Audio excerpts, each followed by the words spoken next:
Всем привет, с вами Ролевушная. Рады, что вы сегодня настроились на наш сигнал. Я напоминаю, что мы продолжаем играть по системе публичный доступ. Наша история о ностальгии, о аналоговом ужасе в провинциальном городке в 2004 году. Эта запись будет представлять из себя компиляцию двух игровых встреч, и по плану она завершает арку Потемкинского недостроя. Прежде чем я напомню о событиях предыдущей серии, хочу попросить вас поставить лайк под этим видео, написать комментарий, нам очень интересно узнать, что вы думаете об этой истории, получить отклик.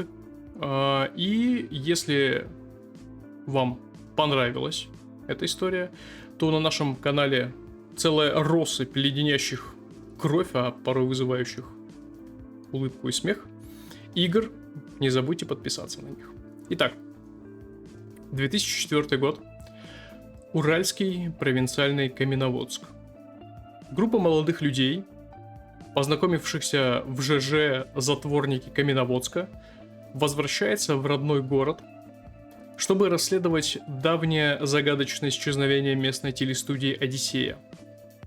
Постепенно затворники понимают, что Каменноводск не так прост, и это не обыкновенный унылый городок, но он полнится странными событиями и происшествиями. Одно из этих происшествий — это загадочное исчезновение людей недалеко от заброшенной стройки многоэтажки по улице Потемкина. В первой части наши герои получили загадочную посылку, которая содержала наводки об исчезновениях в Потемкинском недострое и также одну из легендарных кассет Одиссеи, редких записей телепрограмм, которые транслировались по 94-му каналу Одиссея, и эти кассеты по неподтвержденным на тот момент, но подтвердившимся впоследствии наблюдениям наших героев, обладают мистическими свойствами, которые отрицают законы физики и мироздания, можно сказать. В ходе расследования затворники посещают компьютерный клуб, где знакомятся с пугливым пареньком под ником Нагибатор 9000, который также является членом ЖЖ затворника Каменноводска. Именно он подкинул эту посылку нашим героям в надежде, что они возьмут след и смогут разобраться с исчезновениями. Дальше последовал просмотр этой странной кассеты, и он произвел на героев неизгладимое впечатление, не то приоткрыв завесу сверхъестественного перед ними, не то наслав какие-то лихорадочные кошмары. В любом случае, Михаил в ту ночь столкнулся с непонятным, опасным, как ему показалось, существом, которое, тем не менее, никто другой не видел. Наконец они посещают тот самый Потемкинский недострой, где Анатолий знакомится с незнакомцем, обитающим в коммуникациях под домом, а этот оборванец, нагой, юродивый, знакомится с запахом Анатолия, забирая один из его берцев во время погони. Михаил отправляется вместе с друзьями, с товарищами, Михаил отправляется на отмеченный на детской найденной им карте дом неподалеку. Приписка на этой карте рядом с домом гласит «Полиция лифтов». Но что это? Какая-то детская игра? Или название уличной банды? Или что-то более жуткое? На этот вопрос еще предстоит ответить. Нахватавшись там жути в этом подъезде один, Михаил наконец вырывается из этих лап полиции лифтов и с таинственной игральной картой в руке. На этом заканчивается первая часть этой истории. Итак, Михаил, мы продолжим там, где закончили в предыдущий раз. У тебя в руках эта скомканная старухой, которую ты встретил, карта. Ты спускаешься на лифте с этой картой в руках. Двери перед тобой открываются, ты готов увидеть что угодно уже в этом подъезде, мурашки бегут по спине, но ты видишь только какого-то мужчину, заходящего подъезд, у него в руках авоська с продуктами, он глядит на тебя, и в его взгляде читается настороженность и подозрительность, судя по тому, как он не узнал тебя, видимо, потому как ты выглядишь. Он говорит: Вы наверх?» Не, я выхожу, извините. Знаешь, я типа протискиваюсь мимо него, пропускаю его, может быть, внутрь. И я смотрю на ящики, я помню, что я заметил, когда поднимался наверх, что там торчала еще одна карта. Я хочу посмотреть, там ли она. Или, Ее может, нет. мне показала. Она там была, но ее сейчас там нет. Ладно, тогда я провожаю мужчину взглядом. Знаешь, наверное, он заходит в лифт, нажимает кнопку, но типа двери закрываются не сразу. Я разворачиваюсь от ящиков, мы с ним встречаемся взглядами. В его взгляде, знаешь, появляется еще больше настороженности и беспокойности. А я смотрю на него с некой долей беспокойства за то, чтобы с ним ничего не случилось там наверху. И двери просто закрываются перед его носом. Вероятнее всего, он начинает, когда ты оборачиваешься к нему, начинает Да-да. нажимать на кнопку быстрее, чтобы закрылись двери. И, наконец, они смыкаются, и ты слышишь, как лифт начинает подниматься вверх. Я хотел еще осмотреть надписи, но, честно говоря, Миша тут не по себе как будто становится. И он спускается вниз, выходит наружу. Тем более, он что-то нашел. И, кажется, с него хватит на сегодня спусков как вверх, так и вниз. Хорошо. Хочет, знаешь, перемещаться горизонтально. Хорошо. В таком случае ты встречаешься со своими товарищами, видимо, во дворе дома. Да. Вы чем-то занимались в этот момент? Пытались разгадать, либо разведать? А я могу takes your back с чем-то, то, что takes your back, повзаимодействовать? Да. Я могу этим снять одно свое состояние, да? Да, у нас есть ход ностальгии, специальный ход, который можно применять для того, чтобы снять с себя состояние, негативные в основном состояния, которые накладываются на вас по ходу игры. Для этого твоему герою нужно придумать какую-то сцену, в которой ты ностальгируешь. Вы все обозначили во время создания персонажа вещи, которые возвращают вас в это ностальгическое состояние, и тебе нужно разделить эту ностальгию с каким-то другим затворником. Ты здесь с Анатолием, и, значит, тебе нужно разделить эту ностальгию с Анатолием. Вы сидите на детской площадке. На самом деле, мы на детской площадке, но здесь, так как недалеко пустырь, стройка находится, здесь на самом деле очень много пустого места, какие-то пустые забетонированные где люди, наверное, машины свои ставят, но также везде растут тополя, которые еще не успели повырубать нахрен. Мало кто знает, зачем были посажены тополя, но я не буду рассказывать, это удлинит нашу историю. Спасибо. В общем, да, я как раз таки, мы сидим наверное, на детской площадке где-то, возможно, даже на вот этих качельках качаемся, и тут мой взгляд падает на кучу тополиного пуха, которая прибилась к поребрику в уголке и тянется длинной дорожкой. Саша. К бордюру она прибилась, к бордюру. Нет, Саша, к бордюру она прибилась. К поребрику. Вот, и я смотрю на Анатолия и говорю ему: слушай, а вы в детстве делали вот эти дорожки, как будто вы поджигаете порох, и он так тянется, воспламеняя, и представляли, что там дальше будет огромный взрыв? Был такое, да. Я смотрю на подъезд, куда зашел Михаил, его там нету еще. Слушай, что-то меня тянет после испытанного немножко подурачиться, что ли, поэтому вроде трава не сухая, ничего загореться не должно. Я достаю из кармана зажигалку, подхожу еще раз, осматриваюсь вокруг, не смотрит ли кто-то из взрослых на меня, как тогда в детстве. На тебя смотрит как минимум один взрослый, это, собственно, Анатолий, потому что вы оба взрослые.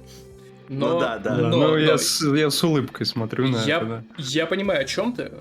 Я скажу, что хотя сейчас разгар рабочего дня и, соответственно, двор полупустой, бабульки, которые осуждающие смотрели на вас и даже комментировали ваше приближение, они сидят на противоположном стороне двора, и они, скорее всего, вас не видят, но вот у тебя действительно есть проблемка. Ты видишь, что дворник, местный дворник, метет двор не так далеко отсюда.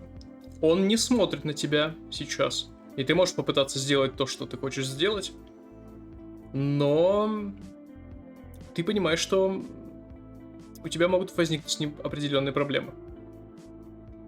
Я думаю, как поступить. И мне приходит в голову идея, что как можно это сделать, что даже если он заметит, я скажу, что это произошла случайность. Я достаю сигарету, закуриваю, делаю пару затяжек, и потом невзначай кидаю именно в горку тополиного пуха и делаю шаг назад и с озорством смотрю, загорится или нет, и иногда переводя взгляд на дворника, не заметил он или нет. Пух моментально воспламеняется от уголька тлеющей сигареты, и волна огня, оставляющая после себя только подпаленные семечки, она расползается вдоль бордюра в разные стороны. Расскажи, какого эффекта ты добился и о чем вы думаете с Анатолием, когда смотрите на это пламя? Что вы чувствуете? Когда я вижу, как это пламя, которое, реально, как будто, когда ты маленький особенно был, оно казалось вообще огромным, и эта волна, она шла, уничтожая все на своем пути, как будто бы. Но на самом деле особого вреда даже траве она не приносила, но вот это зрелище стены огня идущим, оно всегда в детстве меня завораживало и казалось как будто какой-то магией, снизошедшей от какого-то существа всесильного. В этот раз я тоже... Вот это чувство поглощающего пламени, которое идет, оно наполняет меня, и то, что меня тяготило за сегодняшний день, оно тоже сгорает вместе с этим пухом. Хорошо, что ж. Анатолий, тебя хоть как-то... Какие-то струны твоей души трогает ли увиденное? Ты ощущаешь ностальгию по этим временам или... На самом деле, да, но, наверное, даже не столько от вот этого вот расходящегося огня по этому пуху. Мы тоже, конечно, так в детстве когда-то играли, но самое, наверное, главное, что меня сейчас как-то трогает какие-то струны в моей душе, это вот тот самый дворник, который стоит там неподалеку, и я вспоминаю, что какими бы мы там шалостями в детстве не занимались, они, может быть, совсем невинные, как поджигание пуха там, или, я не знаю, переворачивание какой-нибудь мусорки там, или что-то подобное.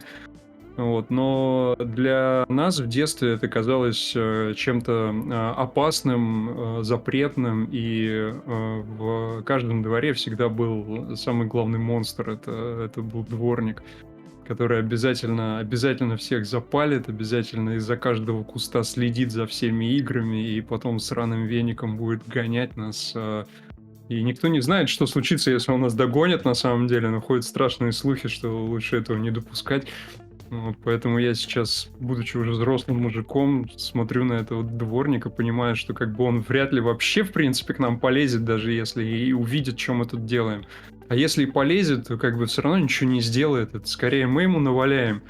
Хотя не будем мы этого делать, но физически можем. Но какое-то вот ощущение страха, оно все равно остается, и типа хочется даже немножко от него спрятаться или убежать. Вот. Хорошо.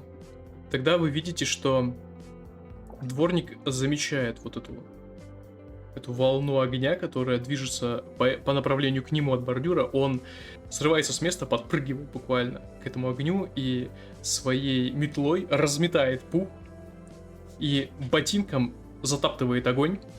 Он что-то бурчит себе под нос. Вы слышите, до вас долетает только «ёб твою мать». И справившись с непосредственной угрозой, следующим же действием он начинает озираться вокруг в поисках того, кто это сделал. Он явно ищет других подозреваемых, каких-нибудь детишек, которые этим балуются, натыкается глазами на двух здоровых лбов, стоящих И Знаешь, когда он, знаешь, пристально на меня смотрит, у меня в этот момент дым выходит изо рта, который я задержал аж дыхание, когда просто вот этот дым пошел, и в этот момент у меня он выходит. он сощуривает глаза, и вы правы. Два молодых человека, они явно могут навалять дворнику, поэтому он никак не комментирует то, что вы сделали. У него нет прямых, так сказать, доказательств. Он начинает выметать вот эти обгоревшие семечки, сметать их в сторону. Но постепенно он начинает двигаться к вам. Вы слышите, как приближается звук его... шуршащий звук его метлы. И я думаю, что в этот момент к вам подходит Михаил. Михаил, который какое-то время побыл в отдалении от своих товарищей, несмотря на то, что они стоят на улице, чувствует тут же аромат, который исходит от Анатолия, побывавшего в канализации. Если я могу снять состояние? Да. Ты можешь снять с себя состояние, скажи, какое ты снимаешь, и... Напуган. Хорошо.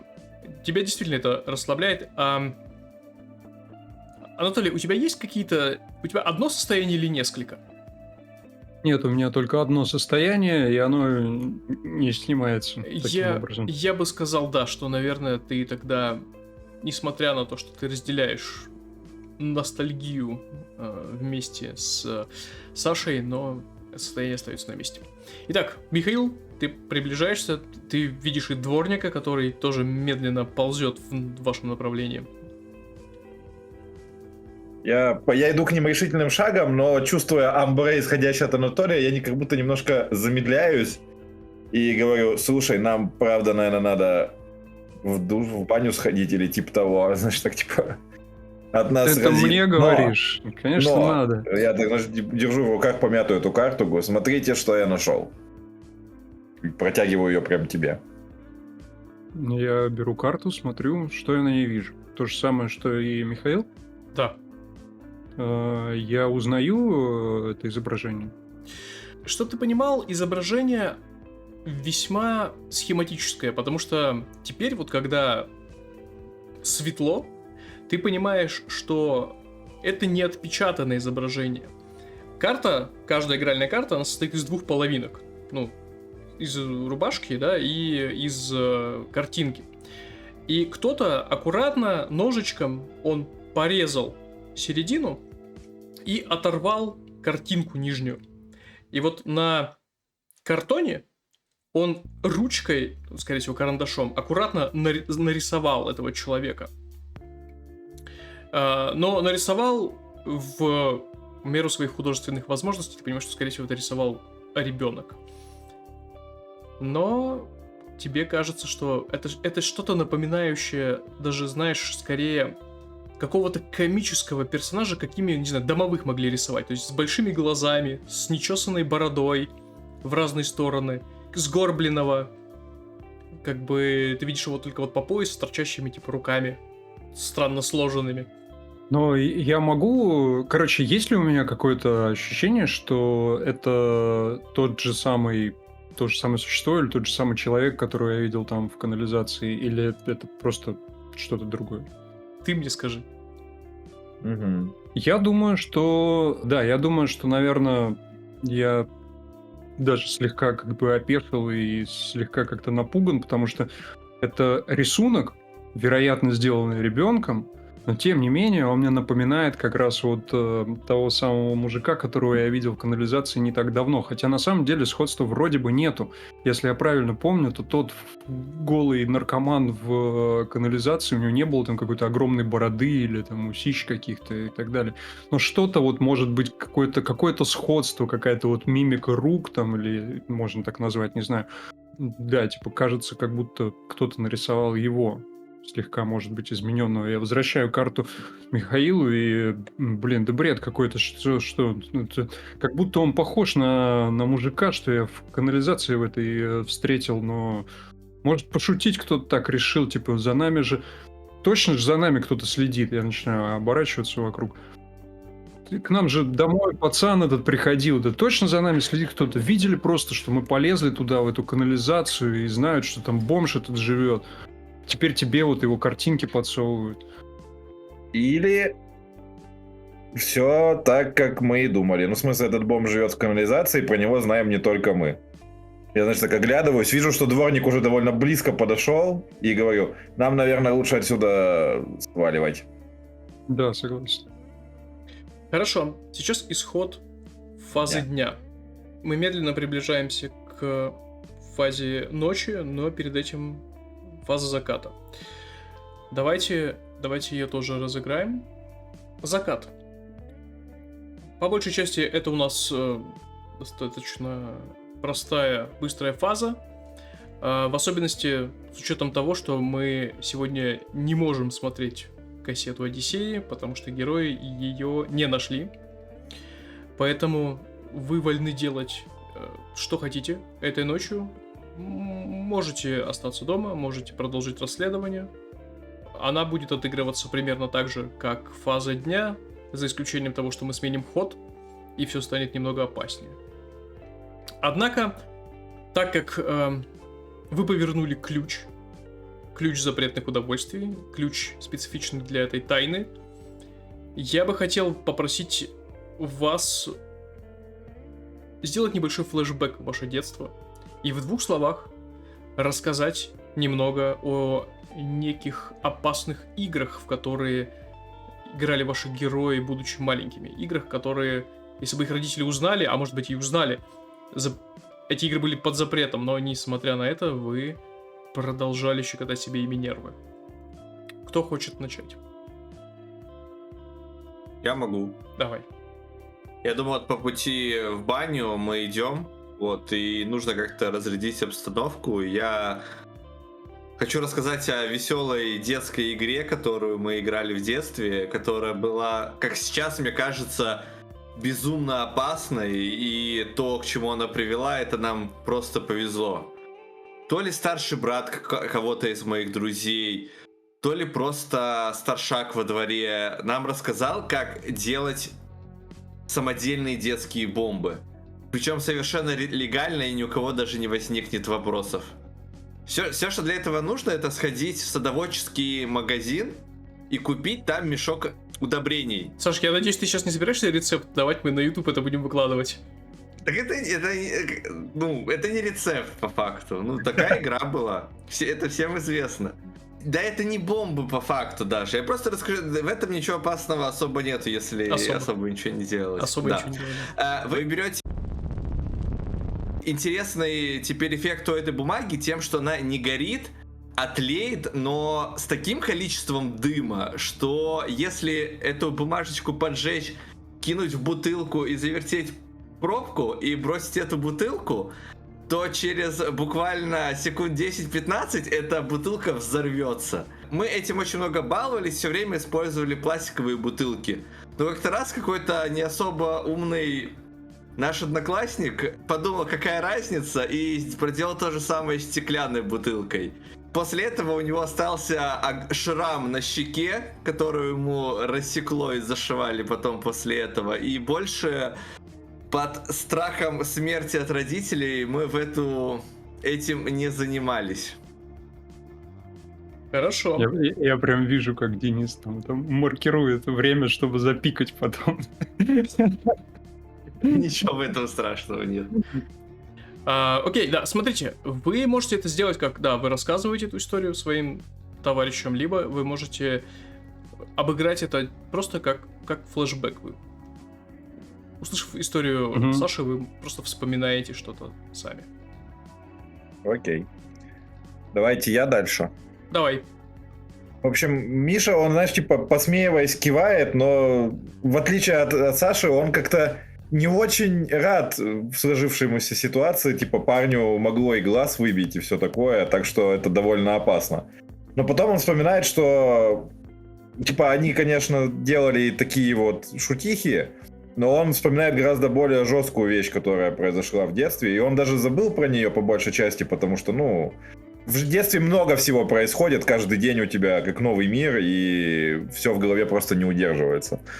Но он вспоминает, что они тоже играли в одну игру, точнее как, это было испытание на стойкость и силу характера, как они тогда считали. Вообще, конечно, абсолютно придурковатая вещь. В общем, все очень просто. Ты сыпал себе на кожу. И он помнит, что, ну, считалось круто и на пацана там выстоять, допустим, минуту. После этого, конечно, оставался ужасный ожог. Даже хуже, чем от крапивы. Он, знаешь, так смотрит на руку, которая все еще расчесана, там красные разводы. И там прямо, ну... Это обычно это делали на какое-то место, которое родители не видели. Потому что, ну, такой ожог, он по факту химический. И проходил не так быстро, и потом даже, может, обсывалось. Он даже тоже поворачивает руку, замечает там где-то на изгибе локтя какую-то маленькую вот эту точку, которая так и не зарапцировалась до конца, оставшись небольшим шрамиком. Но он помнит, что однажды они решили довольно жестко подшутить над одним парнем, и поймав его, они его связали, не давая возможности вообще толком двигаться. Ну, так привязали к стулу, условно говоря, и тоже И с этим парнем случилось что-то не то, не как обычно. Ну, видимо, то ли у него была какая-то с кожей какая-то проблема, то ли что. Но химическая реакция пошла очень сильно, он начал вопить и орать, а, естественно, все просто разбежались в стороны, оставив его там одного. Вот, и, в общем, потом оказалось, что он получил прям серьезный ожог, чуть ли не до кости, по крайней мере, так говорили все. Вот, как там на самом деле было неизвестно, но, в общем... Родители этого мальчика выяснили всех, кто над ним так решил поиздеваться, рассказали родителям всех остальных, и каждому всыпали хорошенько. И больше, конечно, в эту игру никто не играл. Опять же, под тем же самым страхом смерти. Парня этого больше никто никогда не видел. Вот. И что с ним случилось, непонятно. Такие дела. Окей. Вот. И Миша прям вспоминает этот момент, когда он приходит вечером домой после там очередной прогулки, уже забыв давно вот и про эту историю тоже, и встречают родителей, которые... По первое число ему всыпав, говорят, что если он будет и дальше так себя вести, то его вообще из дома выгонят и отправят в интернат. Его тогда это очень сильно напугало, он не хотел оказаться в интернате, потому что интернат был каким-то абсолютно ужасным местом. И тут Миша вспоминает о том, что интернат же где-то недавно упоминался. Он, знаешь, прям так вслух говорит. А помните, говорили что-то про интернат или детский дом? Как будто там одно из тел нашли, а не, ну, типа, из всех пропавших. А он функционирует вообще сейчас, или это тоже заброшка какая-то? Наверное, функционирует. Ну, в смысле, не знаю. Просто мы как-то про это абсолютно забыли, а ведь, ну, тело-то там нашли. Может, кто-то там работает еще до сих пор, расскажет, как, при каких обстоятельствах, что было. Ну, можно наведаться. Это, конечно, туда. уже прям расследование, и, может, нас и пошлют нафиг. Да, ну и что страшного случится? Ну, понятно, что сейчас на ночь глядя не стоит. Не, ну не сегодня, там, типа, я не знаю, завтра. Угу. Просто Вот, странно, кстати, и да, баня если, говорила. если все эти... Да, и мы уже там заходим, наверное, в эту баню. Если все тела там вроде как на недостроено этом находились. Так в том-то и типа дело, в что ни одно интернате. не нашлось, кроме этого. А, ну да, Оно да. почему-то в интернате. М? О, да, а ты прав, кстати, да, я что-то об этом не думал. То есть люди пропадали, а тело нашлось в интернете в этом, да.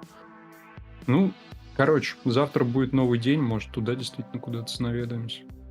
Ну, чтобы вы понимали, баня, которую вы нашли, это городская баня, она находится на втором этаже. На первом этаже там какой-нибудь магазин, на втором этаже действующая баня, в нее ведет такая деревянная перекосившаяся дверь от влаги. Вас приветствует какая-нибудь бабка, очень толстая, сидящая на входе, она берет с каждого из вас, да, за столом, берет с каждого из вас по полтиннику с каждого. По полтиннику, потому что у вас с собой ничего нету, и она выдает вам Вафельные полотенца. вафельные полотенца и хозмыло на куски нарезанное, завернутое в газету. Все это вам дает, протягивает, говорит, мыло верните на выходе. И полотенце тоже. Глядя на это мыло, стараюсь задуматься, сколько раз его возвращали. Да, Я стараюсь не думать о таких вещах. а углы у него уже такие гладенькие, прям явно попользованные. И вы видите, что вместе с вами сюда заходят и завсегдатаи вот этого заведения, какие-нибудь мужички, которые чувствуют себя уже как дома. Их тоже человека 3. Они здороваются друг с другом, типа Пал Палыч, Иван Петрович. Они такие постарше должны быть еще. Они абсолютно точно постарше, в теле. На вас смотрят, как на новичков, усмехаются, достают из своих... Они пришли со своими сумками, у них там махровые классные полотенца, мочалочки, какие-нибудь дешманские резиновые тапки, в которых, чтобы не подскользнуться, они все это переодеваются, смотрят на вас чуть-чуть снисходительно и лукаво, и идут в раздевалку. А здесь, в этой бане, довольно... Не сказать, что мрачно, но лампочек раз-два и обчелся работающих. И такое ощущение, что как Они еще тускло так светят. Они тускло светят, и как будто кто-то пытался создать вот какую-то приглушенную, почти интимную атмосферу, специально или нет, до конца непонятно. Плитка вся изначально была поклеена в кривь и в кость, она такая сине-зеленая, вот просто омерзительно, в 2 цвета наклеенная, и много из нее там сколов, каких-то плиток вообще нет, и вот эта вот только ребристая поверхность, куда ее приклеивали сверху. Деревянные лавочки очень низенькие, пол мокрый, так что обязательно подскользнешься на нем. И вы слышите откуда-то из глубины этой бани вот раздается шипение пара и душа. Ну, слушайте, я очень давно ходил когда-либо в такую баню, когда был супер маленький. Я вообще ни разу не был, чувак. Я ходил. Там точно есть душевые кабины, ну, в смысле, не кабина, Да. а просто душ. Там просто вот Да. душ, ну, в смысле, там типа длинное кафельное помещение, разделенное небольшими перегородками и как бы душевые лейки. Просто Ты отдельно. должен помыться перед тем, как идти в баню, разумеется. Ну, Вот. типа смыть себя. Но сама баня как бы там есть. Вот там просто вот именно Мгм. деревянная баня, да, с печкой стоит. Да, довольно большая. Ну, вроде такая, того, типа, да. Не как маленькие финские, вот эти современные, типа там, большая да, на такая. 2004, Мгм. ну, вот, а большое достаточно помещение. Хорошо. Тогда вы можете раздеваться и двигаться Спасибо. вглубь этого учреждения.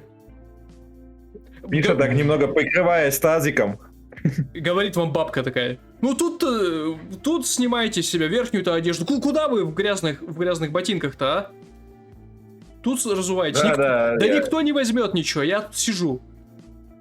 Бабуль, да мне бы это самое еще простирать бы тут все. Так что давай, я, может, там.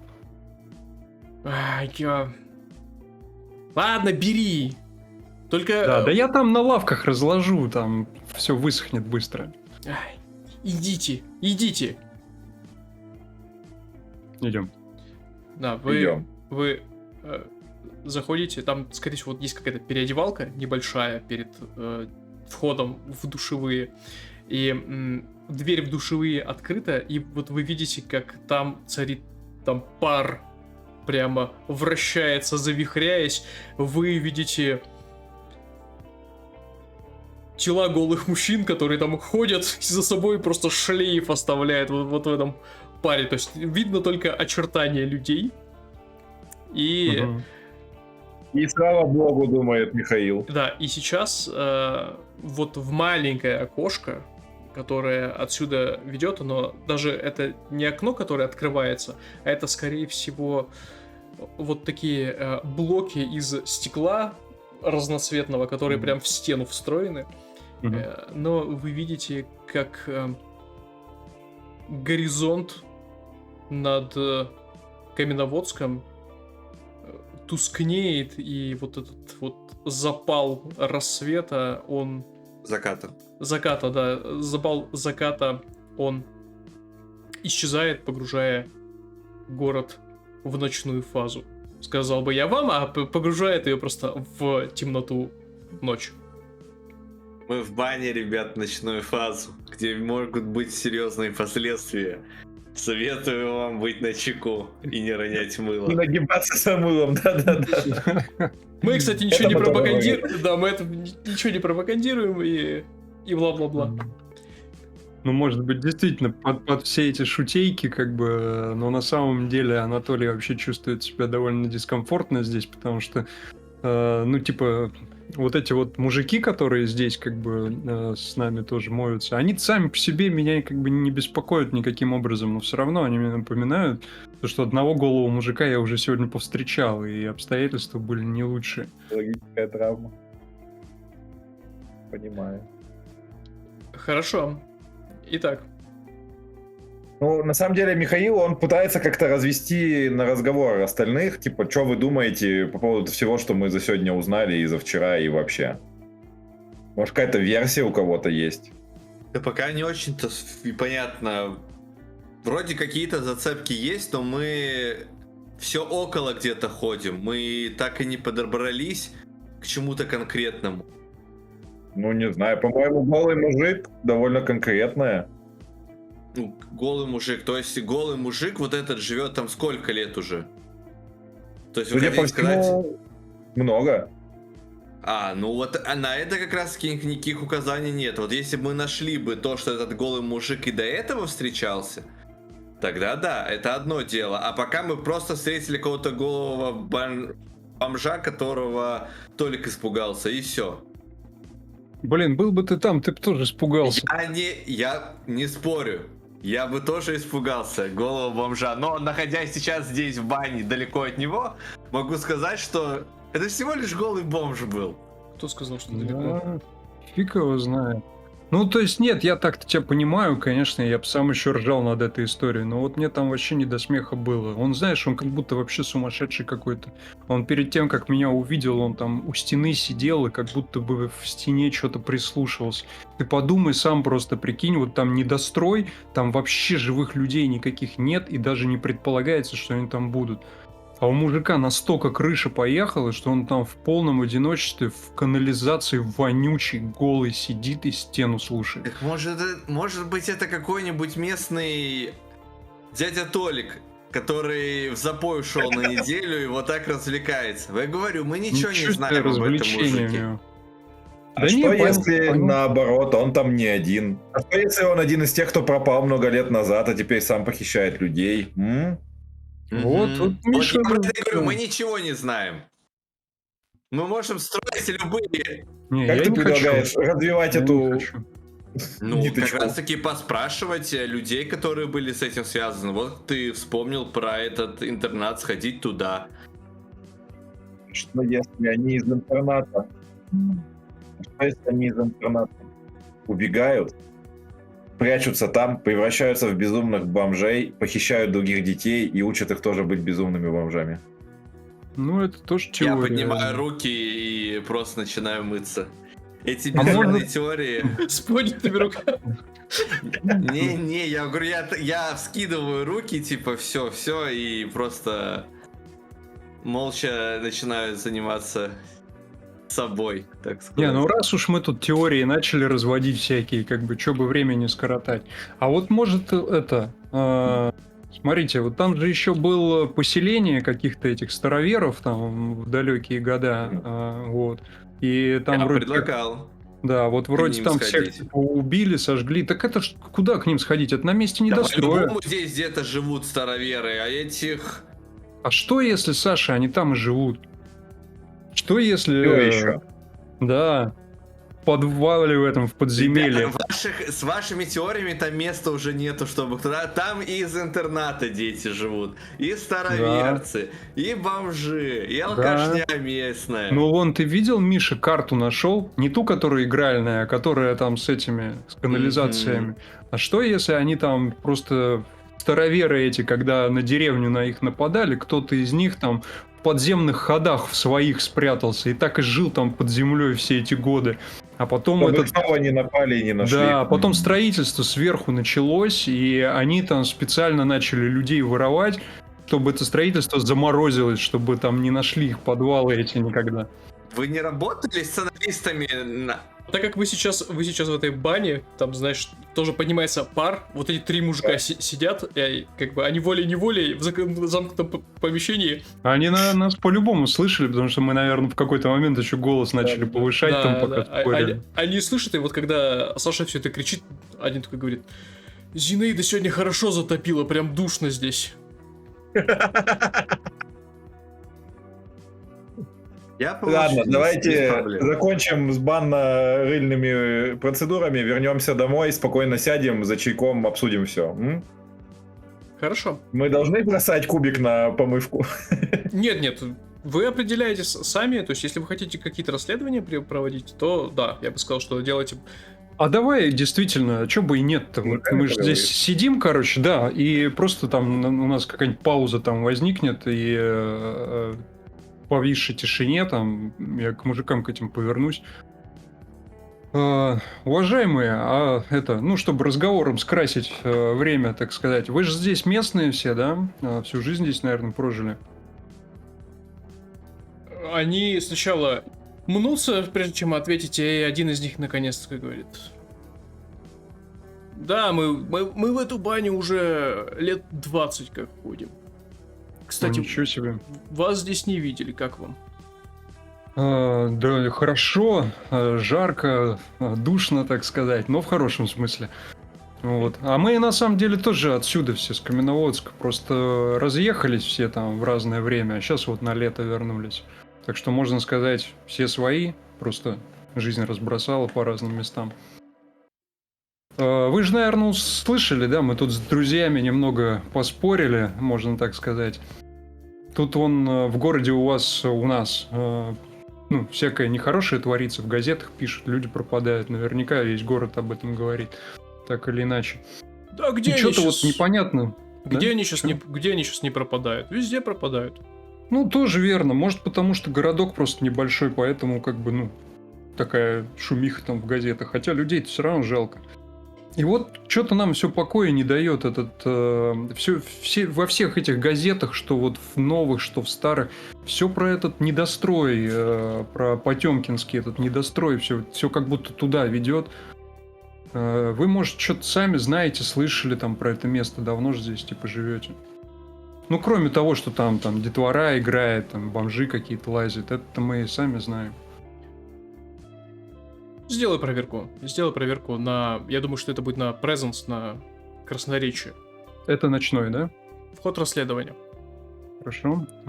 Так, на Presence. Я тем временем еще парочку поддаю. Угу. Это провал полный. Это полный провал, и... это полный провал. Не Это самая фиаско, это сильная- фиаско, братан, я бы сказал. Фиаско, да, не самая сильная черта Анатолия, его красноречие. Пора завязывать с разговорами. Это довольно сильно. Ну, пока не получается. У меня лучше получается в канализации лазить во всякие и выносить оттуда ноги. Не уверен, брат.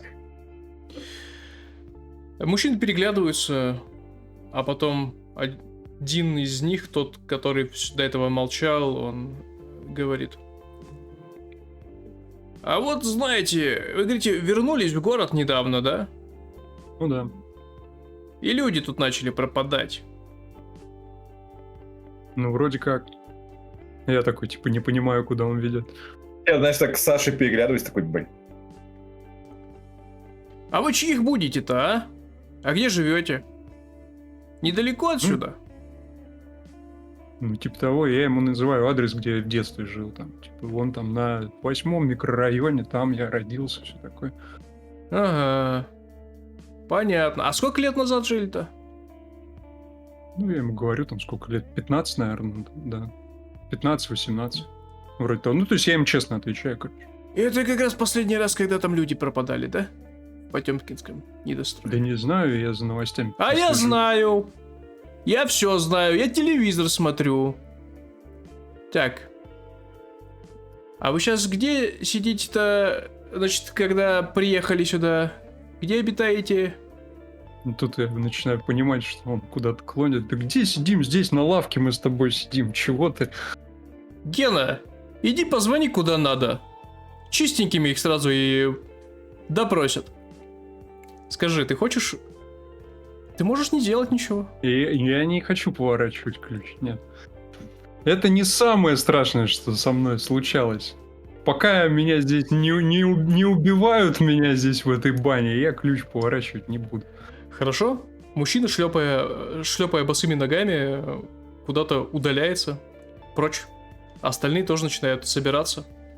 Неразговорчивые какие-то мужики здесь попались. Или со мной что-то не так. Ребят, может, со мной что-то не так? Что админ со мной этот разговаривать не захотел? Знаете, я стою так... ну, вроде я помылся, ребят, да и вы вроде чистые. Нам пора. Я невозмутимо иду мимо них к выходу. А вот это уже потребует хода. Ночного хода. Хорошо. Видимо, ты будешь его делать. Сейчас будет драка в бане с голыми мужиками, Денис, куда ты нас довел? Это нас Илья туда привел, не Денис, это нас туда привел Илья. Хочу, чтобы не это. Да, более того, даже не Денис определит, что произойдет, потому что, Саша, чего ты боишься, что произойдет в случае провала? Ну, тогда... Так, ну, я хочу это хладнокровие кидать, как я это... Я не на них иду, скажем так. Я хочу как раз-таки сделать вид, что как бы мы здесь вообще ни при чем, и нас вообще не волнует, да и в принципе ничего вы нам не сделаете. Итак, Боишься ты чего? хладнокровие вполне меня устраивает, но скажи, чего ты боишься? Я боюсь того, что, ну, они сейчас нас скрутят физически. Ну и вообще, типа, ну, драться с голыми мужиками, даже, типа, если мы, может быть, даже физически их сильнее, ну, потому что мы все-таки молодые, пусть они и больше нас каждый, но, ну, по крайней мере, меня точно. Но, по крайней мере, мы молодые, они уже в возрасте, поэтому... Но, тем не менее, драться в бане с голыми мужиками, вот чего-чего... Да, плюс даже они 20 лет уже сюда ходят, они тут каждый уголок знают этой бани. Да, да даже будь мы обалами здоровыми, а не спичками, мне все равно бы этого не хотелось бы. Можно я заявлю перед тем, как будет бросок, Миша старательно намыливается сейчас, чтобы его было сложнее схватить. Как в фильме Бронсон. Хорошо. Саша, я тебе скажу так. Ну, ты волен не делать этот бросок после того, как я тебе скажу. Ну, я обозначу, что подраться с голыми мужиками в бане — это печально, конечно. Но опасность заключается в том, что, скорее всего, вы не только подеретесь, но и после того, как они вас обязательно победят, проведете ночь в обезьяннике. Голые. Ну, опять же, не я привел нас сюда. Нет, я без проблем. Моя совесть чиста. Я просто, да, тебе об этом говорю. Хорошо. Это частичный успех. На 8. Итак, у этого есть осложнение. Ты абсолютно точно можешь сейчас вывести в наглую своих товарищей из бани. Если они вас и попробуют остановить, то вы такие скользкие, от мыла, естественно, что без проблем сможете отсюда вырваться, схватив свои вещи и убежать. Но, да, пускай здесь и темно, мрачно в этой бане, ваши лица прям отчетливо никто вряд ли сможет запомнить, но я скажу, что у тебя, Саша, появится состояние, которое называется «Их разыскивает милиция». Конкретно не вас разыскивают, еще раз, но у милиции появятся подозреваемые. 3 мужчины так среднего возраста, которые сказали, задают подозрительные вопросы. И сказали, что недавно приехали в Каменноводск, вернулись. Итак. В маленьком городе это приговор. Итак, Саш, что ты хочешь сделать? Ничего. Все. Ну, как бы, я уже кинул свой бросок. Да, ну, ты всегда можешь повернуть ключ. Я к этому. Не-не-не, Илья не поворачивает. Илья говорит, пока нас не... Вот мы так теперь играем. Пока нас убивают, ни один ключ повернут не будет. Пока нас убивают, ни один ключ повернут не будет. Хорошо. Окей. Тогда все действительно так и происходит. Саша ведет вас на выход. Глядя, как вы старательно покидаете, подозрительные типы старательно покидают, в общем-то, баню. Один из них пытается ухватить Мишу, но его рука соскальзывает с его локтя, и вы выбегаете в предбанник, хватаете резко вещи, какие-то из них успеваете на себя натянуть, но далеко не все, но так, чтобы хотя бы не в полном неглиже. Зинаида вскакивает, она что-то вам кричит, и вы просто скатываетесь с этой лестницы, которая ведет на второй этаж в ту баню. Вы бежите, бросаетесь в Ночи ко мне водка. Да, вы слышите крики вам в спину, но сейчас уже стемнело, и вы скрываетесь в подворотнях. Куда вы направляетесь, мокрые и намыленные, и натягивая на себя мокрую одежду? Домой уже. Слушайте, мы же не купили Да. ничего на ужин, надо в магазин зайти хотя бы. Тебе бани мало? Там еще колбаса оставалась. Утром Просто не позавтракаем. будем ни с кем плотнее. разговаривать и обсуждать то, что мы обсуждали. Мужики явно просто напряглись из-за того, что мы про такие вещи говорим. А в магазине не напрягутся, что мы посреди ночи мокрые и в мыле за едой пришли втроем? Слушай, наверное, кстати, возможно, еще нету круглосуточных Хотя... Ну, Наверное, может, есть. Нет, 2004 да, есть. какой-нибудь ларек, не знаю. Понятно, что это не будет фешенебельный магазин, но хотя бы там хлеба купить и его, видимо, говорю я. Потому что после такого дня... Ну, в ларьке, может, и можно, да. Хорошо, я думаю... Что нам мешает домой зайти, смыть пену и потом зайти в ларек ближайший? Ну, тут по пути, а потом уже не заходит. Ну, хорош. Ладно. Давайте пиво возьмем, выпьем и поговорим дома. Я скажу, что... Давай. Чтобы не терять на этом время, я скажу, что недалеко от вашего дома на Краснознаменной есть как раз-таки подходящий ларек, вокруг которого... Он даже круглосуточный, и более того, вокруг него как раз ночью к нему, словно мотыльки, слетается местная алкашня. Думаю, мы сейчас выглядим достаточно подходяще, чтобы не привлекать внимание. Скорее всего... К тому же мы бежали, скорее всего, немножко подсохли. Ну, да. Окей. Если с нами что-то случится, Миша, то это твоя вина. Но противиться вечернему пиву я больше не могу. Ты зародил в меня эту идею, так что пошли. Давайте так. Вы идете к киоску. Пускай даже по пути вы действительно немножко обсохли. Возможно, как раз помнили, где находится колонка, в которой вы днем мылись, вы к ней подошли, опять немножко покачали воды, она холоднющая, но хотя бы вы смыли пену с лиц, вымыли ее из волос, натянули мокрую одежду, но благо сейчас июнь, лето набирает обороты, вечера не холодные, вас обдувает свежим летним вечерним воздухом, который имеет вот эту ни с чем не сравнимую узнаваемый аромат, в хорошем смысле аромат летней ночи, и вы идете по пути к киоску. Вы уже видите, что там стоят несколько людей, которые пьют пиво прямо из бутылок на небольшом столике пластмассовом. Я не могу заставлять вас, конечно же, кидать ход какой-нибудь на то, чтобы купить пиво. У вас это получится без проблем, поэтому я сделаю другим способом. Миша, Да. скажи мне, когда вы подходите к киоску, что тебя настораживает вокруг? Тебе кажется, что кто-то следит за вами? Возможно, за Анатолием. Полиция, конечно же. Это может быть кто-то другой. Возможно, за Анатолием. Или за вами, за всеми. Кто это, как он себя проявляет и где он держится, так скажем, чуть, может быть, подальше от вас? Слушай, я думаю, что когда мы подходим, то есть там ларек, и, скорее всего, рядом какие-нибудь лавки или даже натащенные просто там стулья сломанные. В общем, здесь прям такой, знаешь, около бар, только под открытым воздухом, который их собирается, разбирается каждую ночь. И тут горит фонарь, и площадку видно, и там сидит, правда, довольно большое количество молодых и пожилых людей, и кто-то из них уже сильно пьяный, кто-то не сильно, и, может быть, даже они бросают на нас пару... На гитаре бренчат обязательно.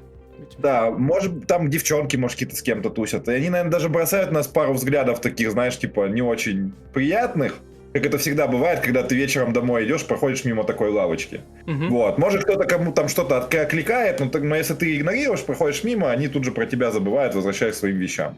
Может, кто-то опять комментирует, как Александр выглядит. Вот. Мы берем, наверное, пиво, и пока там рассчитываемся, я просто оборачиваюсь посмотреть, действительно, не идут ли к нам пара гопников докопаться, как говорится.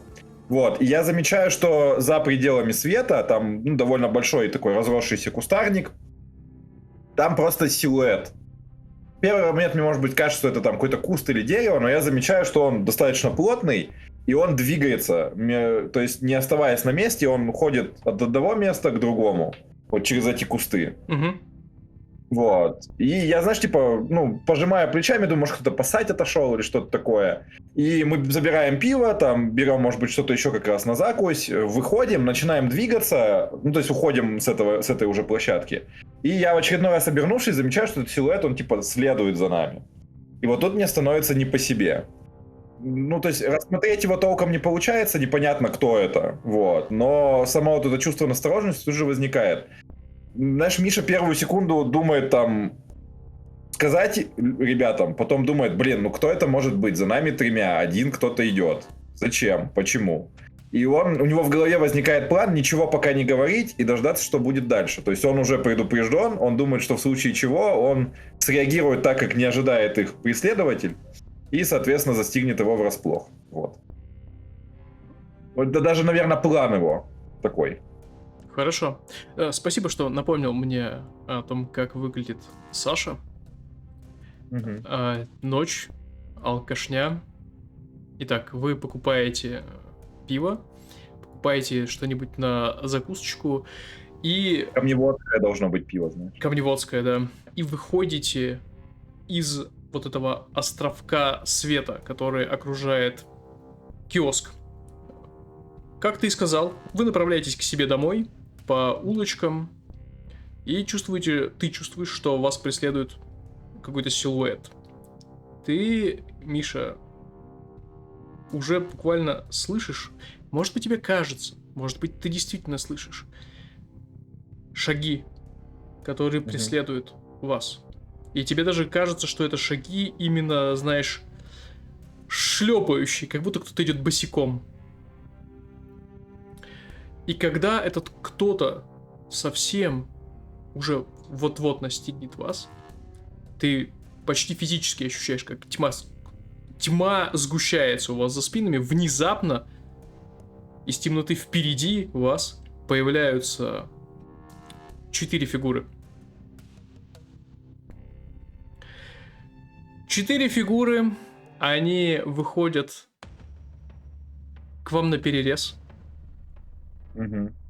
В тусклом свете одинокого фонаря уличного и в свете с первых этажей на вас дома многоквартирного, вдоль которого вы идете, вы не видите их лиц, но вы по спортивному трико, по лысым головам, некоторые из которых покрыты кепочками, сидящими там особым образом, просто по походке, по барсетке, которая зажата у одного под мышкой, вы понимаете, кто это, и они вальяжно идут к вам, и вы точно понимаете, что они не собираются расходиться в стороны, чтобы вас пропустить. Вы слышите, как один из них начинает знакомство классической фразой: слышь, закурить есть?» А вот эти шаги сзади, они в этот момент типа пропадают. Да, они или пропадают, или топот вот этих ублюдков, которые надвигаются на вас, их заглушает. Дядь, что ты молчишь, а? Вот и сходили за пивком, блин. Нет покоя. Я на самом деле, для меня это не первый опыт, что меня пытаются гопнуть ночью, и самое главное, это не подавать вообще ни малейшего вида, что ты испуган. Тебе нужно вести так, как будто у тебя есть план, и все происходит нормально. Поэтому я улыбаюсь, да, конечно, и достаю сигареты, и открываю им, и протягиваю, чтобы они сами взяли, сколько им нужно. Это будет хладнокровие на самом деле. Ты должен не показать этим шакалам страх, но прежде чем бросать, скажи, чего ты боишься. Это ночной ход. Ну, я боюсь, что нас то есть, что сигаретами все они почувствуют вот это, какой-нибудь дрожь в голосе, или найдут к чему еще придраться. Мгм. Или поймут, что за нами точно никто не стоит, и нас можно просто облапошить, что мы не опасны, и вот это вот все. То твоя актерская игра будет несовершенной. Да. И я тебе скажу, что да, вероятнее всего этим дело, скорее всего, не ограничится. И все будет хуже, потому что они еще и отрихтуют вас нормально так. Так, это Night Move, да. Это Night Move на хладнокровие. Ну давай. Так, Александр, самый вызывающий одетый из вас по меркам 2000-х годов, выходит вперед с пачкой Он сигарет. был в шляпе. Он просто был в шляпе. Это уже приговор. 9. Эх, 9. Это успех. Но это успех с осложнением. Итак, ты протягиваешь сигареты ему. Габарю, который... Угощайтесь, парни. Да-да, он запускает свою культю, блин. Пацаны. Слушай, кого парнем назвал? Он запускает, в общем, свои пальцы прямо в твою пачку этих сигарет, вытаскивает, там, оставляя тебе одну, со словами «я последнюю у пацана не беру», запихивает их в карман, а другие трое, они уже, берут вас в классические гэповские клещи, отрезая вам все пути к отступлению, и один из них, не церемонясь, подходит. У кого из вас пиво? Этот пакет. Не знаю, Ну, может, у Миша меня? больше всех хотел, наверное, у Миши. Хорошо, Миша, они подходят к себе, один из них носком ботинка с острым носком, он подталкивает туфля. туфля, да, туфли с острым носком, он подталкивает пакет, в пакете начинает слышится бренчание, он такой: чё, угостите пивком-то? Ты понимаешь, что они точно... Ты, скорее всего, одного из них узнаешь, он сидел у Да-да-да. киоска, то есть они точно знают, что вы купили. Окей. Пацанов-то угостите. В общем, если вы хотите избежать проблем, они вас гопнут на пиво и сигареты, на все, что вы купили, и сигареты. Мгм. Ну, Миша хочет избежать проблем, на самом деле. В момент, когда эта ситуация начала происходить, он понял, что он уже и не хочет этого блядского пива. Знаешь, типа, даже если сейчас мы каким-то образом с ними вывезем за базар, забазаримся там, договоримся или отошлем их, они уйдут, пиво уже будет иметь, знаешь, неприятный привкус разочарования. Поэтому он пожимает плечами и говорит: ну, сами здоровее будем, и, знаешь, передает ему просто пакет. Хорошо, он заглядывает в пакет, присвистывает, такой типа: ой, колбаску купили, как хорошо. Ладно, он протягивает руку тебе, Миша. Краба. Ладно, ну я протягиваю. Жмет, он такой: спасибо за подгон, если еще будут какие-то проблемы, обращайся, меня на районе все знают, я Гоша Урюб. Жмет тебе, закидывает Да, я твой его- пиво, а тот, который рядом с Сашей был, забирает его сигареты, проходя мимо, говорит: Саша, ты бы шляпу снял, такое по еблу бьют на этом районе, и проходит мимо тебя. Я улыбаюсь. Я забыл родной, старый добрый Каменноводск. Каменноводск, да. Да. И вы остаетесь без купленного вечером для расслабона пива. Вы видите, как ваши непрошенные встречные удаляются в темноту, и когда они куда-то уходят уже за угол, я думаю, что до Миши доносится звук Мгм. бьющегося стекла Мгм. и вскрик такой «Ёба, народ!», который разносится по подворотням. Я, знаешь, так смотрю на остальных. Мы либо идем домой, либо идем смотреть, что там происходит. Я останавливаюсь, хорошо, я смотрю на своих напарников. Да чё Вы, там видно, вы смотреть? видите, что я хочу домой. Чё, Миш, мы что, помогать им, что ли, пойдем? Ладно. Или ты надеешься спасти оставшееся пиво? Просто за нами шел кто-то, и Кто шел? не они. Не они? То есть, типа, это они нам вроде как помогли, что ли, даже? Возможно. Ладно, давайте будем считать, что мы откупились пивом от того, чтобы не обгрести и еще больше проблем, чем нам даже казалось. Пошлите домой. Да, пойдем. На этом ваше приключение того, как добраться до дома, заканчивается. Вы открываете ключом дверь, ведущую в дом на Краснознаменной. Заходите внутрь, из окна все еще поддувает свежий июньский ветерок. Вы понимаете, что вы пришли с пустыми руками. У вас остатки колбасы и пара сосисок. Это ваш весь Не буду съестной спрашивать, запас. где мы их спрятали. От гопников. Нет, это то, что у вас было уже в холодильнике. А То, что, морозилке было. то, что постепенно заканчивается. Старые из морозилки сосиски, которые нужно варить. Заледеневшие, знаешь, Очень такие. долго. И там еще такой лед вот этот именно намерзший, их приходится оттуда выковыривать из-под этого льда. Итак, кассеты у вас нет, вы вернулись домой. Вы хотите на что-то потратить остатки этой ночной фазы, или вы можете пойти спать? Я хочу будильник пораньше поставить, и хочу с утра, у меня заявка есть, хочу пораньше кое-куда сходить. Один. Я помню, что мы хотели еще раз проверить Ну да, это не кассету. опасное просто. Мгм. Я надеюсь, это в магазин за завтраком. В магазин за завтраком я пойду. Хорошо. Я хочу проверить кассету, ну, в смысле, еще раз включить и посмотреть, она показывает запись или там серый. Помните, мы же не были уверены, что ее подминивают. Ну, то есть смотреть Ага. уже выпуск мы не будем. Не, я просто... уже был уверен, это ваши сомнения были. Ну вот, да. Миша заряжает легендарную кассету с записью телеканала Одиссея в видеодвойку, и вы видите тот же самый выпуск в Мгм. гостях как дома. Кассета Ну, я его работает. сразу, знаешь, выключаю, достаю и говорю, но теперь сомнений нет. Есть только Ну, вопросы. Давайте что-нибудь посмотрим, что-нибудь. Я, знаешь, типа на рандом достаю какую-то кассету, включаю там. Знаешь, это там были раньше не только кассеты с фильмами, Мгм. а были кассеты типа музыкальные с клипами. И там какой, знаешь, типа Союз 97, что-нибудь такое, сборник.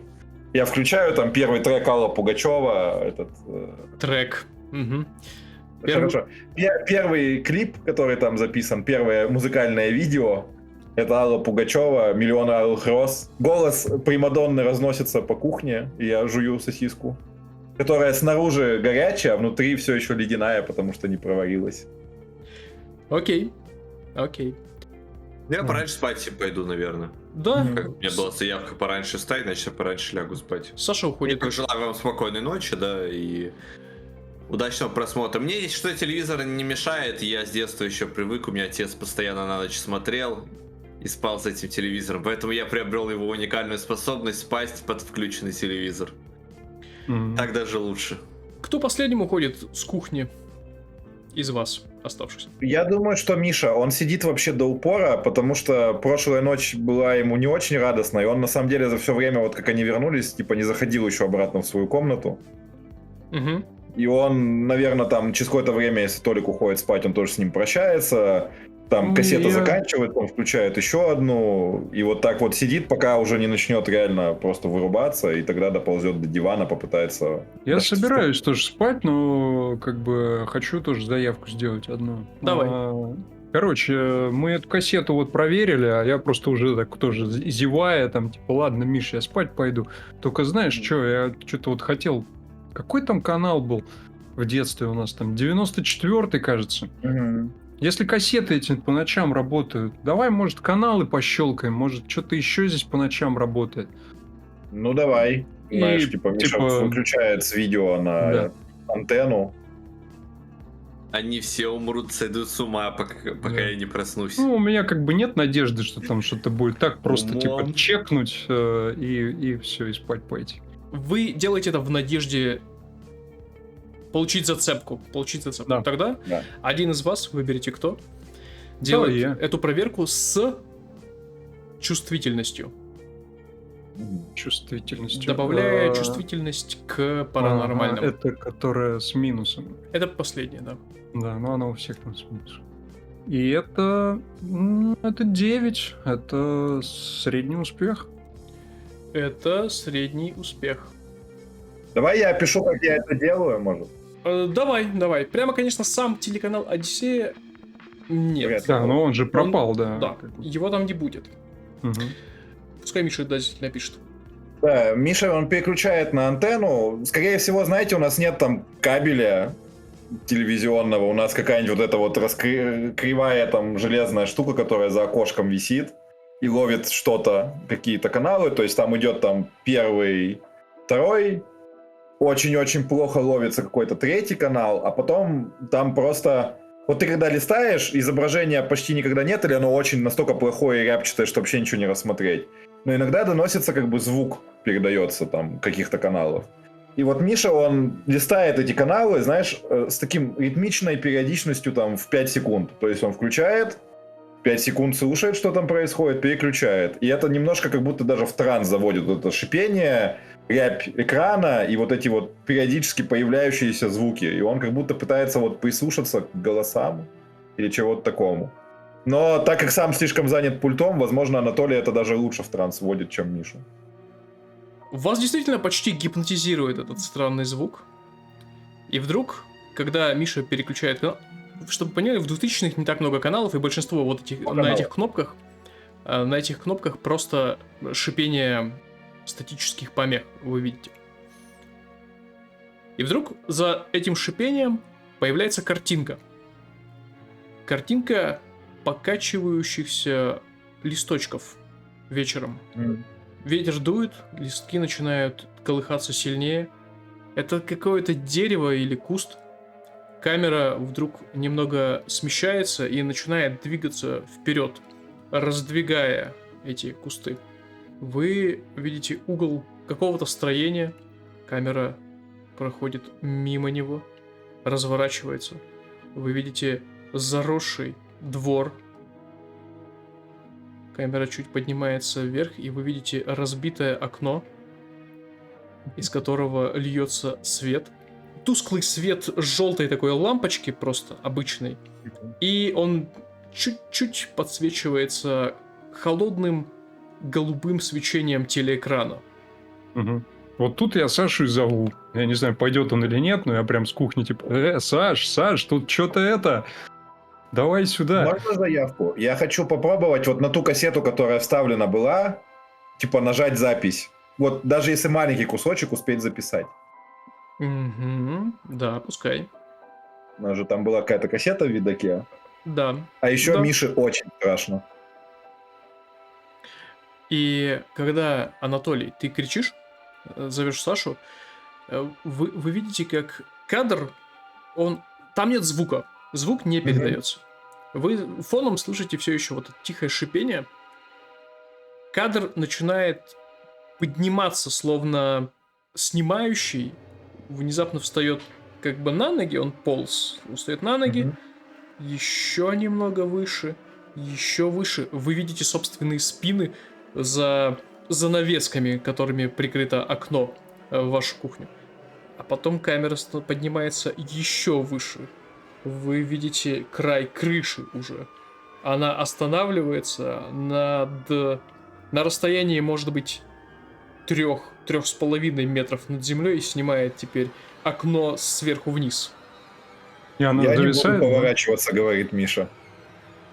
А я повернусь, говорит Анатолий. Ты слышишь, что я тоже напуган, но типа... Но если ты меня звал, знаешь, в этот момент я выхожу из своей комнаты в трусах и в майке алкоголич, семейных таких длинных шортах трусах, и я протираю глаз, я уже уснул на самом деле. Стою как раз таки вот рядом с телевизором, смотрю на вас и, соответственно, на окно. И смотрю на вас и говорю, что случилось? Я думаю, мы тебе просто молча в телевизор тыкаем, где появляется там третий силуэт в окне. Я смотрю на телевизор какое-то время и перевожу взгляд на окно. Да, наверное, одновременно со мной. У вас включен свет, поэтому вы видите просто черный абсолютно прямоугольник окна с непроглядной темнотой за ним. Вы понимаете, кстати, что с точки зрения камеры, камера словно... Она, во-первых, выше до окна, а во-вторых, на экране ваш дом и двор, они едва-едва подсвечены каким-то голубоватым свечением. Но вы не видите никакого света при этом распространяющегося снаружи. Это какая-то шутка. Хреновая это какая-то шутка. И сложно реализуемая. И я подхожу к окну. У нас же фонарики там были какие-то. Я не хочу свет здесь выключать, потому что, если выключить свет, будет нормально видно, но я не хочу. Вот, и я, наверное, просто испуганно, но все равно свечу фонарем туда, в это выбитое наше это окно, в темноту. У вас за окном, вот в этом дворе, растет несколько деревьев.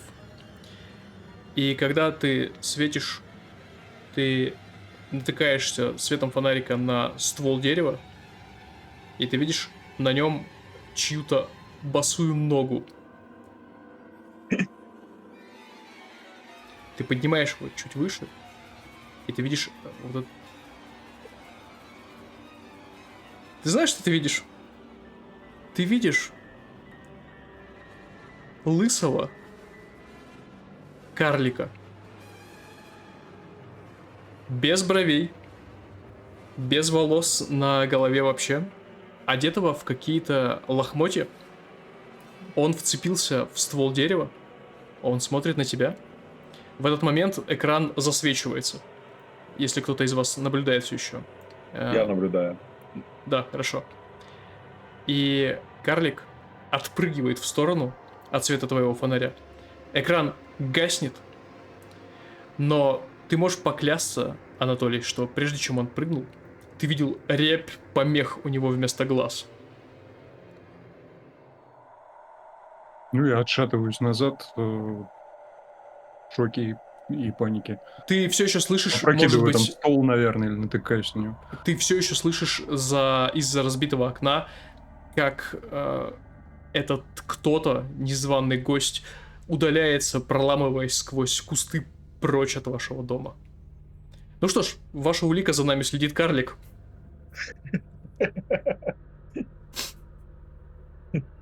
Волшебный Телевизионный карлик. следящий за нами. А теперь, я думаю, Саша, ты понимаешь, в чем проблема поиска большого количества улик? Их все сложнее вязать. Он, кстати, я хочу проверить, записалось ли что-то на кассету. Хороший вопрос. Давай так. Когда ты включаешь, перематываешь и включаешь запись, там абсолютно не то, что вы видели. Но при этом это не пустой сигнал. Ты видишь... знаешь, что ты видишь? Ты видишь, что кадр снят словно бы из угла дома.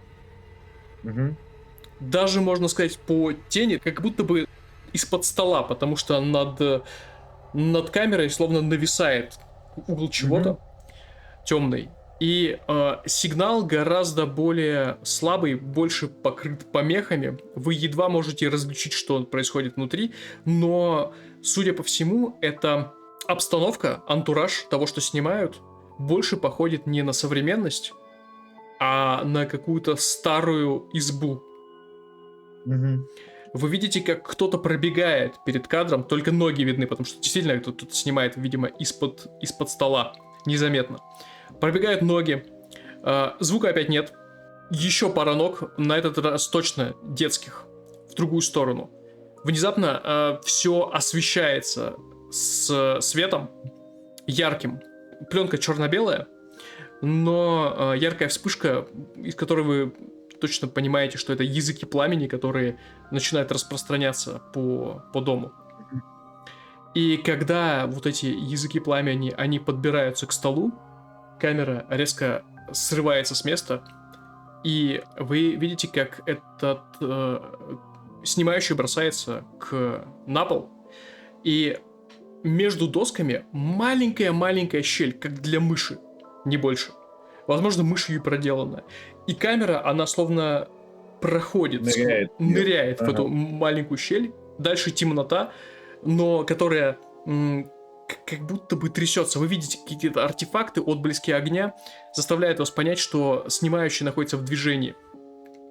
Он резко оборачивается назад, и вы видите пылающую избу и несколько в отдалении на фоне черного неба ночью, и в следующее мгновение все покрывается шипением, и это все, что записалось.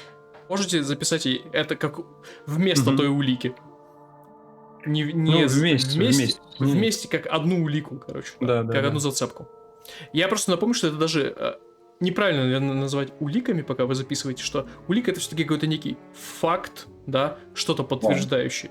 А это именно скорее зацепка, которую вы сами можете интерпретировать как хотите. Миша, знаешь, это ощущение, когда ты уже настолько устал от какой-то эмоции, что уже не можешь ее испытывать. Миша устал удивляться в этот момент. Знаешь, он просто садится на стул, отхлебывает из чашки. Я ничего не понимаю. Возможно, вот эта изба горящая ведет нас к староверцам. Нужно узнать побольше о них. Да не, ну это точно чертовщина какая-то, но да, это ж вот прям, мы же читали эту вырезку, не вырезку, эту статью читали, что староверов деревню сожгли. И вот, блин, нам какая-то чертовщина показывает, как эта деревня горела. В общем, никто из вас не идет спать, пока мы не построим хотя бы одну стройную версию. Не-не-не, это без меня, я поднимаю руки, я спать. Надеюсь, если что-то будет, по типа вот этих... Как ты сказал, карлик там нас снимал? Да, карлик. Он не снимал, он сидел там просто на дереве на этом смотрел. Не было у него камеры какой-то в руках. Без проблем. А потом он прыгнул. Но завтра, чтобы лучше соображать, я все-таки советую вам поспать. Хорошо. Итак, вы получили, несмотря на то, что вы не нашли кассету Одиссеи, ваша ночь прошла без каких-то... Короче, ваша ночь не прошла без событий. Да уж.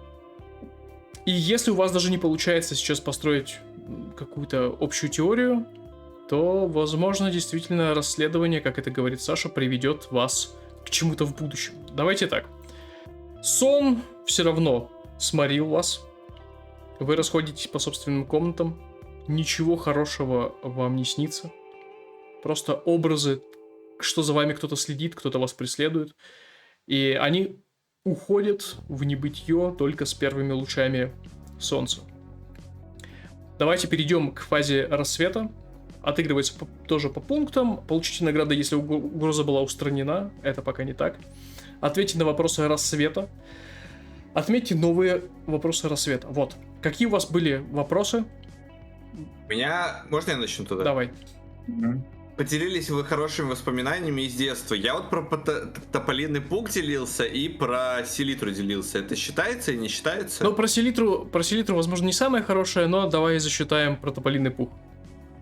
Окей, и вот это более спорный вопрос, но я хочу напомнить, нашли ли вы путь как-то соединиться с Каменноводском? Я считаю, вот эта встреча с гопниками, которые нас гопали, вот они вернули меня вот в то это, и я говорил, старый добрый Каменноводск. Блин, слушай, я, наверное, скажу, что все-таки нет, потому что ну, окей, это нет, так нет. Это не ты нашел путь, это гопники путь нашли тебя.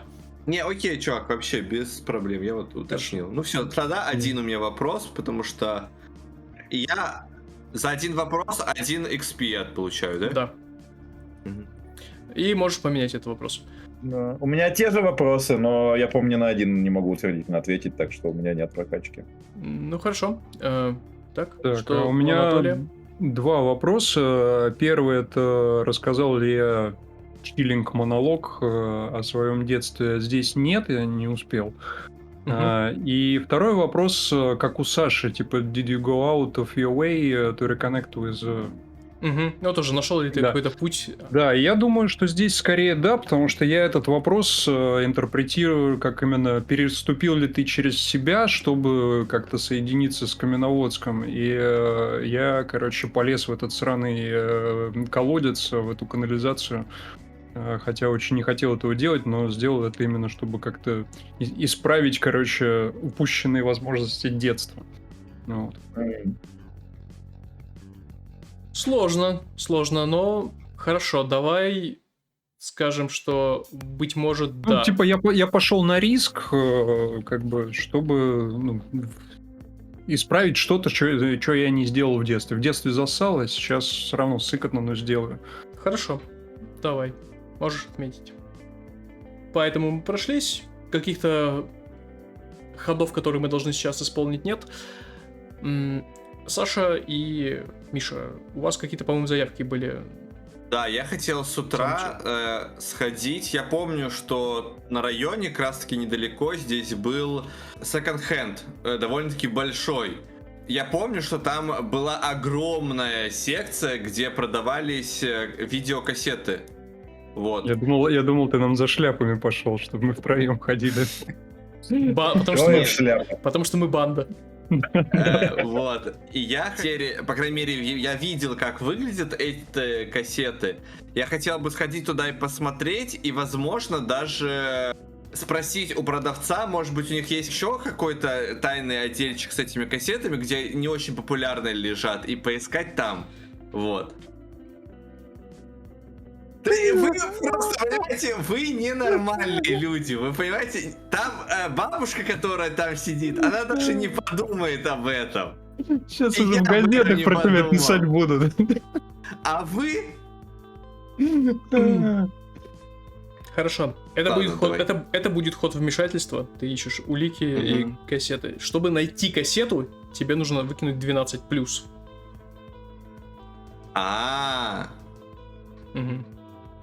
Ага. А я могу использовать...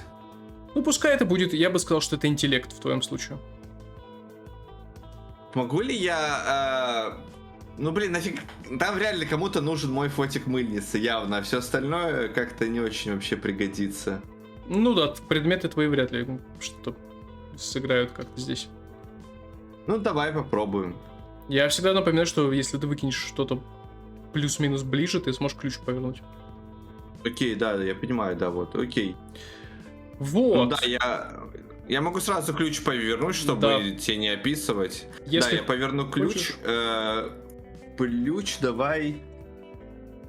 Давай я вот второй отмечу. Воспоминания о том, как вы были аутсайдером среди своих одноклассников. Хорошо. Ты поворачиваешь этот ключ, и твой уровень успеха становится 12. Ты просматриваешь все эти кассеты, и я знаю, как это будет. Смотри, ты просматриваешь эти кассеты. Как бы ты отнесся к тому, что ужастики расслабляют твоего персонажа? Да, верно или нет утверждение? Нет, ты можешь ответить нет. Ну, не, пусть будет да, потому что меня нет, но пусть будет да, типа, как персонажа, да, так интереснее, наверное. Хорошо, ты можешь назвать какой-нибудь ужастик, который тогда был популярен? Чаки первый. Чаки. Кукла Чаки. Да, наверное, тогда она точно вышла. Окей, ты смотришь эти кассеты и видишь кассету с первым Чаки. Она затертая, вот просто у нее одна из самых затертых коробок, которые есть. Ты такой, типа, ты смотрел эту кассету в детстве, блин, это почти какие-то тоже воспоминания, у вас есть видеодвойка, ты ее берешь, и мужчина, который этим секонд-хендом, там в этом секонд-хенде, скорее всего, есть вот это отдельный видеопрокат, который стоит маленькой будочкой, обложенная просто вот этими рядами кассет. Он тебе говорит, не-не, это забронировано, кассета. Ну ладно, а ее можно будет потом взять, может быть, когда она освободится? Да, за ней сегодня просто придут, ее каждый сегодня пятница же, да, на все выходные берет Берут ребята из интерната. На посмотреть. О. Каждый раз одну и ту же кассету? Ее или какой-то другой ужастик. Вот ее сейчас берут. Давай, ты можешь записать себе, что интернетовцы Да. смотрят фильмы ужасов. Это как, зацепка? Это зацепка, да. Мгм. Кроме того, когда он это говорит и заставляет тебя покопаться поглубже в запасах, ты внезапно видишь, что вдалеке, в самом отдаленном уголке, лежит фиолетовая коробка. У меня протягиваешь- зрачки расширяются. Да, ты протягиваешь руку, берешь ее, твои зрачки расширяются, и ты смотришь на продавца, он такой: «С вами все в порядке, парень, ты тут не окочуришься?» Не-не-не, все в порядке. Знаешь, я медленно тянусь к этой кассете, чтобы вдруг не спугнуть, она вдруг не исчезла. И когда я понимаю, что она твердая, я медленно ее, рука моя ее обволакивает, и я ее крепко сжимаю, достаю и показываю ему. Я возьму эту кассету? Да, бери. Залог только 60 рублей. Да, конечно, я не распуская пальцев, знаешь, одной рукой достаю бумажник, кое-как там достаю это. Блин, это у меня осталось всего 100 рублей, которые на эту неделю. Или паспорт можешь оставить. О, да, я убираю, достаю паспорт. С ними, ничего не случится. Так, если кассету вернешь, ничего с ним не случится, я тебе его отдам, он выхватывает у тебя же паспорт, упирает его куда-то под прилавок, и ты выходишь с 2 кассетами фильмом ужасов на твой выбор и другой кассетой в фиолетовой обложке на корешок, который ты смотришь, и читаешь там: коробка сюрприз, через дефис, коробка сюрприз 08, дефис, повышенный уровень опасности. Я иду домой. 1 week later. Итак, фаза дня. Напомню, чтобы ответить на вопрос, вам необходимо с готовой теорией о происходящем. Может быть, это будет нечто сверхъестественное. Может быть, это... Почему бы вдруг не оказаться человеку под коммуникациями действительно просто какому-то юродивому маньяку, который затаскивает туда людей? Может быть, это будет некий микс из этих теорий. Вам нужно посетить библиотеку или местный архив и ответить там на вопрос, основываясь на тех зацепках, которые вы нашли. Итак, фаза Я дня. предлагаю все-таки сначала сходить в интернат, а там уже что-то прояснится. Ты же хотел к этим, к староверам. Это мы уже в библиотеке, если что, там что-нибудь найдем. Пойдем-ка Ну, с теми, хорошо. с кем можно поговорить, если никто не против. Да в Просто нас целом, много ну, чего в этот интернат указывают, просто сходить, Мгм. посмотреть, что там вообще творится. Вообще, да, я думаю, мы с Хорошо. утра позавтракав на скорую руку, какую-нибудь сухомятку с молочком. У бутербродами. Анатолия сразу вопрос, прям вот пока мы этот интернат обсуждаем. Ладно, Саша, интернат так интернат. Но давай сразу на берегу договоримся. С чем мы туда приходим? Просто я там разговаривать точно ни с кем не хочу. Каждый раз, когда я в этом городе с кем-то говорю, у нас проблемы начинаются. Так что, что мы туда придем? Кто мы? Репортеры, я не знаю, частные сыщики, обеспокоенные граждане. Кстати, хорошая идея, репортеры. Я вот вполне, мне кажется, сойду за за репортера из областной газеты. А у кого-то же был фотоаппарат. Давайте я возьму фотоаппарат и буду типа О, фотографом точно. прикидываться. Отличная идея. Только тебе, Сань, надо как-нибудь немножко внешность поменять.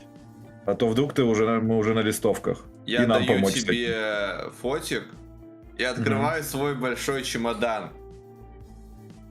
Я хочу немножко сменить имидж, чтобы больше походить на репортера.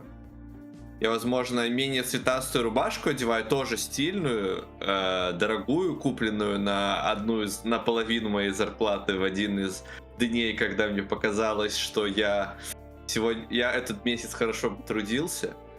Вот, надеваю такие, знаешь, такого бежевого цвета, бежевые штаны, туфли черные не с острым концом. Вот, и, собственно, снимаю бабочку и, возможно, меняю белую шляпу тоже на И еще у коричневую. тебя, наверное, такой галстук старомодный, как лопата, просто он очень, очень широкий, то есть это не тонкий галстук, а Да-да-да. как у репортеров в 2000-х, как у бизнесменов и деловых людей в 2000-х годах. Ну Хорошо? да, и даю Михаилу фотик. Ну и зайду буквально в констовары какой-нибудь ближайший, чтобы купить блокнотик и ручку, чтобы что-то как будто записывать. Мгм. Ну, звучит как план. И, кстати, пока я говорю, я кассету нашел, можно будет сегодня ночью посмотреть в прокате местном. Ничего себе, ты только сейчас об этом говоришь. Я выхватываю Да кассету, начинаю А вы рассматривать. сразу, я как зашел, вы начали вот это, зачем мы пойдем, куда пойдем, кто нас там это. Миша, он, наверное, пойдет в ванную, типа, намочит волосы, соберет их как-то в хвост, чтобы они не торчали и не висели. И побреется, то есть он сбреет бороду, усы, чтобы выглядеть, типа, чуть моложе и не походить на себя вчерашнего, потому что его все еще беспокоит, что там вызывали полицию, и, возможно, эти мужики про них рассказали, поэтому чем меньше он будет на себя похож, тем лучше. Ему, конечно, не хочется расставаться с подтверждением своей мужественности, но, возможно, так он будет выглядеть менее заметно и меньше привлекать внимание. Ну и он тоже немножко переоденется, оденет что-то более легкое, свободное Хорошо. и возьмет фотоаппарат. Ты глядишь, как проявления твоей мужественности, они медленно смываются в раковину. Глядишь на себя, ты действительно помолодел лет на 5, и вполне вероятно, что мужчины, которые видели вас только в затемненной парилке, действительно не смогут вас идентифицировать, опознать или дать какую-то наводку милиции. Итак, вы знаете, Знаешь, что... немного чешет. Хорошо, к твоей чесотке от крапивы прибавляется чесотка от свежести, От бритья. от бритья. Ты выходишь, у тебя лицо все еще красное, вероятнее всего в таких точках, от кровавых точках, как будто тебя искусали еще комары. Вы готовы, насколько вы можете судить. Вы знаете, что школа-интернат находится недалеко от Потемкинского недостроя. Более того, она даже отмечена на той самой загадочной детской карте, которую Михаил нашел в секретике на недострое. Мгм. Идти вам минут 20. Вы сразу отправляетесь туда. Ну да. Я думаю, по пути мы обсудим. Я думаю, что, с детьми мы реально не будем разговаривать, по крайней мере, вот я как журналист.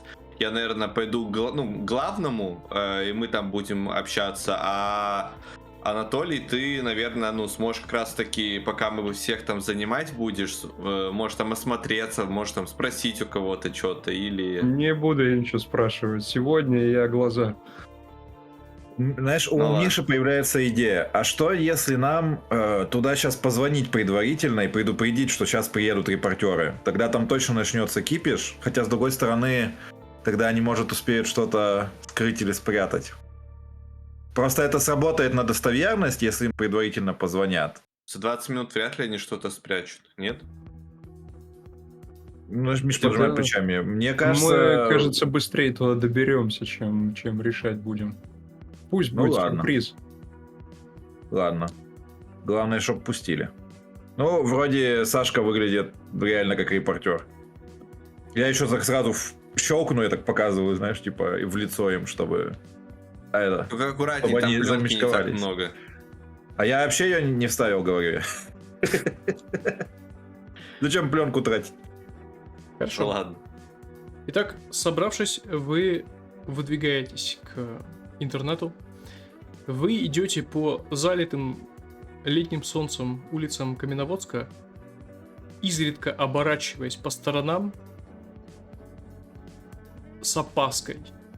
Вас все-таки ищет милиция. Кого-то похожего на вас ищет милиция. Благо, идти недалеко, и вам не встречается ни одной машины милицейской или человека в форме. Сам интернат находится внутри вот этого небольшого микрорайона жилого. Его окружают в основном дворы, которые, как и интернат сейчас, тонут в летней зелени.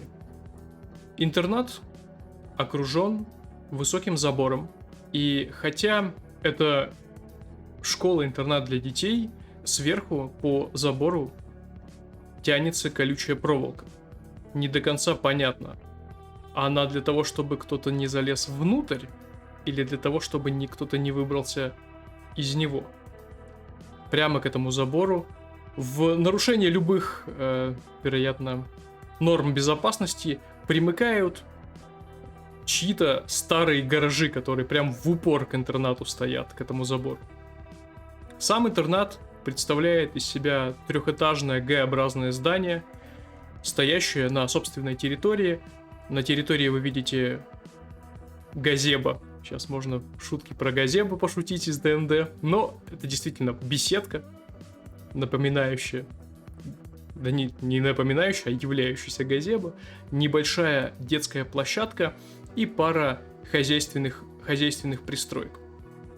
Вы сразу же замечаете, глядя через забор на интернат, что несколько стекол на первом и втором этаже выбиты, судя по всему, были выбиты и заколочены досками.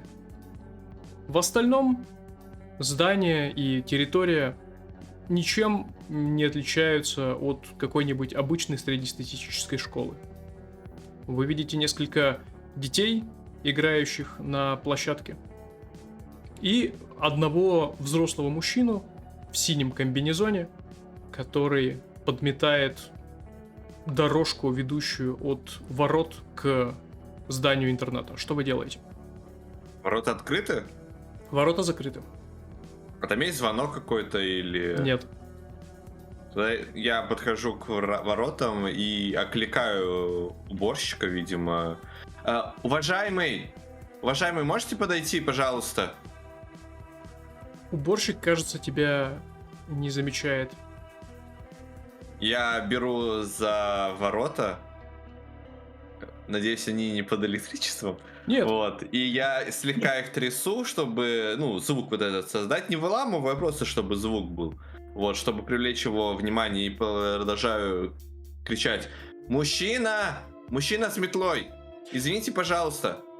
Мужчина с метлой делает вид, что не замечает тебя абсолютно. Но звук, который ты издаешь, привлекает детей, которые играли. А они встают, подходят к нему и трясут его за рукав, показывают в вашем направлении. В этот момент он переводит на вас взгляд и подходит. Когда он говорит, вы сразу понимаете, что он глухонемой. Он произносит слова таким образом, что понятно, что он сам не привык слышать собственный голос. Он говорит: «Вы кто? Закрыто!» А вы меня понимаете? Я показываю на губы и, Он кивает, судя по всему, он умеет читать по губам. Мы из областной газеты пришли, у нас репортаж про все интернаты нашей области. Вот пришли к вам. Можете проводить нас к директору или к одному из учителей, возможно? Нам небольшое интервью. Я так щелкаю фотоаппаратом, знаешь. Он от вспышки закрывает глаза. «Директор!» «Хорошо!» Он снимает связку ключей, открывает ими ворота. Со скрипом приоткрывает, запуская вас внутрь. «Идите за мной, никуда не сворачивайте!» Хорошо. Я зову остальных за собой. Вы проходите мимо той парочки детей, мальчик и девочка лет 10-12. Они провожают вас долгим взглядом. Вам не до конца понятно, то ли они смотрят на вас с любопытством, но в их взгляде сквозит какая-то холодная враждебность по отношению к чужакам. Ожидаемо. Вы заходите внутрь. Внутри вы сразу же слышите детский гомон, раздающийся откуда-то, видимо, из спален. Несколько взрослых людей, две женщины, обе довольно тучные, в строгих платьях, они ведут за собой выводок детворы, похоже, это местные учителя. Ваш проводник оборачивается к вам. 2-й этаж, идите за мной. Если вы никуда не сворачиваете, то он доводит вас до двери с табличкой «Директор» и фамилия Кузнецов. Я жду, пока уборщик на меня повернется и посмотрит, и я ему говорю спасибо большое и стучусь в дверь. Ты почти сразу слышишь голос, раздающийся из-за двери. Да, кто там, войдите. Я открываю двери и... Здравствуйте, мы из местной, из областной газеты «Правда нулевых». Возможно, читали нас. Действительно, такая газета есть, наша областная газета. Хорошо. Какую-то я вот... Я напомню, что у вас есть еще газета «Вечерний Каменноводск». Не, да, я имею в виду, я хочу, чтобы мы были из областной, мы типа не местные. Областная, все. Вопросов нет. Худощавый мужчина, бледный, даже болезненно бледный, с редеющими волосами, лет, наверное, 30-32, поднимает глаза от стола, глядит на вас, он одет в пиджак, несмотря на то, что сейчас очень жарко на улице. Он одет в рубашку, в галстук, в пиджак, пиджак чуть больше его по размеру. Форточка в кабинете закрыта, и внутри царит страшная духота, но, судя по всему, директора Кузнецова это никак не волнует, потому что он даже не раскраснелся, и вы не видите ни пота, ничего на его лице. Он откладывает ручку в сторону и говорит: «Меня из района не предупреждали. Ну вы проходите, садитесь». О, спасибо большое. Парень, давайте, заходите. Вы не против, если мой фотограф сделает пару фотографий? Мы потом пришлем вам на одобрение, и вы сможете любую, то, что не понравившееся, убрать. Также и с текстом. Поправляет пиджак. Короче, я поднимаю так фотоаппарат, как пистолет, знаешь, на него наводя. Да, какая газета вы говорите? Правда нулевых. Правда нулевых. Я так щелк делаю. Да. Может быть, на фоне хотя бы стены там дипломы висят? Наши? Да, мы потом сделаем фотографии. Или Я поворачиваю сейчас. щелкаю диплома. Может, сначала интервью? Мы пишем репортаж о интернатах нашей области, чтобы... У нас поступило распоряжение от начальника области, что нужно... Это называется губернатор.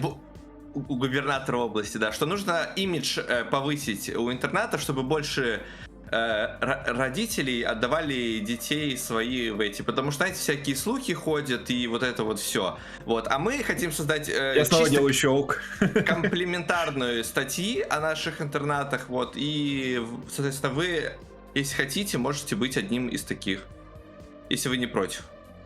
Вы хотите, чтобы больше родителей отдавали детей в интернаты? Не мы, губернатор. Ему распоряжение сверху поступило, я слышал, или что-то такое. В общем, мы особо не вдаемся, наша работа простая. Да, вас не предупреждали? Совсем с ума посходили все. Я просто продолжаю, знаешь, щелкать. Причем я щелкаю, там стол у вас с документами. Кто-то, короче, какие-то места, которые не особо ему, может, хотелось бы показывать. Угу. Я давал тебе же, как называют, фотоаппарат с пленкой, ты, возможно, сам ее вытащил, ты можешь просто ее вставить. Поэтому, если захочешь... Угу. Ну, давай, типа, пока по временем. Не, как хочешь, я тебе просто говорю, что у тебя есть такая возможность. Да. Кузнецов поднимается из-за стола, подходит и говорит: ладно, я понимаю, у вас задание от губернатора, но вы меня тоже поймите, у меня времени не так много. Возможно, кого-то из учителей может дать нам интервью. Мы просто к вам пришли, так чтобы, с вашего ведома все было. Нет, я сам. Сейчас учителя как раз разгар дня, дети сейчас учатся, отвлекать, педагогический состав я не хочу. Давайте покажу вам немного наш интернат, расскажу, отвечу на вопросы, но про все у нас с вами минут 15. Я думаю, мы управимся. Спасибо большое. Мы понимаем, как ценно ваше время. Вы все-таки работаете с детьми, да. Я замолкаю. Слушаю вас внимательно. Да, Ну- может экскурсию, а мы по ходу будем задавать вопросы. Перебиваю я его опять. Ну, да. Я снова щелкаю. Да, пожалуйста, не надо. Не надо. Я скажу вам, где можно будет сфотографировать. Хорошие кадры выберем. Простите, а вы кто? Он показывает на Анатолия. Стажер. Он учится из... Одновременно с этим я говорю, водитель. У него права есть, у нас нету. Нам дали стажера, а он заодно водить умеет. Ну, звучит логично. Хорошо. Ну, пойдемте. У нас заведение небольшое, но, можно сказать, семейное. Мы здесь все как одна большая семья. Пойдемте. Я, честно говоря, за наш интернат готов жизнь положить. Я, признаться, и сам здесь выпускник. Пойдемте. Он выходит, ведет вас по рекреации. Ну, вы видите, опять-таки, ничем особо не отличающийся от стандартной школы нулевых годов антураж. Бетонные вот эти полы, даже не бетонные, а плитка серая в основном с какой-нибудь там темным вкраплением. Выкрашенные в самые казенные цвета стены. Покрашенные так, что в 5 слоев, так что они больше уже не открываются. Окна с белыми решетками за ними. Вот эти нескончаемые не ящики, а горшки с различными цветами, стоящими по разным углам. Кое-где на досках какая-нибудь стенгазета, детские рисунки развешанные. Кузнецов ведет вас. Да. Заявка просто, у меня есть информация о том, что интернатовцы смотрят ужасы каждые выходные. И если мы будем проходить мимо места, где они это, соответственно, я предполагаю, то есть телевизор с видеодвойкой, я хочу как раз таки на этом месте остановиться подробнее и обратить внимание. Хорошо, если он вас куда-то туда отведет, ты сможешь это сделать, Михаил. Да, в общем, в какой-то момент, когда нас начинают вести, и Миша видит там стенгазеты вот эти висящие, или какие-то информационные стенды, в общем, все, что касается детей, скажем так. Угу. Потому что Миша почему-то кажется, что смысл весь в детях, что-то с детьми не так, а не со взрослыми. По крайней мере, потому что он видел взрослых людей, они выглядят абсолютно... Дети вели себя, пусть немного, но странно. Поэтому он в какой-то момент такой: подождите секунду, мне нужно поменять пленку, открывает, вставляет пленку, и я хочу сфоткать, стенгазету, хочу сфоткать рисунки детские, и когда мы доходим, если я вижу где-то ребят, я тоже их фоткаю. Если директор прям не начинает там резко противиться быть, да. Давай сделаем это ход расследования и Мгм. посмотрим, сможешь ли ты что-то запечатлеть ход вмешательства.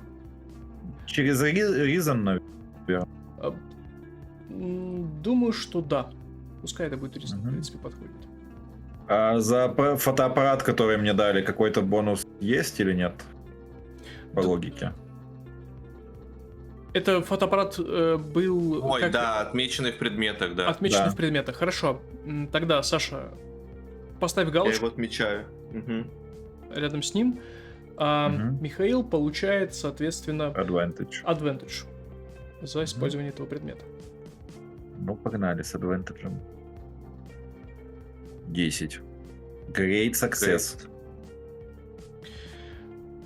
Рядом стенд, на нем различные детские рисунки, как я сказал, стенгазета, и в твой... Я просто хочу вам дать новую улику. Какую-то. Мгм. Ну, смотри, я же не прям сейчас могу это заметить. Если хочешь, ты можешь подумать, я когда пленку будем проявлять, ее обнаружу. Ну да, мы Вариант. какую-то деталь, может быть, найдем. Он Да. пока Мгм. так в общем. Фоткай. Хорошо, давайте так, действительно. Пускай, Мгм. когда вы проявите Всё. пленку, может быть, какая-то новая улика возникнет. В остальном ваша экскурсия, она проходит достаточно штатно. Кузнецов показывает вам несколько классов, открывает один из них, заглядывает внутрь, говорит: Тамара Петровна, можно вас побеспокоить? Здесь корреспонденты, они просто посмотрят на детишек. Вы заглядываете внутрь и вы видите, как дети очень смирно сидят. Когда дверь открывается и вы заглядываете внутрь, они как по команде поворачивают головы, смотрят на вас. Анатолий? Слушай, а сейчас получается, время уроков, то есть Да. дети в классе сидят. Хорошо, я тогда какое-то время, со всеми, собственно, следую там по классам, по экскурсиям и так далее, и просто в какой-нибудь момент в коридоре там скажу, я пойду пока перекурю и там во дворе, в общем, подожду вас. Вы же скоро все равно заканчиваете. Я хочу просто выйти на улицу, закурить там где-то, и если мне ничто не помешает, то просто там обойти этот интернат, по кругу, потому что я думаю, что кто-то из детей может там прогуливать уроки, типа самые бойкие ребята где-нибудь здесь там в кустах курят, и, может быть, получится с ними переговорить или как-то привлечь их внимание. Хорошо, Специально искать не буду, я скорее, знаешь, как магнит такой, с этой сигаретой буду ходить, типа ждать, что, может, сам ко мне кто-нибудь выйдет. Анатолий, 2 Пускай, минуты назад. Я не буду взаимодействовать с детьми. пускай это будет тоже ход вмешательства на presence, на внешность. Presence. Хорошо. Это частичный успех. Окей.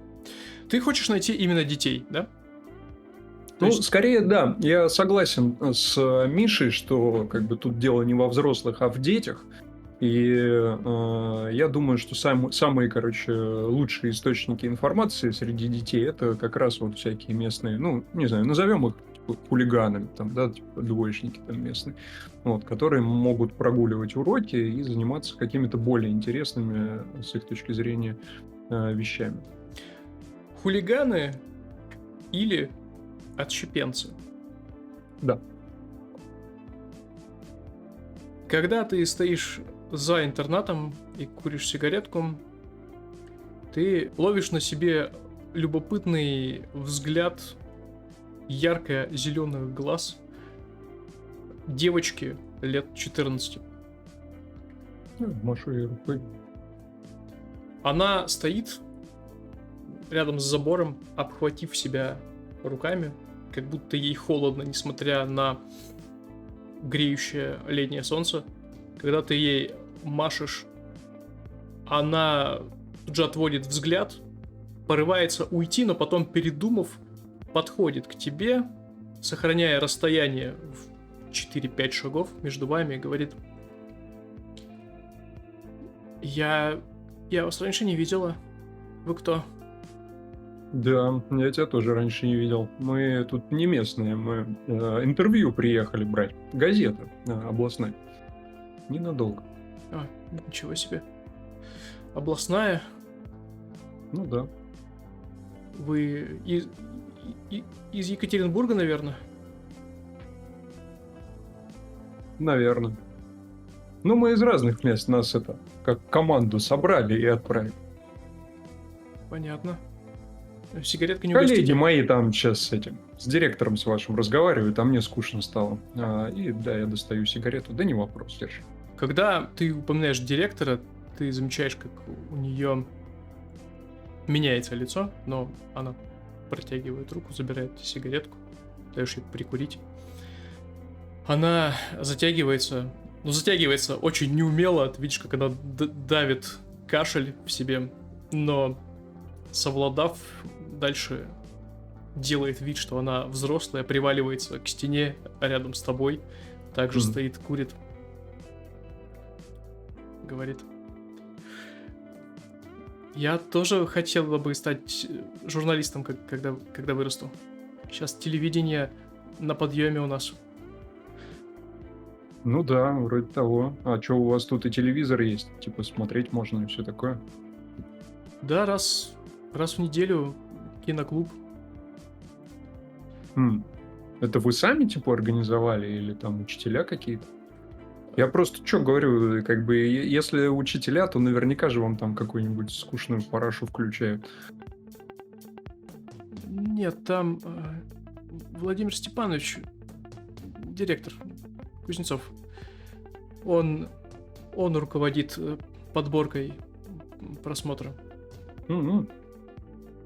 И что смотрите? Она как-то очень долго на тебя смотрит. Ну, я стараюсь, знаешь, типа, как это, не допытываюсь, а просто спросил. Мультики. Ну, ничего себе, я мультики тоже люблю. И в детстве любил всегда. Слушай, а у вас же здесь совсем разных возрастов дети, да? Тебе Да. сколько лет? 15, 16, наверное. Я типа чуть завышаю возраст. 14. Еще 4 года и свалю отсюда. Мгм. Ну вот, то есть до 18 здесь еще ребята есть, наверное, да? И что, все мультики смотрят одинаковые? Ну, кто Странный хочет. он ваш, этот Владимир Степанович. Владимир Степанович реально странный. А вы с ним... Вы не заметили этого, пока общались? Да я с ним не общался практически, что мы там 5 минут переговорили, он нервный какой-то. Ну вот, галстук свой поправляет постоянно. Да. А что с ним не так-то? Да мне нельзя говорить с незнакомыми А людьми. кто тут услышит-то? Посмотри, блин, вожу вокруг двор. Все же на уроках. Сама же знаешь. Она заговорчески смотрит по сторонам.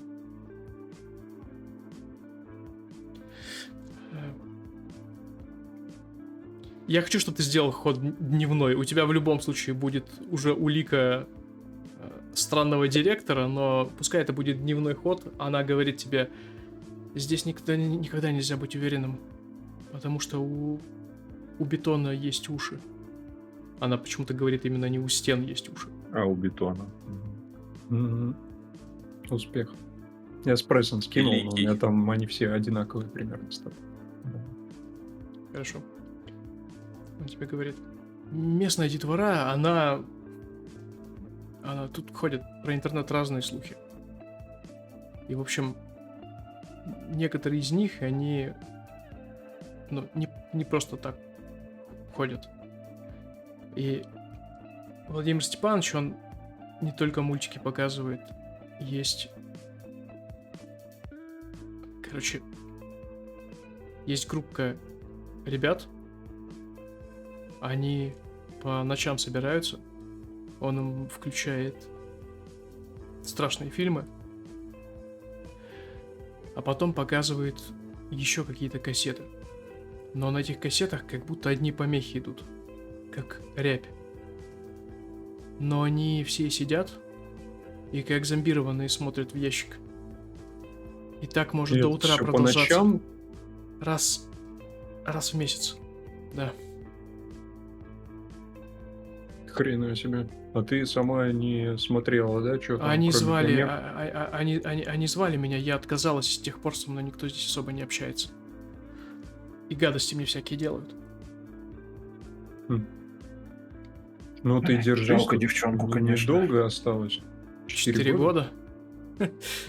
Мне бы до конца лета протянуть. Хм.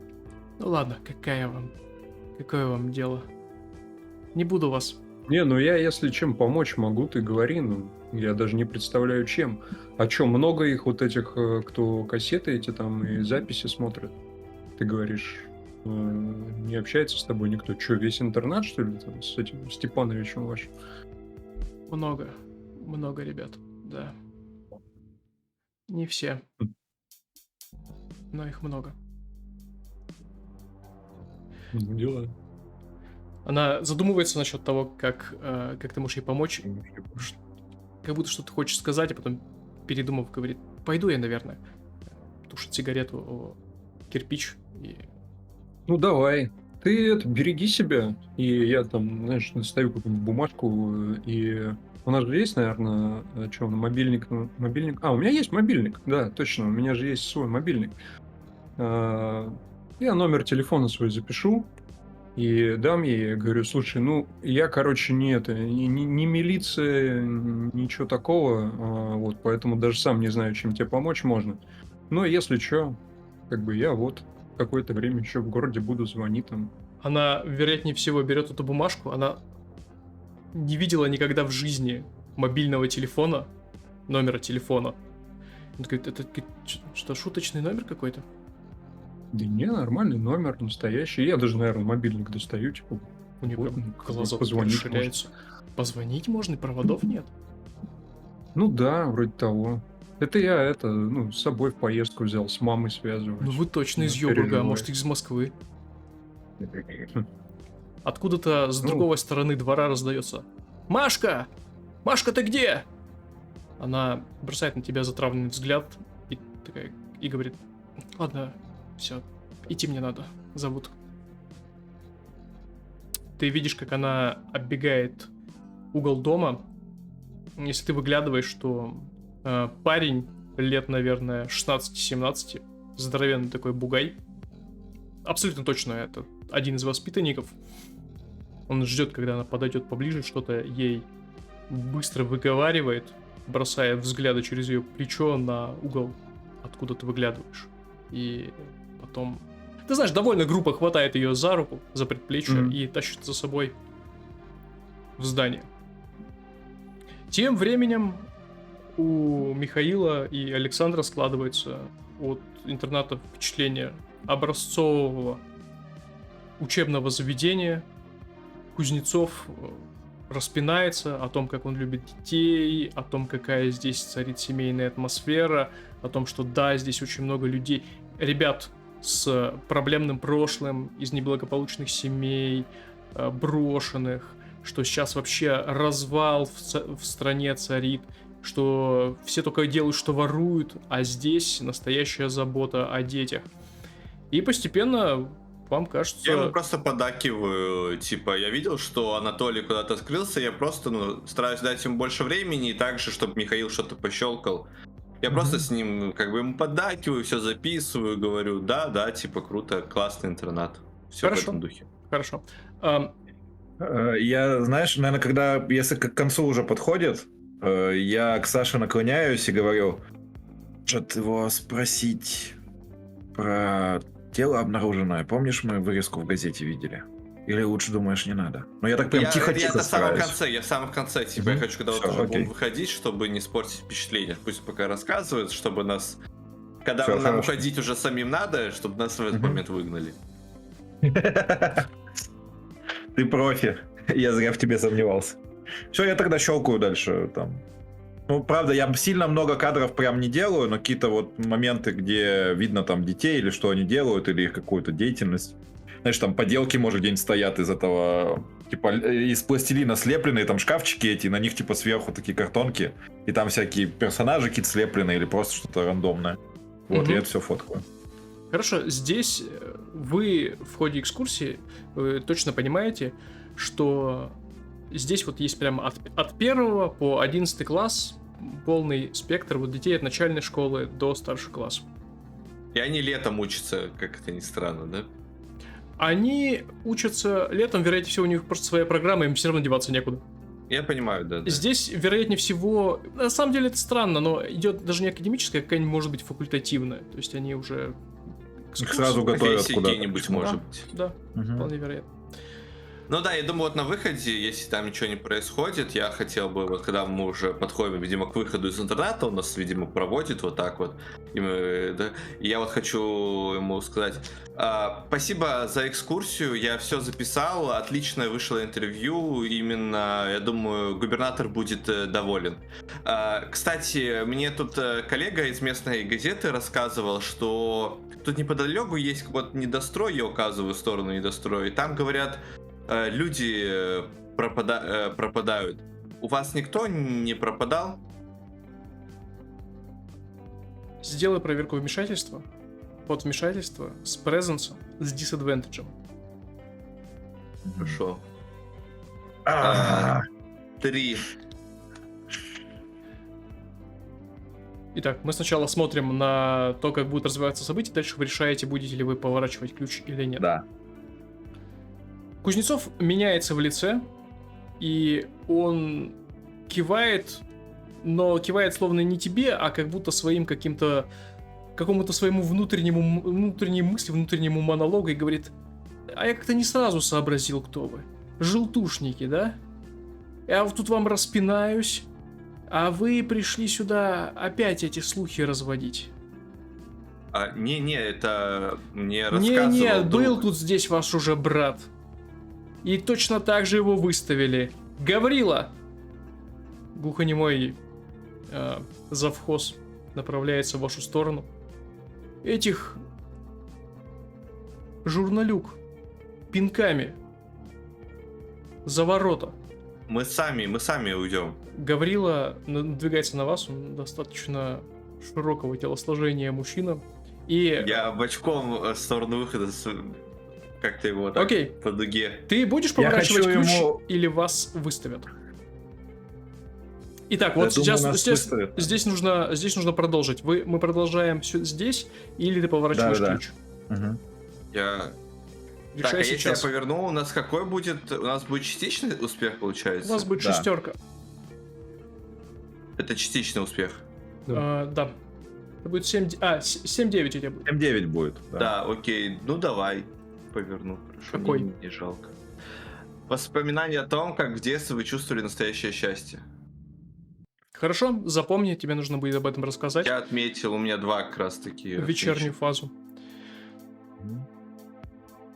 Кузнецов задумывается, он кивает какой-то своей внутренней мысли, а потом отвечает: знаете, мы об этом говорить-то не любим. Здесь уже всякие проходимцы, которые тоже журналистами себя называли, бывали, расспрашивали еще раз. Никакого отношения наши воспитанники и мы к этому делу не имеем. Того жмурика, которого здесь нашли, вы... Еще раз. Да, на нем были какие-то странные ножевые ранения. Но еще раз скажу, он сюда, видимо, забрел сам и получил, возможно, их, когда... Все травмы получил, когда перебирался через забор. Мы поэтому колючую проволоку и установили. Так я вот для этого и спрашиваю. У нас, скорее всего, кто-нибудь будет писать редакцию с этим, чтобы мы так и А вы не ответили, что вы не говорите об имеете этом. никакого отношения. Никакого отношения не имеем, и чем быстрее про это забудут, тем лучше. Ничего Да, про это не упоминать в пишите. статье мы это не будем. Здесь дети. Мы и так сталкиваемся, что тупые всякие подростки, которым в колонии для несовершеннолетних самое место, окна нам бьют из-за всяких слухов. Нам это дело не нужно. Извините, я понял. Я вижу, что у вас все отлично. Извините, видимо, для вас это чувствительная тема, я понимаю. Еще раз, простите, пожалуйста, и в статью это точно не попадет. Хорошо. Гаврила, Спасибо проводи большое их. вам. Я протягиваю руку директору. Он жмет тебе руку. У него сухая, холодная ладонь, но он пожимает тебе достаточно сильно. Твои пальцы сжимает. Завхоз подходит и говорит: идемте, я дверь открою. В этот момент уже Анатолий нарисовался рядом. Да не, я их там подожду. Ты стоишь Ну, или уже там на у- первом этаже где-нибудь. Я думаю, что этот Не, разговор мы происходит. уже вышли как раз. Да, этот Ну, разговор да, происходит. значит, на выходе. Хорошо, ты стоишь у ворот. Гаврил открывает перед вами дверь, и когда вы выходите, он, не попрощавшись, ничего, захлапывает Я ее. с ним прощаюсь. Он не отвечает тебе. Прощанием его служит только поворот ключа в замке, и он уходит прочь, а вы все еще видите, как Кузнецов стоит в центре двора на дорожке, ведущей к интернату, и, сложив руки за спиной, смотрит на вас до тех Я пор, пока вы не улыбаюсь и скроетесь. махаю ему на Да, прощание. я тоже так типа рукой машу. Я думаю, что, быть может, он поднимает руку тоже и наклоняет голову любопытно в сторону и ждет, пока вы не уйдете. Да, я думаю, я обращаюсь к Михаилу. Ты наснимал там что-нибудь? Да. Пойдемте. Толь, ты что-нибудь узнал? Ну, мы идем уже в сторону. Ну, я вроде думаю. того, да. И, ну, я рассказываю, что вот переговорил с девочкой, и рассказываю, что Кузнецов, ну, типа, дети, она, по крайней мере, Маша, он считает, что Кузнецов странный какой-то, что он, соответственно, им эти киноклубы устраивает, ужасы всякие показывает по ночам, а потом помехи. Ну, короче, все пересказываю, как было. А я рассказываю, что как раз-таки я узнал, что интернетовцы берут каждые выходные ужастики в Мгм. местном салоне. Ну, вот, походу, они не сами берут, а, ну, короче, санкционированное это действие от Степановича. Ну, мне сказали, что они сами берут. Может, просто помимо этого они Ну, еще может, и сами он их смотрят. отправляет. Может быть. Ну, в общем, я к тому, что это не они там втихаря по ночам что-то смотрят, а типа это директор, короче, все знает об этом. Он и, мутный видимо, какой-то, мне поощряет. показался. Да. В Тебе, Миш, комнате как он? сидит и даже не жарко. А еще Мгм. он, ты заметил, он хоть и раздраженный был, но тоже вообще никакой реакции. И про труп он рассказал на территории интерната, что нашли у них. Я не слышал об этом. Нет, вы про это слышали? Не, мы Слышали, знаем, да? А, окей. У нас вырезка в газете была, но Да. про ножевые ничего там не было. Я так, Это знаешь, так. типа многозначительно поднимаю бровь. Он прям совсем загрелся. Я вроде ничего такого не спросил, а он прям как будто чувствует вину. А ты заметил, что у них окна-то и правда побиты, и, судя по всему, не воспитанниками, а, знаешь, я так смотрю, теми, кто за забором. Вот они колючую проволоку-то и намотали. У нас, кстати, тоже окно разбитое. Не находите здесь совпадение? Я пожимаю Ну плечами. ладно, давайте вечером обсудим. Надо еще фотку проявить. Мгм. Мы идем в фотосалон и проявляем фотографии. Давайте, чтобы это было Аутентичнее. аутентично, да. Дома с красной лампочкой. Да, дома с красной окей, лампочкой, да, давай в я- ванной. У вас там не полноценная ванная комната, конечно, а как Мгм. я и говорил. Нет, у вас есть ванная комната, в ней нет душа, там только туалет и раковина, так скажем. Но там Мгм. есть куда поставить красную лампу, вот этот небольшой тазик с проявочной жидкостью, и Мгм. Михаил может там все сделать.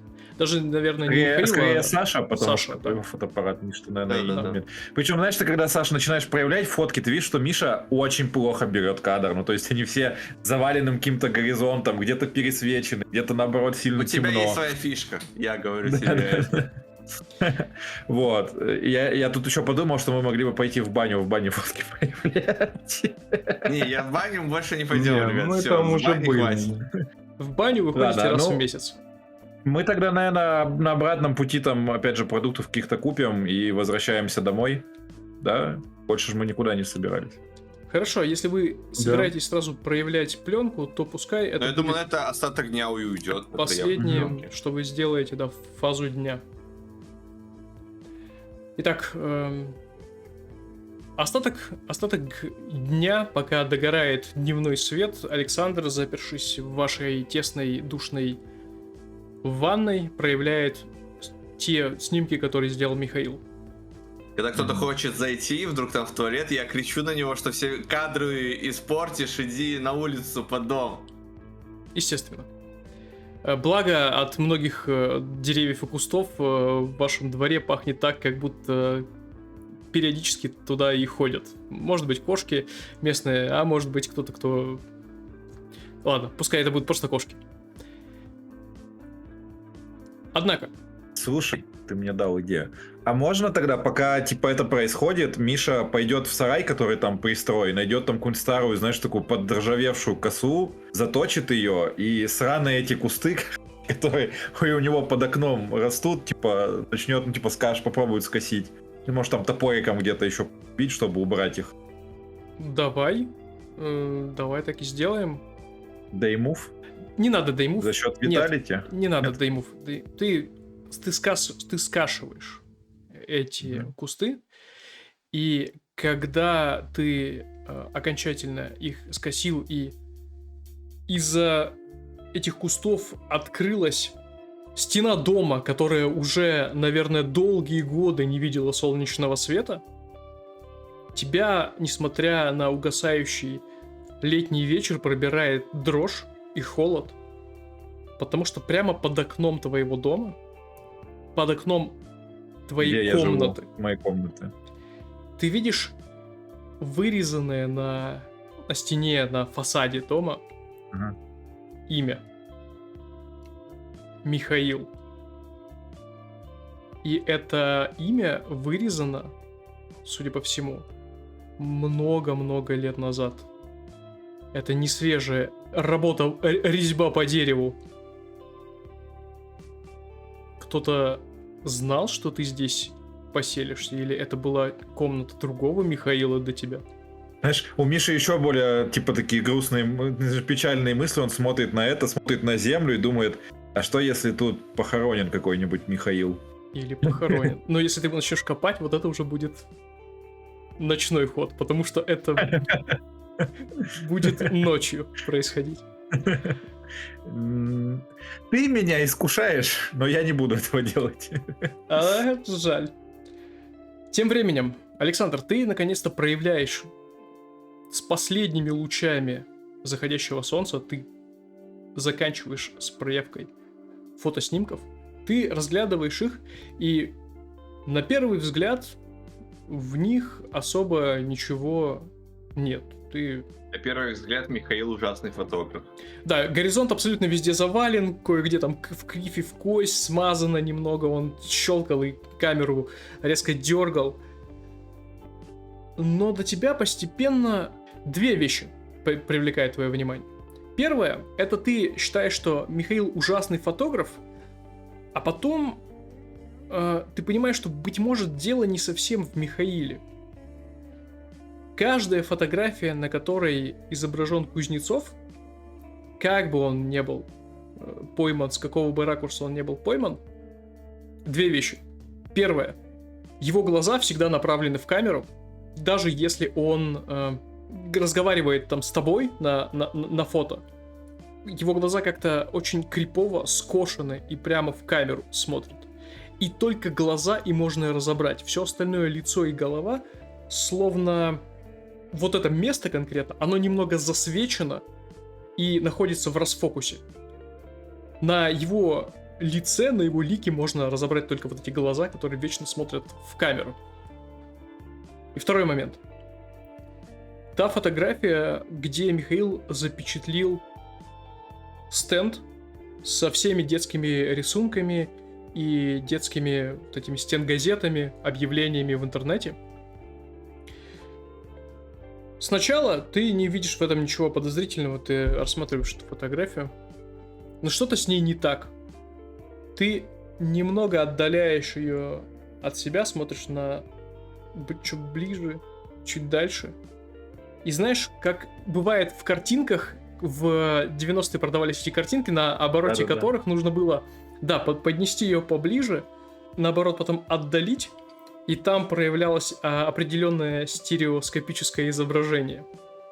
Вот, и один раз увидев его, ты потом никак не мог его развидеть, так сказать. И с этой фотографией то же самое. Это не стереоскопическое изображение, но внезапно детали всех этих рисунков, которые вот они наклеены, заклеена вся стена, стенд под эти рисунки, они один к одному идут. И ты тут понимаешь, что если присмотреться, как-то немного расфокусировать взгляд, то все эти рисунки от разных авторов, разных возрастов, они внезапно... Разных стилях. Они внезапно вместе являются словно частью одного общего полотна. Есть изображение, которое складывается из всех этих рисунков вместе. Как мозаика. Как мозаика. И с этого изображения на тебя смотрят лица людей. Нескольких мужчин, нескольких женщин и детей. Они смотрят, и кажется, что они кричат. А сколько их всего? Сколько там у нас было жертв? Вот, да, я хочу, знаешь, я хочу посчитать именно дети, мужчины и женщины и сопоставить с тем, с жертвами. Это совпадает. И я... слушай, это одна улика в целом, вот то, что он смотрит в камеру, и это, или это две разные улики? Я думаю, что улика насчет камеры, она относится к той улике, которую вы уже получили, о том, что Кузнецов очень странный директор. А это улика, где директор показывает странные кассеты. Это вот в этом. Я думаю, что это да, вот- туда же. Всё, Все, всё все одно, да. понял. Мгм. Ага, я понял. Я всех зову, показываю это, пытаюсь им донести, показать, и вот, ну, в общем, рассказываю Мгм. это всем. Кстати, напомню еще вам, Карантин. может быть, вы не обратили внимания, это, наверное, не улика, но если вы будете думать о какой-то теории, то Кузнецов сказал вам, что он тоже бывший Да, что он воспитанник. тоже приемный. Да-да-да, я помню это. Мгм, У меня это у меня в самом центре всей теории.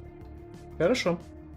Итак, на этом фаза дня заканчивается. Давайте посмотрим на фазу заката. Отыграйте все ходы, которые происходят во время фазы заката. Давайте тогда к этой части, вот отыграйте все ходы, мы отнесем все те ключи, которые Саша отмечал. Давайте. Все ключи о флешбеках его персонажа. Итак, Саша, у тебя отмечено 2 ключа, они относятся конкретно к твоему персонажу. Если ты можешь сделать их немного более криповыми, это только приветствуется. Если нет, пускай они будут глубокими и отражают какую-то скрытую, может быть, даже чуть забытую тобой историю твоего детства. Будоражат Я какие-то думаю, воспоминания. знаешь, вот как раз таки вот наступает вечер, я пока я начинаю убираться в ванной, вот это вот все, я и так целый день провел за этим, мне, ну, хочется поговорить с кем-то, я хочу как раз таки рассказать о том, мы нашли кассету, сейчас будем смотреть, я хочу рассказать ребятам, кстати, парни, мне тут в голову пришло, что я с этим каналом Одиссей очень-очень странно познакомился. Знаете, как это было? Я до конца не уверен, было ли это сон или нет, но вот с чего все началось. Мне тогда было лет 5, наверное, может быть, ну, около того, не помню точно. И мама меня, как всегда, уложила спать. Я, знаете, в детстве плохо спал, и ей приходилось сидеть со мной, меня успокаивать, чтобы я уснул. Вот. А так ей иногда нужно было работать рано с утра, и ей тоже хотелось поспать. Она просто брала не пиджак, ну, у нее кофта была, и она надевала ее на стул, и я думал, что это она. И, в общем, так и засыпал. Вот. В общем, она это мне потом рассказала. Вот, что она меня так обманывала. И вот как раз таки в тот вечер я что-то у нее начал спрашивать, она мне не отвечала, а потом мне показалось, что это был ее голос, но сейчас я уже не очень уверен, вот, и она сказала: успокойся, давай лучше телевизор посмотрим. И включила телевизор, и как раз таки тогда я увидел номер канала, который высветился, и запомнил его. Это был, по-моему, 11-й канал. И там как раз-таки был Одиссея ТВ. 94-й канал. 94-й. Да. И я не помню, о чем была тогда передача, но помню, что я как-то очень... Я ее посмотрел, и мне так стало хорошо и спокойно, и после этого я уже спал, не боялся, когда засыпал без матери. Итак, он порадовал вас этой жуткой личной Порадовал. историей. Миша просто, знаешь, задумчиво смотрит. У него, наверное, все еще вот эта вот мысль о надписи на стене, которую он увидел. Он еще, знаешь, он типа одел какой-то типа как комбинезон рабочий, он весь сейчас запачкан в вот этой траве, в листьях каких-то прилипших. И он стоит, ждет, когда Саша закончит, типа, убираться, чтобы пойти хотя бы там руки обмыть, лицо от сока. Вот, оно у него чешется, естественно, все еще сильнее. Вот, и когда Саша заканчивает с историей, Миша выдыхает больше сразу, что он наконец-то сейчас закончит в ванной и пустит его туда. Поэтому он немного раздраженно говорит: да, нифига у тебя мама пиджак вешала. А папа кто был, свитер? Ну, всякое Смешно, бывает, смешно. родители тоже заняты были. Но вот странно, вот, Саш, ты правильно сказал, что, типа, ты тогда посмотрел «Одиссею», и, типа, как-то тебе спокойно и нормально стало. И ведь странное дело, мне же тоже «Одиссея» в детстве нравилась. Мы же вообще здесь собрались в принципе, потому что приятные воспоминания были. А сейчас какая-то чертовщина вообще вокруг происходит. Это же просто мрак какой-то лютый. Что случилось-то? Вроде же все хорошо в детстве было. Детское восприятие. И у меня еще один ключ отметить, это тоже флешбеком будет, просто я не буду всех грузить. Вот. Воспоминания о том, как в детстве вы чувствовали настоящее счастье. После того, как я вот убрался, я что-то сажусь, начинаю ужинать, вот, и задумываюсь о своем. Мы купили картошки, я ее себе пожарил, и вот как раз картошка напоминает мне воспоминания о том, как мы каждое лето ездили на гребаные поля, и там вот эти бесконечные ряды картошки, которую трактор выпалывал, а нам нужно было ходить, собирать, таскать эти тяжелющие ведра. И я помню, когда я каждый раз этого события ждал как моего личного ада. Это время тянулось непомерно долго, было жарко, все были раздраженные, все ругались. В общем, я ненавидел это время года, но в один из годов, когда мне было лет 9, наверное, ливни шли несколько недель, и всю картошку затопило, она там вся сгнила, и мы никуда не поехали. И я помню, как я эти выходные я лежал дома, я даже никуда не ходил, и просто был счастлив просто смотреть в стену, что в этот год этот ад прошел меня стороной. Но в следующем году, к сожалению, он снова повторился, и поэтому... А вот прикольно ты мне напомнил. У меня ключи не повернуты никакие, но я историю хочу рассказать все равно, раз уж мы вспоминаем. Вот ты про картошку вспомнил, а мне в детстве очень нравилось на картошку наоборот ездить. Только не когда ее собирать надо, а, короче, у нас там не дача была, а деревня. В этой деревне, значит, поля эти картофельные, а на них колорадский жук нападал. А их очень много было, этих жуков колорадских, их прям дофига.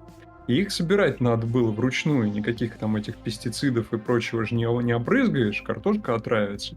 Вот, и в основном дети как раз, вот родители детей отправляли, типа, собирать этих жуков колорадских. И вот ты правильно сказал насчет восприятия, да? Вот в детстве нам вообще это все очень нравилось, и мы как бы собирали их там прям целыми ведрами. Представляешь, ведро жуков там целое, это ж просто вот они там все ползают, их дохренище. А их куда-то девать надо. Вот, и взрослые местные, они как бы научили, что надо же от них как-то избавляться. Ну, значит, их надо просто в костер все сыпать, чтобы они там все сгорали. Вот, и как-то детям всем нормально было, и даже прикольно, типа, взял там ведро жуков и в костер засыпал. А сейчас так подумаешь об этом, что это ж типа, это ж прям ад такой для жуков. Ну и детство у нас у всех было, конечно. Ладно. Мы в бензине их топили просто, ну, колорадских жуков в смысле. Миша, он, знаешь, выходит из ванной, там, залитый весь водой, и говорит, ну чё, вроде уже темно, картошка пожарена, давайте кассету смотреть. И хотя Саша не произносил историю про картошку и потоп, который его спас вслух, словно что-то подслушало его мысли, и вы все слышите теперь, как тяжелые капли дождя начинают барабанить по, скорее всего, кровельной крыше дома на Краснознаменной улице. И дождь сначала капает, а потом, как это часто бывает с летним дождем, внезапно обрушивается прямо на вас, и дальше вы слышите только звуки ливня, очень отдаленно напоминающие вам шум статических помех. Когда вы достаете кассету Одиссея и вставляете ее в видеодвойку. Я думаю, что можно пропустить вопрос о том, чем вы будете заниматься ночью. Видимо, вы смотрите все кассету Одиссей. Хорошо. Ага. Да. Коробка сюрприз 08, повышенный уровень опасности. Мы все переходим к фазе ночи. Напомню, Сейчас я зачитаю вам вступление к кассете, которую вам предстоит посмотреть. После этого я распределю для вас, для всех, части из этой кассеты, которые вам предстоит придумать и рассказать, инкорпорировать и чужие задумки, и свои собственные, и то, что написано в вашем промпте, в вашу часть истории. Показано на кассете. Мы перед этим возьмем небольшой перерыв, у вас будет время придумать, и после перерыва мы узнаем, что же скрывается в этой коробке-сюрпризе. Итак, коробка-сюрприз 08. Повышенный уровень опасности. На этой кассете записан эпизод развлекательного шоу «Коробка-сюрприз». Ведущий игры Сергей Лучинин, но все фанаты шоу и участники знают его неизменно как дядя Сережу. По правилам игры трое участников должны отгадать, что находится в черной коробке, стоящей на игровом столе. В ней может оказаться что угодно. Игроки опираются лишь на пространные намеки ведущего и выкрики из зала. Да, в этой игре можно кричать из зала. Победитель получает содержимое коробки. Хочет он того или нет.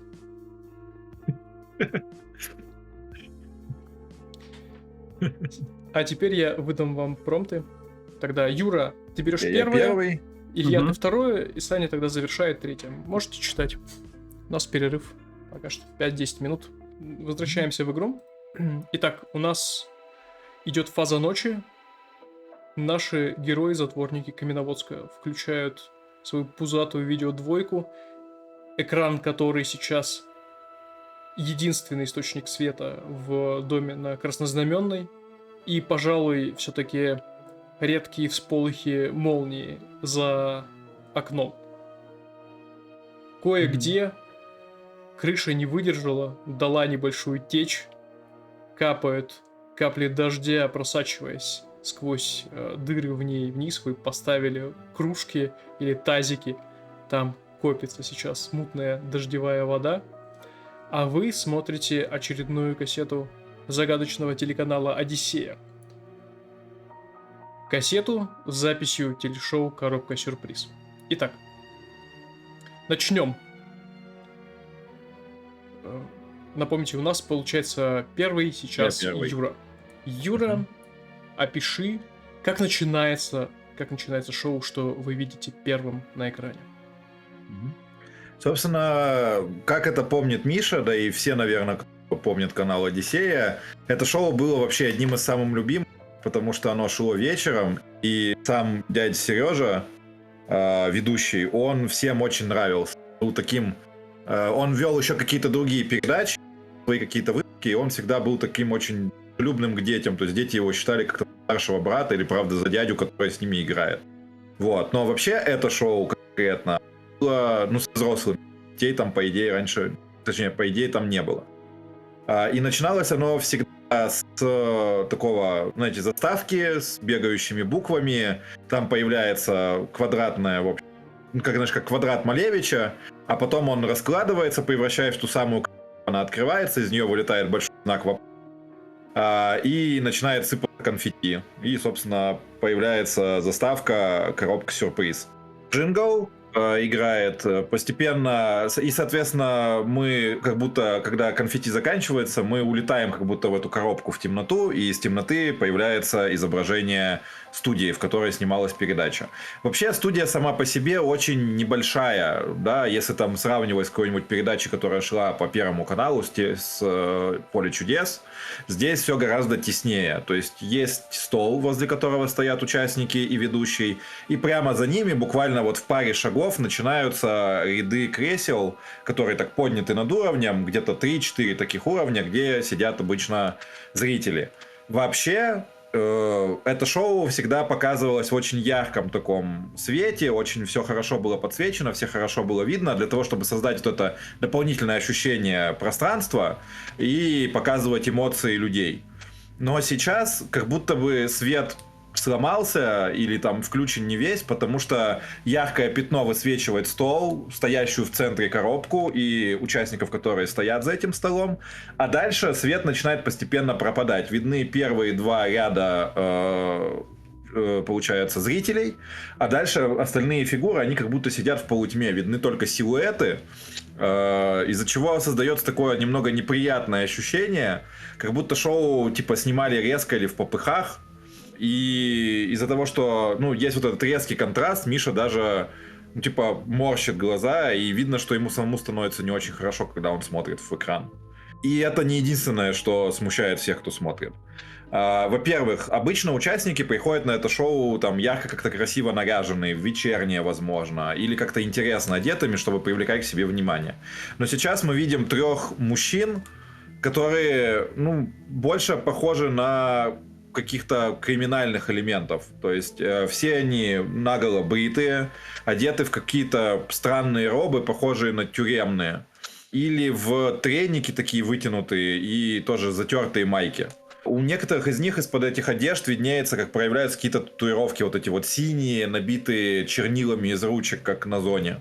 Да и сами лица этих мужчин не похожи на лица приветливых людей. У кого-то виден шрам, кто-то видно, что он улыбается, машет в камеру, у него половина зубов железные, а половина, возможно, вообще отсутствует. Тем не менее, сами они выглядят, ну, как участники шоу, то есть видно, что они понимают, где они находятся и готовы участвовать. Дядя Сережа же в своем обычном вечернем тоже красивом костюме также улыбается в камеру, и камера в какой-то момент фокусируется на нем. Он начинает объяснять правила, рассказывать условия игры. И в этот момент камера как будто немного сдвигается от него, так что мы видим только часть лица дяди Сережи. И еще сильнее зумируется, то есть как бы заглядывая ему за плечо. И берет крупным планом сидящих гостей. И не сразу на это было обращено внимание, но сейчас четко видно, что все зрители — это дети. Что, опять же, никогда в шоу раньше не было. Причем видно, что спереди сидят дети повзрослее, которые больше похожи на взрослых людей, ну там на молодых людей, может быть, на студентов. Но видно, что вот сейчас при приближении видно, что они младше. А за ними ряды, которые самые темные, где толком ничего не видно, видно, что силуэты еще меньше, как будто там сидят совсем маленькие дети. И на этих, у детей на лицах какое-то очень странное беспокойство. Они все смотрят либо в камеры прямо, либо на дядю Сережу и, ну, выглядят напуганными, как будто им здесь некомфортно. Периодически кто-то из них бросает взгляд на одного из участников и ежится. Однако они сидят смирно, видно, что как будто бы им даже запрещено, что ли, двигаться, то есть они не сидят расслабленно, не поворачиваются друг к другу, не объясняют, не комментируют, и никто не выкрикивает из зала ничего, хотя обычно это как бы принято в шоу, давать подсказки тем, кто играет за столом. Единственный, кто в этой ситуации выглядит абсолютно нормально, как всегда, это дядя Сережа. То есть для него как будто ничего не поменялось, ему не мешает ни отсутствие света, ни странные гости, ни даже аудитория из детей, к которым он, как я и говорил, всегда относится очень хорошо. И в какой-то момент, когда камера, видно, оператор замечает, что кадр съехал, он возвращает ее резко обратно, знаешь, вот такое мельтешение. Лицо дяди Сережи снова появляется, он приветливо улыбается в камеру, она отъезжает назад, и он, соответственно, поворачивается к зрителям.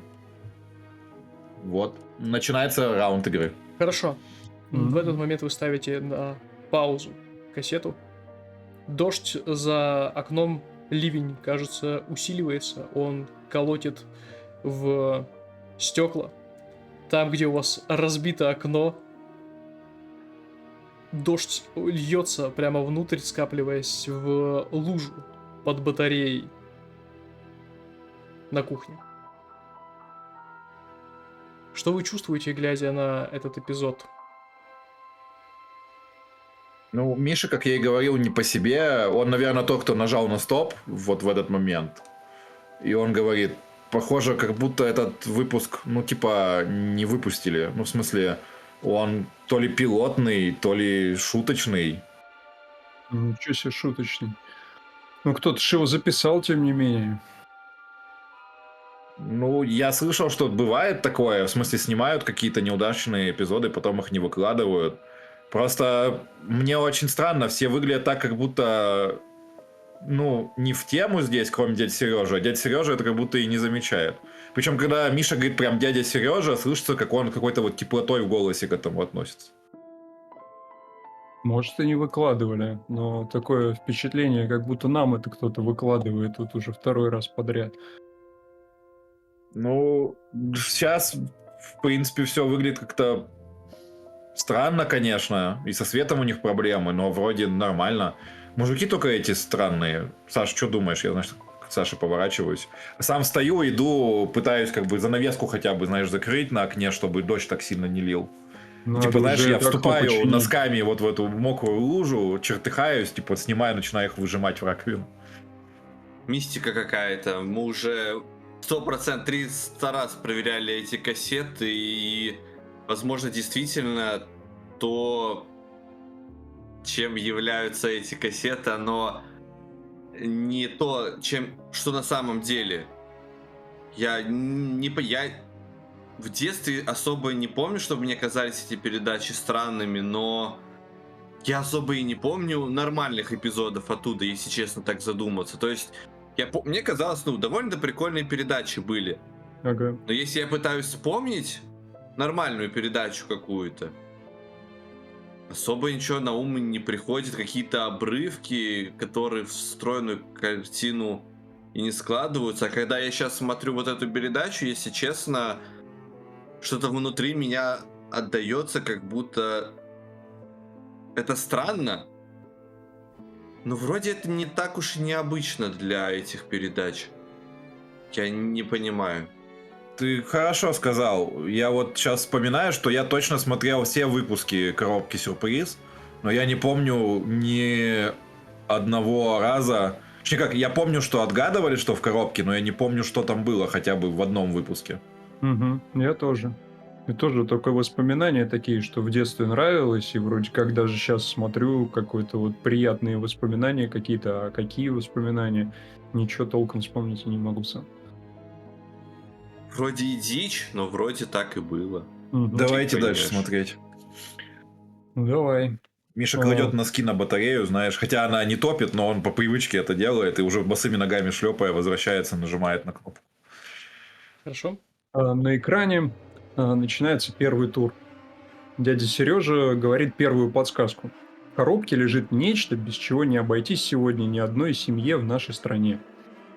Кадр перемещается к троим участникам шоу. Они явно все очень рады участвовать в игре. Они улыбаются, подбадривают как-то друг друга даже.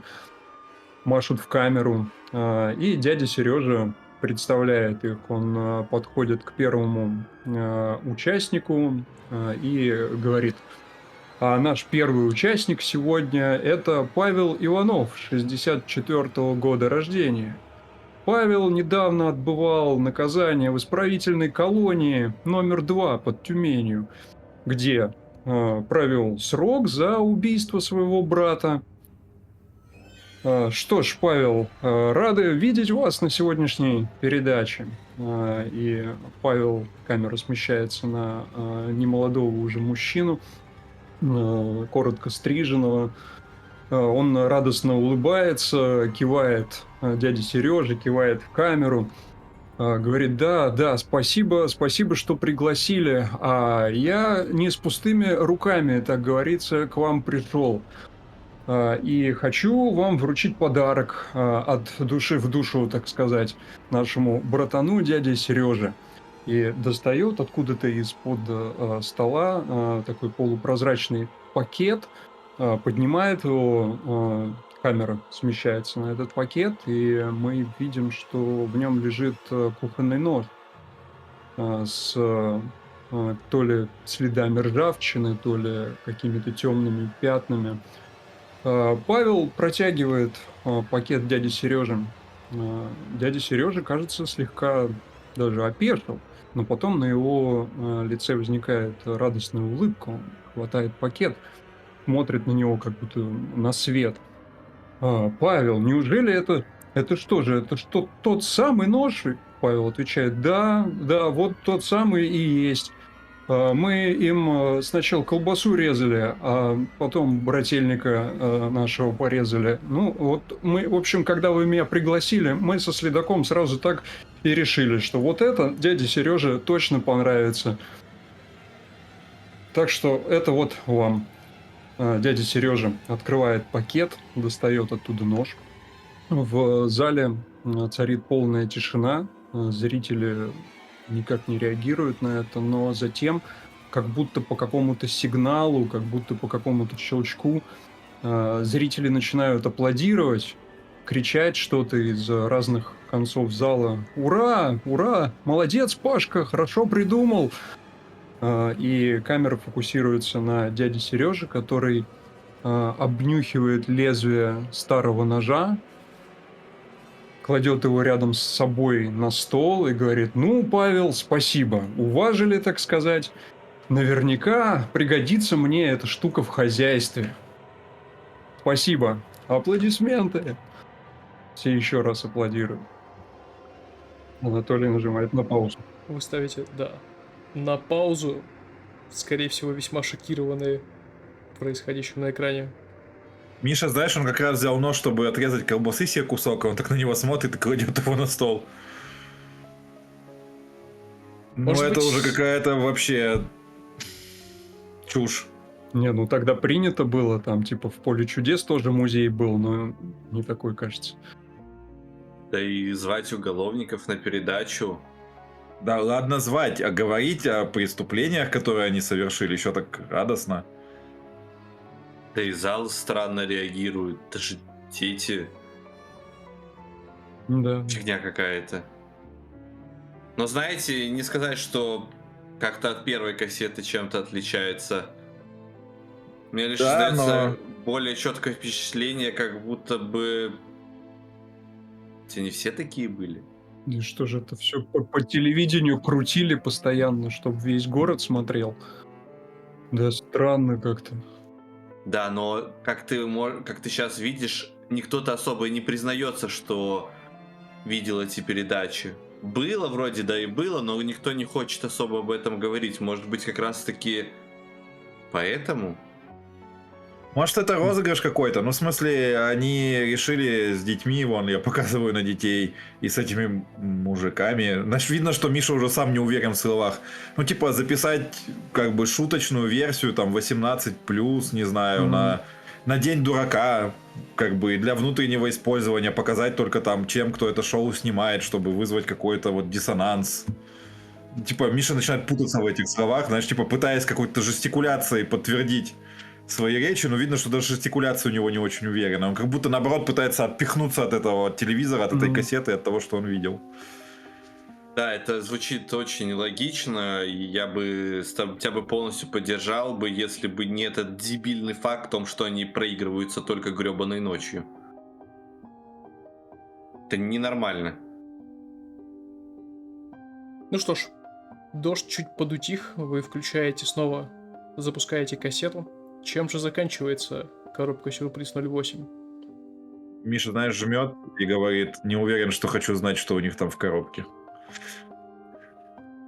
Не хочешь. И когда нажимается продолжить, то вот этот участник первый, он, немножко подумав, дает ответ, что это граненый стакан. Да, Сережа улыбается, он говорит: нет, хороший вариант, но это шоу не так просто, как вам может показаться. Второй участник задумывается. Пока слишком мало данных, говорит он, и дает какой-то ответ, который окажется тоже неправильным. Третий участник постигает та же участь. Дядя Сережа улыбается и говорит: да, сегодня какие-то несмышленные у нас участники. Ну что ж, я дам вам вторую подсказку, но хочу напомнить, что за дважды неправильный ответ вас ждет наказание. Вы сможете продолжить шоу только после того, как его примете. И мы не принимаем отказов. Так, вторая подсказка. О, придумал. То, что в коробке, оно может полностью выпить взрослого человека за 8 часов и ребенка за 2. Первый участник задумывается, чего в голову не идет, говорит он, и говорит, что ну пусть это будет пиявки, хотя причем тут первая подсказка. Дядя Сережа на что ему говорит: нет, это неправильный ответ. Итак, наказание. Впрочем, вам, наверное, это уже привычно, так как вы недавно отсидели, и в этот момент за его спиной появляются довольно-таки внушительных размеров люди. Они хватают его за плечи. Тут появляется какая-то табуретка. Они его усаживают на нее. Сзади подходит человек с бритвой электрической. И они начинают... Он держит ему голову так крепко, что тот пытается вырваться, пытается открыть рот, но тот держит так, чтобы он даже не мог отказать. И он начинает брить ему его короткую стрижку. Когда он заканчивает с головой, он сбривает ему брови, а после прикрывает веки и сбривает ресницы. В общем, он полностью наголо выбривает его голову. На середине этого процесса у мужчины начинают течь слезы, сопли текут из его, ему явно очень неприятно, но публика на самом деле очень весело хлопает, но на лицах нету этих хлопкам. Вот, и после того, как это заканчивается, дядя Сережа... Так, а теперь второй участник. А второй участник, он видно, что он рад, и он... Так, как ты сразу-то не понял? Есть у каждой семьи и может выпить комары сибирские. И дядя Сережа улыбается. Правильно! Открывает коробку, и оттуда вылетает черное огромное количество комаров и облепляет вот этого второго участника. И камера на него переводится, показывается, как он начинает что-то кричать, но и туда заползают комары, и через какой-то момент он падает. И камера просто снимает этого человека, и слышно, что опрокидываются стулья, люди кричат, так как комары начинают разлетаться по всему помещению. И на этом пленка выключается. Начинаются помехи, какое-то время еще идет звук, но потом и он стихает постепенно. Хорошо, вы сидите ошарашенные. Если это спецэффекты, то вы никогда в детстве, в 90-е на российском телевидении не видели подобных спецэффектов. Сибирские, знаешь, Миша, как будто пытаясь вернуть какую-то логику в мир вокруг него, говорит: сибирские комары могут выпить человека за 8 часов. Никогда такое не слышал. Вообще, о чем я думаю? Он так смотрит на окно, на вас. Мне кажется, это ненормально. Мне кажется, уже не в порядке.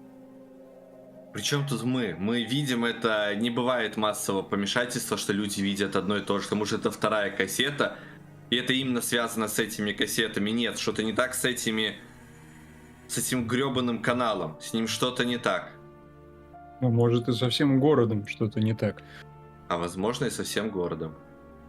Так мы и отсюда. Может, и с нами что-то не так, говорит Миша. Видно, что он говорит это, его как будто смешит что-то, он типа хмыкает, а потом начинает смеяться, и понятно, что это просто истерический смех.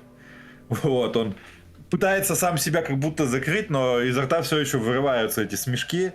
Я там траву покосил. Траву покосил? Может, Миш, с тобой действительно что-то не так? Нахрена ты траву косил?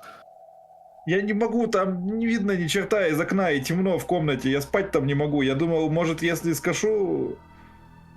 Миш, мне кажется, у тебя нервы немножко на всю... Это нормально, что чуть-чуть ты сейчас чувствуешь не в своей тарелке. Любой из нас это чувствует, но сделай пару вдохов.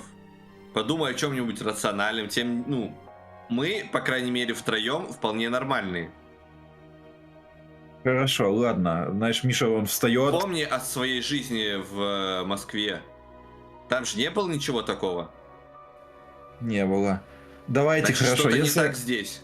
Если они мы с нами. хотим рациональное, давайте все-таки попытаемся, ну, все-таки решить, что происходит с этим долгостроем.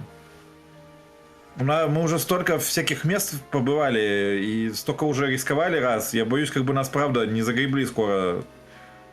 Город-то маленький, все слышат, видят. Ну, Надо по-любому действовать. интернат с этим связан как-то.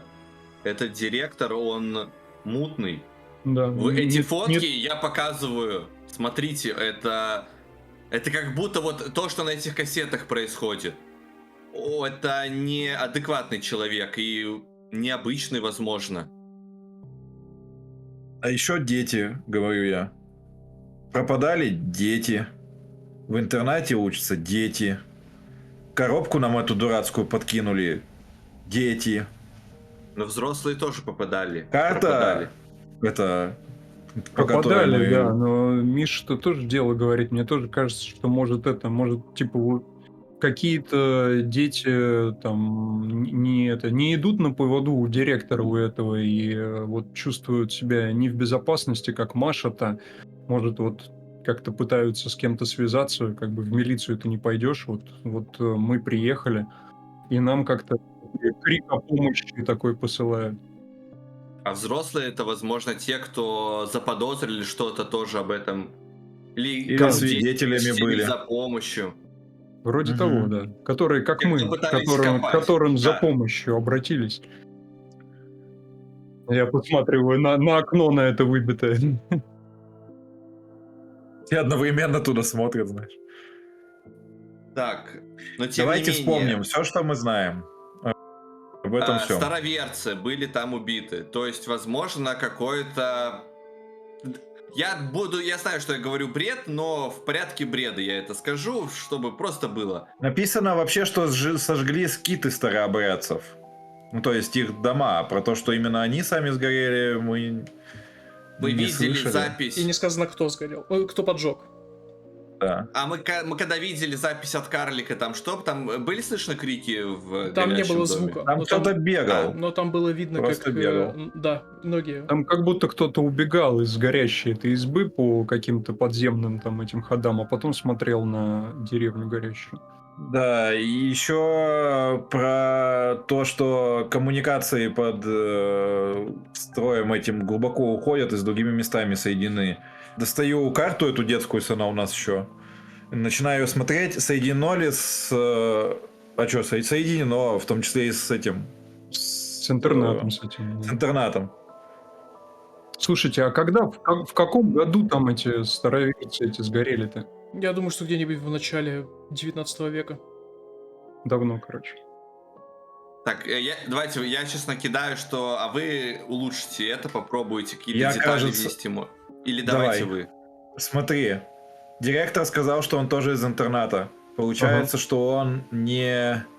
Ну, в смысле, родителей своих не знает. Ну, в смысле, Ага. у него не было родителей. А что если это тоже как-то связано? Может, он мстит Да людям? вот, Он говорил, подожди, он говорил, что они как семья. Смотрите, возможно, Да-да-да. возможно, вот эти староверцы, они затаили обиду и организовали какое-то место, в котором воспитывали себе не своих родных, а беспризорников.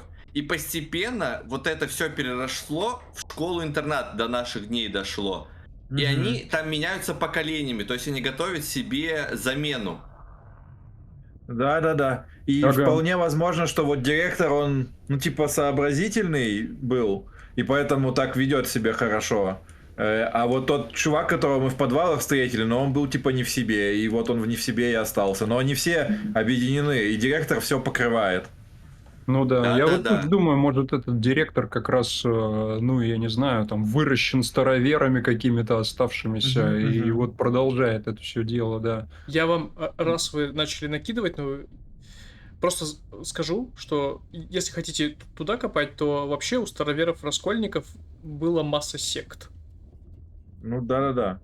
Они потом Мгм. сильно расщепились, короче, очень сильно на Мгм. Ну вот, я беспоповские и говорю, у секты. них была секта, в котором, возможно, типа, ну, своих детей они не могли иметь по какой-то причине, или не хотели, или чтобы к ним, ну, сложнее следить было. Ты, кстати, будешь смеяться, но раз ты сказал, типа, не могли иметь детей, просто я вспомнил, что одна из сект была Скопцы были. Были Да-да-да. скопцы. Может, они и были Окей. этими самыми скопцами? Возможно. И вот они себе вот так вот воспитывают новые поколения, но...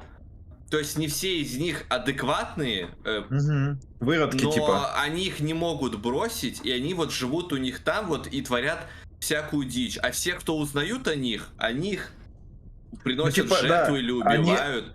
они либо натыкаются на этих выродков, и, соответственно, ну или этого выродка, может их не так много, может их там несколько, и его жертвами становятся. Либо узнают об том, о чем мы сейчас с вами узнали, и, соответственно, Вот. их да. убирают.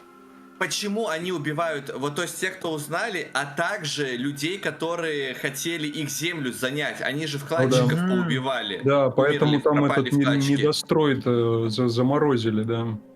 И, видимо, все, кто либо пытаются это расследовать, как мы, Мгм. либо тех, кто хотят эту землю как-то использовать, их, видимо, священную или как они ее воспринимают. Они их и того. То есть вкладчики на самом деле не покончили жизнь самоубийством, это было скрытое убийство. Да, их Ну да, инсценировали. и инсценировали. Мало ли кто Ну да. из этой секты их староверской вышел. Вон мы директора видели, а что если еще кто-нибудь есть? И Ну там как раз в таки... полиции, в милиции, например. И все сходится, почему нам этот пацан это прислал. Потому что, видимо, его друг общался с кем-то из интерната, и Мгм. тот ему, видимо, Мгм. что-то не то, ну, рассказал больше, чем нужно. И в итоге они до него добрались. А оттуда вот он, видимо, своему другу рассказал, а он нам. Да, и потом они этого поймали, его, видимо, друга, не сразу прибили. Может, ему кто-то из интерната помог, и он смог ему дозвониться один раз. Мгм. Да. И стекла в интернете побили, потому что все думают, что вот оттуда все зло и идет. Ну да, и они Да. как-то вот зомбируют детей вот этими своими, ну, психику ломают им, видимо, вот этими ужастиками, вот этим всем, а уже когда они сломали, ребенка-то проще сломать, чем взрослого Мгм. человека. Ему можно уже всякое навнушать. Я думаю, этот директор точно такой же. Ему когда-то в детстве сломали психику полностью, а потом переделали под себя. А он теперь делает то же самое с детьми. Кому-то, Гипноз, возможно, короче. удается вырваться, но Мгм. фигня, Слушай, короче. я вот вообще совсем согласен, складно получается, только как бы вот психику сломали, зомбировали, вот это все, это типа очень так все рационально звучит. Но я что-то не пойму, это как ему должны были психику сломать, чтобы он на фотографиях вот такой получался, что только глаза одни и вообще лица не видно. Дурацки прозвучит, но может там типа проклятие какое или, я не знаю, дух какой-то вселился. Слушай, вот это да, странно, плюс они смотрят кассеты какие-то непонятные, как мы с вами увидим, что с Ага. этим здесь не очень сильно. Возможно, они так им и промывают мозги нерационально, типа не гипноз и не это, но Своими какие-то... способами какими-то Да. Ну или старыми. они их сначала гипнотизируют, а потом вот так влияют, как этот Кашпировский или как его. Помните, он же тоже через телевизор прям внушение делал. Да, и видят, видимо, только те, кто вот уже первую прошли обработку. Девочка же Да-да-да. сказала, что она не видела ничего на Мгм. этом, а Ага. потом, когда ты немножечко уже не в своем уме, ты более восприимчив, возможно, становишься. И И с начинаешь тобой идет вместо дальше этот помех процесс. видеть что-то. Магия, короче, черная. Как мы. Это все. А заканчивается это все, возможно, ну, помазанием на крови. То есть кто-то кого-то должен убить, и так они как двух зайцев убивают. И обряд посвящения, который тебе окончательно все ломает в твоей жизни и связывает их с ними. И избавление тех, кто тебе мешает. А Да. так как тебе не нужно прямое потомство до этого, типа беспризорников ты берешь, то они так и несколько веков уже и Чередуются. функционируют. Да. Ну что, надо будет сходить в библиотеку в местную и Поднять архивы. даты сопоставить, да, по интернатам, по этим Посмотреть, когда построен староверам. был, ага. Да. Что было до этого интерната на этом месте, возможно. Ну, утром мы пойдем тогда, давайте. А то, учитывая, что случилось с теми, кто до этого догадался, ну, по нашей теории, нам тоже недолго осталось, если мы Ну, что-то не найдем сделаем. это, и, возможно, в полицию можно будет пойти. А если в полиции тоже эти есть? Как им раньше-то удавалось уйти? Слушай, давай сначала выясним, правильно мы догадались или нет, а там дальше уже подумаем, как это решить. Ладно, Возможно, хорошо. что-нибудь еще найдем.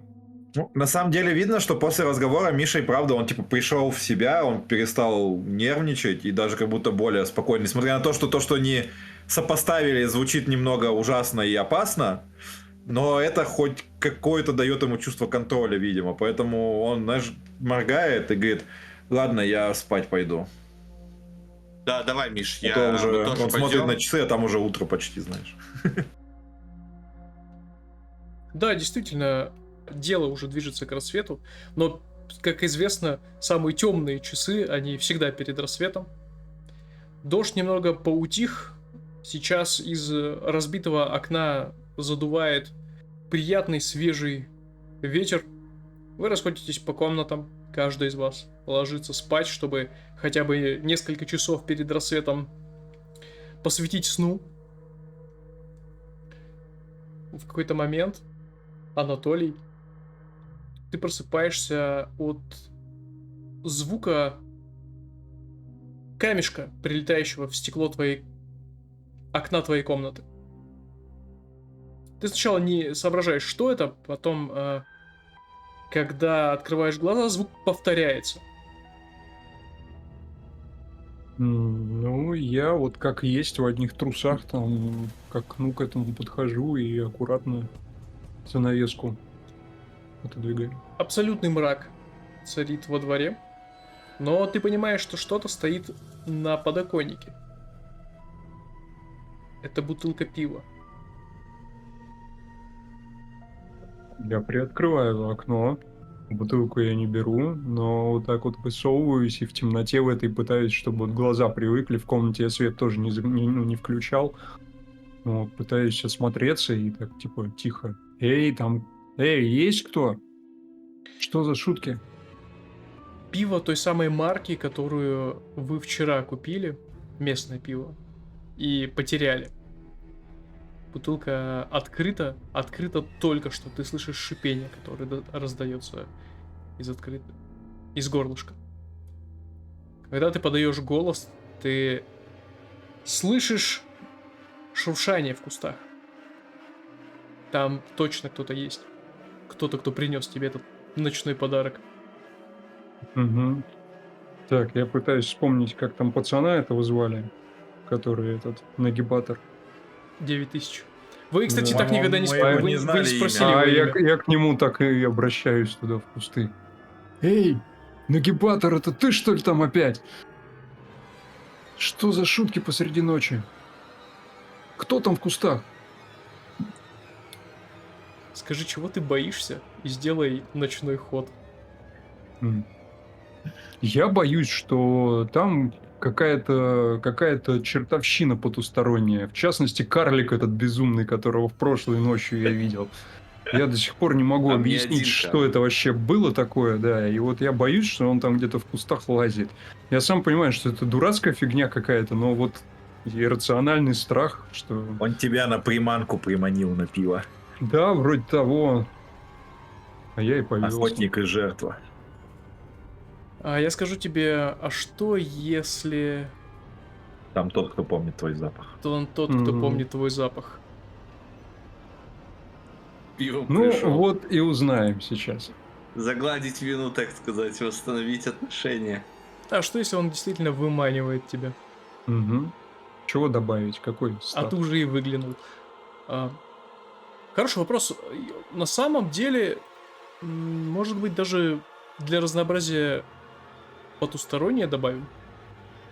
Как раз Sensitivity. минус один. Sensitivity. Как раз -1, да. Почему бы и нет? Или хладнокровие. Самое время для ночных ходов. Это частичный успех 8. Хорошо. Это успех с осложнением. Давай так. Прежде чем рука схватит тебя за горло, просто рождается внутри тебя чувство, ощущение, интуиция, что тебе нужно сделать шаг назад. И ты успеваешь его сделать до того, как грубая грязная рука сомкнет свои пальцы у тебя на горле. Она только успевает поймать воздух там, где ты только что был. Ты видишь, как мелькает лицо того юродивого, грязного, лохматого мужчины.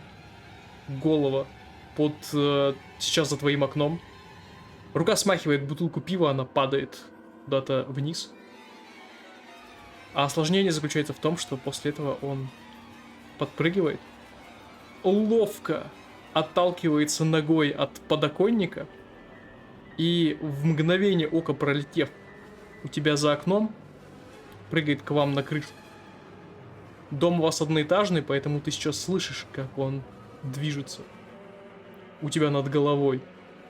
Ой, если ты не хочешь ключ повернуть. Нет, не хочу. Я еще жив. Ну, Что ты делаешь?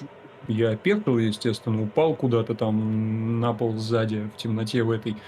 А потом я вскакиваю, быстро включаю свет, начинаю орать: «Саша, Миша, просыпайтесь! Там этот опять пришел!» А они никогда не видели этого. Мне все равно, сейчас увидят. И одновременно с твоим криком Я там кричать начинаю: на крыше он! И там бегаю по коридору, шумлю, двери вам стучу. Одновременно с этим, когда ты стучишь в двери Саши и Миши, ты слышишь, как на кухне переворачивается посуда. Надо было окно заделать. Да, окно все еще не заделано. Мы просыпаемся. Да, естественно. Ну, видимо, да. Я открываю дверь в одних семейниках, в майке, в семейниках. Я с табуреткой стою. Кто к нам вломился? Там этот из канализации, в потолок тыкаю. Голый мужик, грязный. Оружие себе найди! Миша! Нас 3 мужика! Миша, знаешь, типа, он открывает дверь. Видно, что он весь расчесан, он, видимо, лежал и чесался всю ночь, поэтому у него вот так вот вся съехавшая тоже одежда. Он стоит, почесывая бок, смотрит в разные стороны, у него в руках ничего нет, но он слышит шум и, типа, начинает идти в сторону кухни.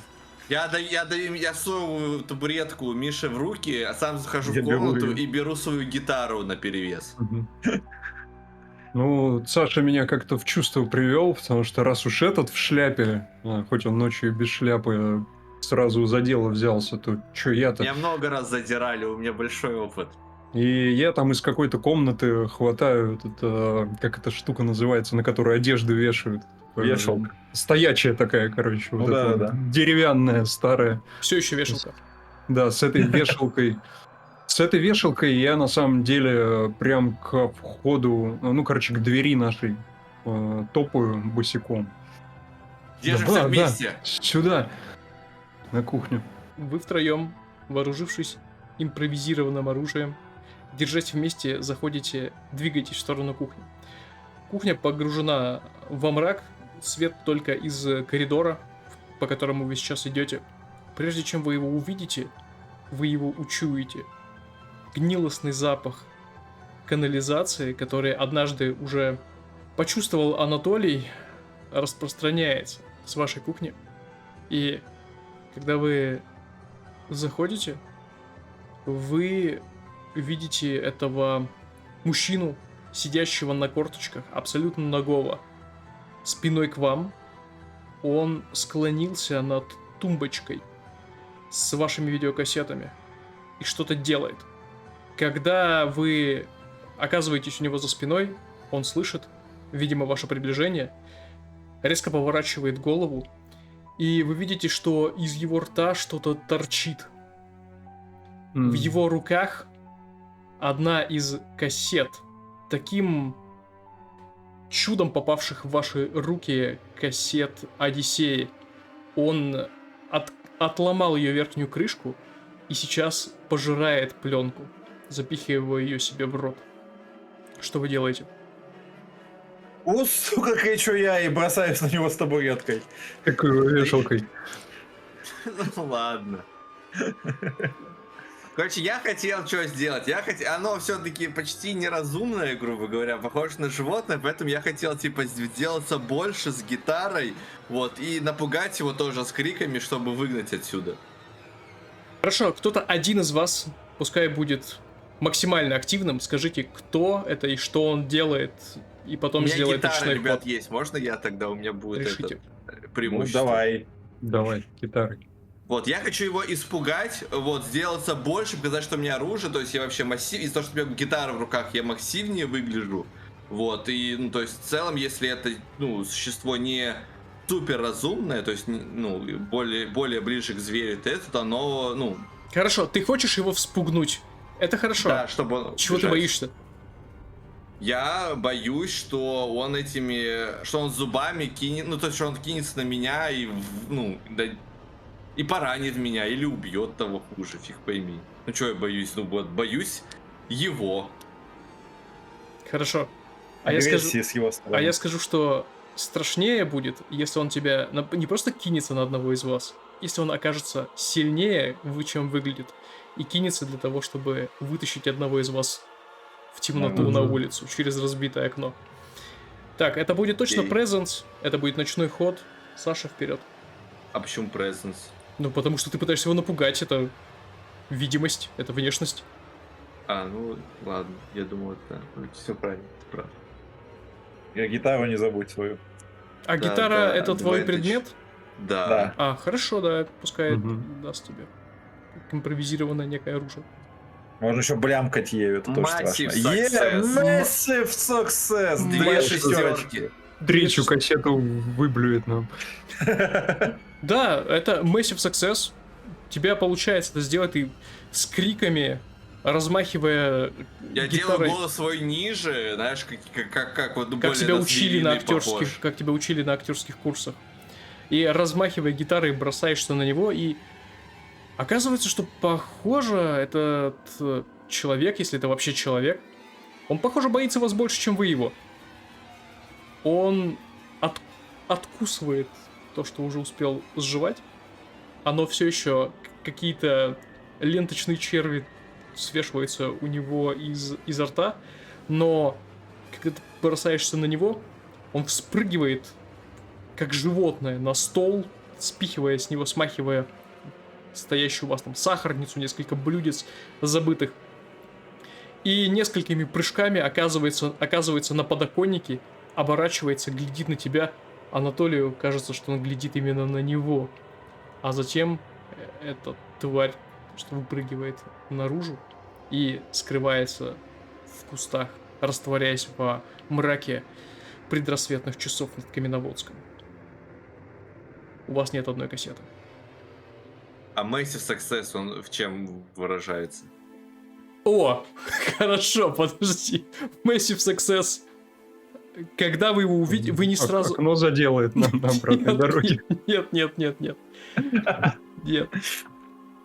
Когда вы его заметили, сидящего на полу в кухне, Мгм. вы не сразу, ну, по понятным причинам, вы были немного в шоке, вы не сразу заметили, что у него на сгибе локтя болтается пластиковый Ботинок? пакет. А, пакет? И когда он, напуганный Александром и его гитарой, спрыгнул, ручки пакета порвались, его содержимое плюхнулось на стол рядом с видеодвойкой и раскатилось в стороны, и он скрылся. Ага. Михаил и Анатолий, которые чуть позади остались, глядя на пол, видят несколько оставшихся бутылок пива и ту самую колбасу, которую вы вчера купили. Я понял. Спасибо, Денис. Так он просто, я говорю, он просто вернул нам наши вещи. Миша просто, знаешь, молча берет бутылку пива, открывает и залпом выпивает.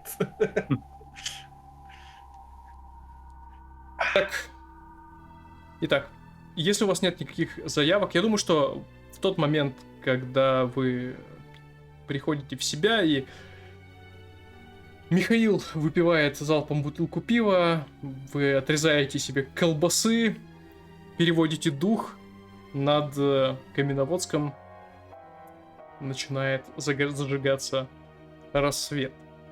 Быстро отыграем фазу рассвета. Итак, Угроза не устранена, поэтому вы не получаете награду в данный момент. Ответьте на вопросы рассвета. Кто-нибудь отвечал какие-то, отмечал себе... Смотри, поделился ли ты хорошим воспоминанием в детстве? Я рассказал вот про эту историю, как я познакомился с Одиссеей.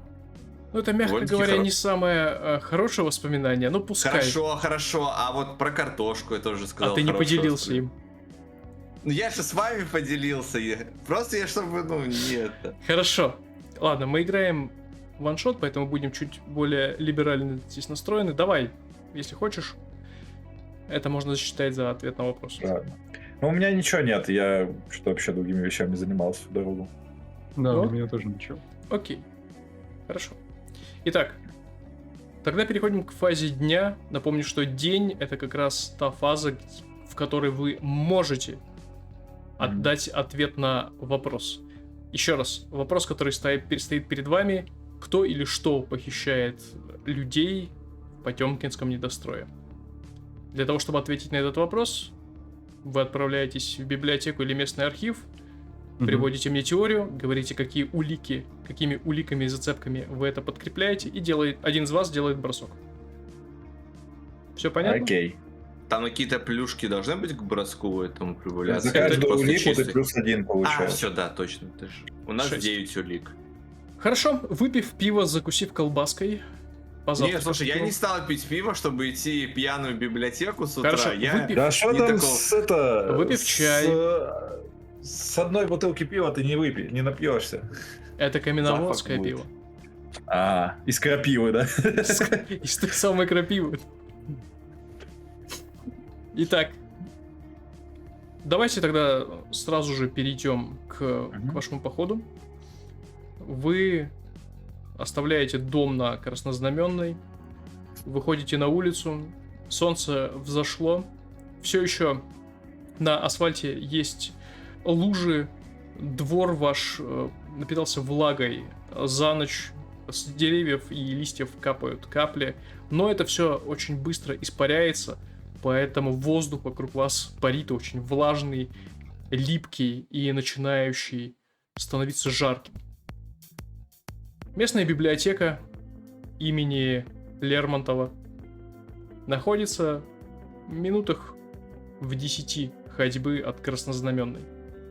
Итак, ответьте на вопрос, кто или что похищает людей в Потемкинском недострое, и скажите, какие улики вы к этому добавляете, чтобы подкрепить теорию. Если не против, я могу... Или кто-то хочет. Да нет, давай ты. Давай, ты начни, а А мы вы, если про что, улики да, дополним. Если что, мы подкидываете. Да, закинем, вы да. еще подкидываете, перебиваете там это все. Нет, не Короче, перебивайте. Нет, я имею в виду, если по ходу истории есть что вставить, я просто замолчу, они Хорошо. скажут и это. Так, когда-то, давным-давно, то есть вот в конце 19 века, как ты сказал, здесь жили староверцы, какая-то из их секты и вот это что-то. Их деревню сожгли ради того, чтобы здесь возвести город, но они не все умерли, они просто ушли в катакомбы, которые у них были проложены под их деревней. И чтобы продолжить свою веру, свою секту, так как они не могли иметь детей, так как они были аскетами, они под видом обычных горожан основали приют для начала, для детей беспризорников. Возможно, у кого-то умерли родители, или кого-то приносили им на порог, если ребенок был нежеланный или хотели как-то от него избавиться. И тем самым они воспитывали детей в своей вот этой атмосфере, они их полностью переделывали, у них были какие-то свои обряды, которыми они полностью ломали людям психику и под себя их подстраивали. И те, кто мог как-то взаимодействовать с обществом, они становились новыми воспитателями в этом приюте, грубо говоря. А те, кто не, становились более животными, как вот мы видели вот этого чувака, они уходили вниз в катакомбы и там жили. Но они продолжали взаимодействовать, там подкармливали друг друга. Возможно, вот этого мы не знаем, но они связаны, грубо говоря, были. Вот. И когда на этом месте вновь вот в советское время собрались что-то построить новое, то этим людям это не понравилось. И они для начала нашли людей, которые вложили в это деньги, и поубивали их, построив как самоубийство. А те, кто хотели это построить, они им тоже какие-то козни чинили. Возможно, кто-то умер, возможно, у кого-то там угрожали, что-то сожгли, вот это вот все.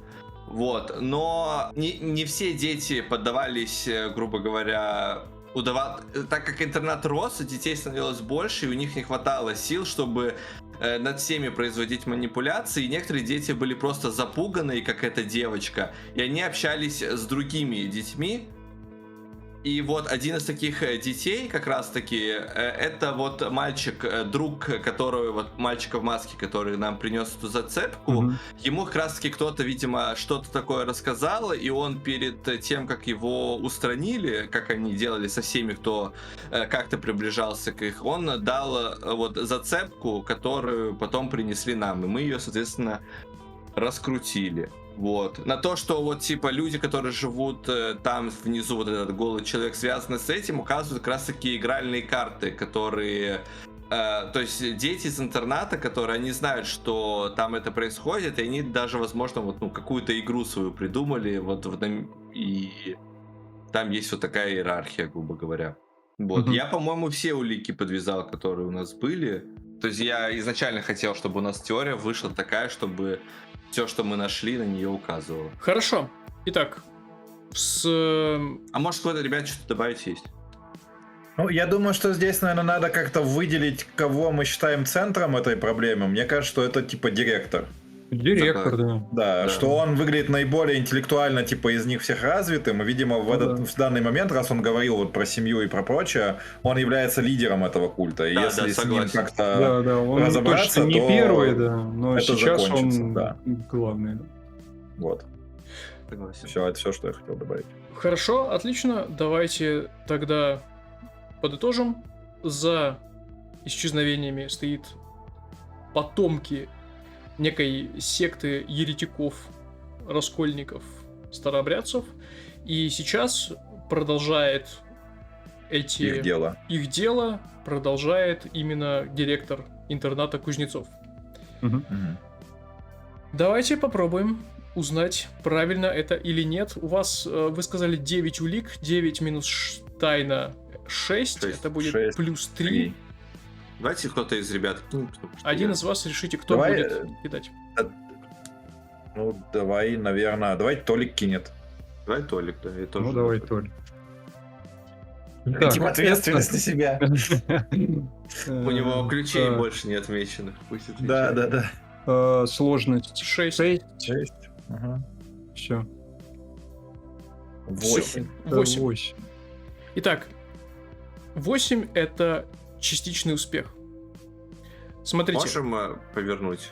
да, вот если вы хотите добить до следующего Полного уровня, успеха. то вам нужно каждому повернуть ключ. То есть для Мгм. этого Он хода... не хочет этого делать. Есть такие? Не, я повернул. А что нам это даст? Как бы... Ну, мы меньше осложнений, как я понимаю, получим. Девочка Да. выживет. 7-9 это значит, что я добавляю просто к вашей теории некое осложнение, которое повлияет на то, что воспользоваться возможностью станет сложнее. 10 это Мгм. просто ваш ответ является правильным и позволяет вам использовать возможность. А 12 плюс там повернем. есть? Да, но вы не сможете до нее дотянуть, вы можете... А, мы только на один раз можем повернуть. Мгм. Да. Хорошо, Да. давайте повернем. 12 плюс это то же самое, что 10 плюс, но при этом появляется большой человек. А Что в она этом поможет? Что? Это типа, если Не, мы он- слишком он много... может помочь. Он может помочь, а может и не помочь. То есть там же и вот третий ключ, который отмечаешь в особом ключе, там написано, типа, он может помочь, но Мгм. может, типа, тебя на следующий уровень уже сразу кинуть. Мгм. Большой Ясно. человек это не полностью отрицательный персонаж. Это я понял, он как какая-то сущность определенная. Он типа как охранник, кипер или что-то того. Возможно, Скорее всего. возможно. У меня Мгм. такое предположение. Ну, Итак. ради девочки давайте повернем. Давайте повернем. А какие? Мы можем любые повернуть или вот эти последние? Которые... Любые. Ну, в правилах написано тот же самый поворот ключа, просто Слушай, для а всех. по правилам еще вот вопрос. Если я хочу повернуть ключ из вот этих вот последних, которые Key of Desolation. Их по порядку. Да, Саша первый себе уже повернул, поэтому... И второй если... себе тоже подвернул. И второй, да. Если я буду это отмечать, то типа я должен сейчас тоже песчаную арку отметить, правильно? Да, по порядку. Desolation Ага. отмечается по порядку, сверху вниз. Хорошо, тогда я отмечу. Потому что последний ключ — это смерть. Ну, точнее, принять Да, чистый там и сигнал. четвертый смерть тоже. Ну, то есть смерть, но ты еще можешь взаимодействовать Да. очень тяжело с остальными. Ну вот будем к этому приближаться. Я поворачиваю первый ключ. Предпоследний — это социальная смерть, последний — это исчезновение. Я тоже, мне кажется, даже логично как-то по истории, что вот в этот момент, типа после всего, у нас должна пройти арка как раз. Мгм. Я тоже его Хорошо. поверну тогда. Анатолий и Михаил поворачивают первый ключ Desolation, отмечают песчаный свод. Я травмы детский ключ отмечаю. Ты отмечаешь Мгм. ключ детства, ключ травмы. Хорошо, тебе нужно будет рассказать о некой травме, которую Саша получил в детстве. Ключи повернуты, мы поднимаем степень до следующей, это получается 10+, ответ является правильным, позволяет вам воспользоваться возможностью. Итак, возможность для этой тайны — это, естественно, остановить секту. Мгм. Теперь у меня вопрос, на самом деле, к вам. Давайте так. Возможностей может быть две. Первое. Мгм. Вы находите некие железные доказательства причастности Кузнецова и действуете через то, чтобы попытаться сдать его милиции. Вторая. Вы сами останавливаете Кузнецова. Так, как сочтете нужным. Я бы сказал, что по логике как бы повествования, мне больше кажется, я за первый вариант. Ну, типа, мы еще не настолько, знаешь, там, чтобы лично пойти кого-то замочить. Не, я к тому, что нас же подозревают за то, что мы, типа, причастны к этим исчезновениям. Вот, А мы так еще и грубо себя говоря- оправдаем. Да, так мы себя оправдаем. Я Мгм. тоже за первый вариант, потому что второй нас просто еще глубже затянет в том, что, возможно, это мы ответственны за пропажу людей. Ну Я что тоже ж, за первый вариант, а дальше как получится. Может быть, придется идти по второму плану. итак, вы потратили на то, чтобы найти в местных газетах, архивных записях подтверждение для своей теории, и вы сформировали ее, сопоставив различные даты, фамилии, убедились в том, что действительно последователи той самой секты продолжают свою деятельность здесь. Наступает ночь. И еще, знаешь, что мы нашли? Что? Идите. Мы нашли того, типа, какого-то следака, ну, также в газетах упоминание, который вел дело об исчезнувших людях, чтобы к нему прийти с этим, возможно. Хорошо, это Может такое? оперуполномоченный Казаков. Нифига себе, у него он уже есть даже. Тех казаков! Нет, оперуполномоченный лейтенант Михаил Александрович Казаков. Я помню, шутка была. Хорошая шутка. Блин, Денис, ты придумал уполномоченного заранее? У меня есть список, у этой тайны есть список Я НПС, я понял. персонажей, которых можно применять так или иначе. Кайф. Итак, наступает ночь. Наступает ночь. Вы знаете, что сегодняшняя ночь, это, скорее всего, вы знаете из фотографий стенда, который сделал Михаил и проявил Александр, что сегодня ночь Мгм. киноклуба. Мгм. Как вы действуете, чтобы найти этой ночью доказательства, которые утром отнесете Казакову? И, быть может, спасти Машу. Так, давайте, да, подумаем. В смысле, быть может, Денис? Во-первых, мы саму Машу оттуда заберем. Не трогай Машу. Короче, у меня предложение какое. Мы арендуем записывающее устройство, не знаю, камеру, например. Кто-то один из нас занимается тем, что пробирается и снимает, собственно, весь кинопоказ и происходящие там странности. Другой, наверное, это будет Анатолий, как раз выводит Машу, может быть, еще каких-то детей, на которых она укажет, которые Да. смогут, если что, подтвердить наши слова и записи, и дать им объяснение. Ага. А кому-то, не знаю, стоять на шухере или отвлекать. Давай твой план, ты вот выбери, кто из нас будет пробираться, а кто стоит на шухере. Давай, наверное, я буду пробираться, а ты стоять на шухере. Угу. А я пойду так. искать Машу и, может быть, Да-да-да. каких-то других детей. Да. Я даю тебе пару советов, как лучше снимать, чтобы Снять, картинка да-да. выглядела более понятной. Мгм. Итак, Ну и под покровом ночи, разрезав, знаешь, этими ножницами специальными колючую проволоку, мы пробираемся туда, через стену. Мимо глухонемого этого смотрителя. это потребует от вас уже Бросков. хода Ну, ночью. понятное дело. Но ему будет сложно нас услышать, поэтому, может быть, у нас есть преимущество. Это очень хороший поинт. Поэтому замечание хорошее, давайте так. Он не главный охранник, он главная Мгм. сила, Мгм. стоящая за безопасностью периметра, скажем так. Но вы замечаете этой ночью через прорехи в заборе несколько детей, которые стоят в центре площадки, Мгм. Как охранники. как охранники, и вы видите, что у этих детей, у них на головы натянуты, судя по всему, это просто наволочки от подушек белых. Ну, они как- Нет, наволочки, не Куклус-клан. Квадратные, то есть. Просто Да, у да, да. куклус-клановцев квадратные были изначально. Ну, в общем, у них наволочки на лицах с прорезями Прорезями для для глаз, но все эти наволочки, они либо вышиты, либо там нарисованы, ну, какое-нибудь, знаете, неканоничное еретические кресты вот этой секты. Он Мгм. отдаленно напоминает крест, но это его еретический вариант. Что ж, я думаю, это я тоже снимаю на свою Хорошо, камеру. хорошо. Я, как говорю, я типа отвлекаю, я хочу вот привлечь внимание как можно больше количества людей на себя, но не выдавая себя, что типа я есть, а просто, знаешь, возможно, где-то в каком-то углу там фонариком поморгать, где-то какой-то звук записать, оставить, возможно, куда-то камешек кинуть. Короче, я хочу шороху навести вокруг, но не выдавая себя. Я понял. Тогда Действуй как мужик из канализации, откроем пиво. Это сработало.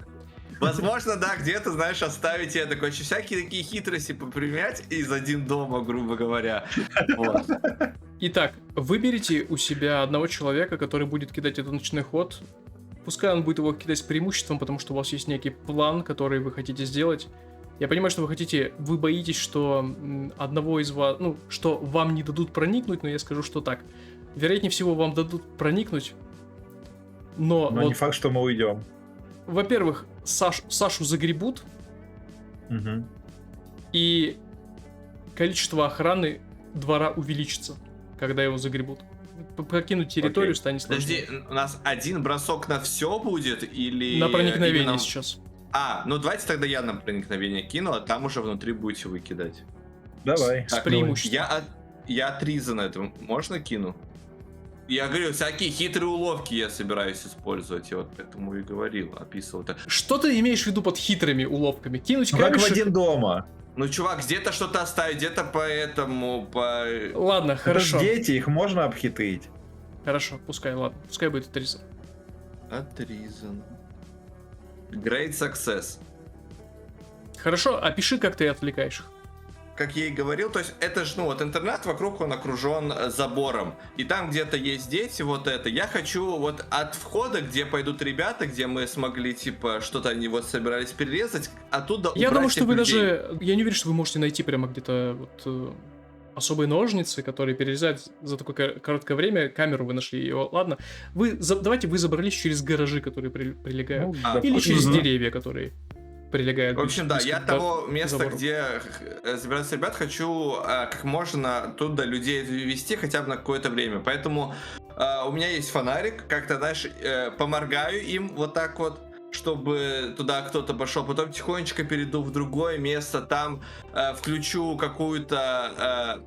У меня есть диктофон? Может быть диктофон или нет? Ну, у тебя он не отмечен. Ну окей. Ну просто хорошо, пошумлю там как-то, возможно, как будто какую-то драку создам. Вот. Потом, возможно, знаешь, где-то оставлю Актерским просто... талантом драку, знаешь, Когда типа, на они там разные будут- голоса. Да. Запою соловьем.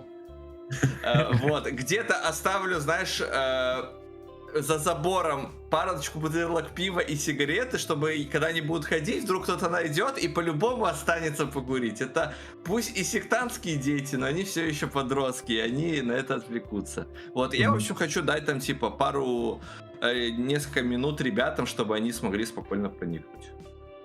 Хорошо. Я принимаю заявку разумно, за исключением одной вещи. Так. Этот ход был на проникновение. Мгм.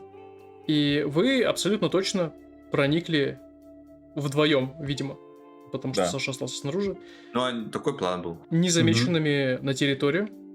Никто не обратил на вас внимания. Вы вольны делать, что сейчас хотите, проникнуть в помещение и все остальное. Но по логике повествования и просто по логике Саша поднял, чтобы вы прошли незаметно, Саша поднял шорох, шуму. Возможно, они стали чуть больше на стреме, когда вы будете покидать. Ну, нам на самом деле в любом случае надо было бы, наверное, уходить громко, потому что мы детей выводим и все такое. Хорошо. Вот. Итак, Так что я не думаю, что... Ну, типа, я не думаю, чтобы мы могли так же с Ники-Пики выбраться. Все равно бы было сложно. Там даже не то, что охрану усилили, что с нами дети, которые не очень хорошо все умеют делать. Михаил, Вот, так что я Анатолий, согласен, что это сложно будет. Михаил, Анатолий, вы на территории. Михаил, у тебя в руках камера. Она Мгм. трясется, изображение прыгает. Пускай там будет какой-нибудь примитивный режим ночного видения, потому что сейчас довольно темно. Мгм. Все такое зеленоватое, что вы делаете. Это будет, знаешь, вот эта типичная кассета, типа, которая псевдо... Это... Макументарий. Макументарий, да. Ну, я Толику говорю, твоя задача просто вывести детей, обо мне не думай, я сам уйду. Ага. Ага. Ну и если что-то пойдет не так, ты шум там издавай какой-нибудь, ори, кричи, Знаешь без боя что? не сдавайся. Знаешь что, если что-то совсем пойдет не так, у тебя же сотовый есть. Да. Поставь на быстрый набор полицию. Ну, типа, если что, Милицию. резко позвонишь, милицию, да, резко позвонишь, скажешь, куда. В худшем случае, ну, типа, они сюда все равно приедут. Можешь сказать, что видел 3 подозрительных мужиков, которые в бане нашли там и все такое. Да, придумаю что-нибудь. Все, давай, удачи тебе. Давай. Я, тебе знаешь, тоже. так, Миша, он отворачивается, видно, что у него в одной руке камера, а он второй рукой тянется куда-то себе в внутренний карман и достает иконку. Миша не верит, но сейчас ему любая помощь поможет, поэтому он с камерой и иконкой. Ну, я хочу найти место, вот где... Мы же ходили, нам все показывали, я, наверное, представляю, где именно просмотр происходит. Мгм. Вот, подобраться туда к окну, если оно там повезет, с божьей помощью там видно что-то, типа снять, знаешь, там штора висит, но вот она чуть-чуть расходится и чуть-чуть видно, и Миша там снимает. Пускай вы видели на объявлении о сборе ночного киноклуба, что он произойдет, естественно, в спортзале. Мгм, Спортзал находится на 1-м этаже. мгм. Там, наверное, большие окна как раз. А ты хочешь снаружи как бы это снимать? Попытаться? Ну, да, типа через окно. Хорошо, окей. Ты крадешься туда. Что делает Анатолий? Так, Анатолий, чем дальше он продвигается по темным коридорам интерната, тем больше он понимает, что что-то план говно, и у него плана нет.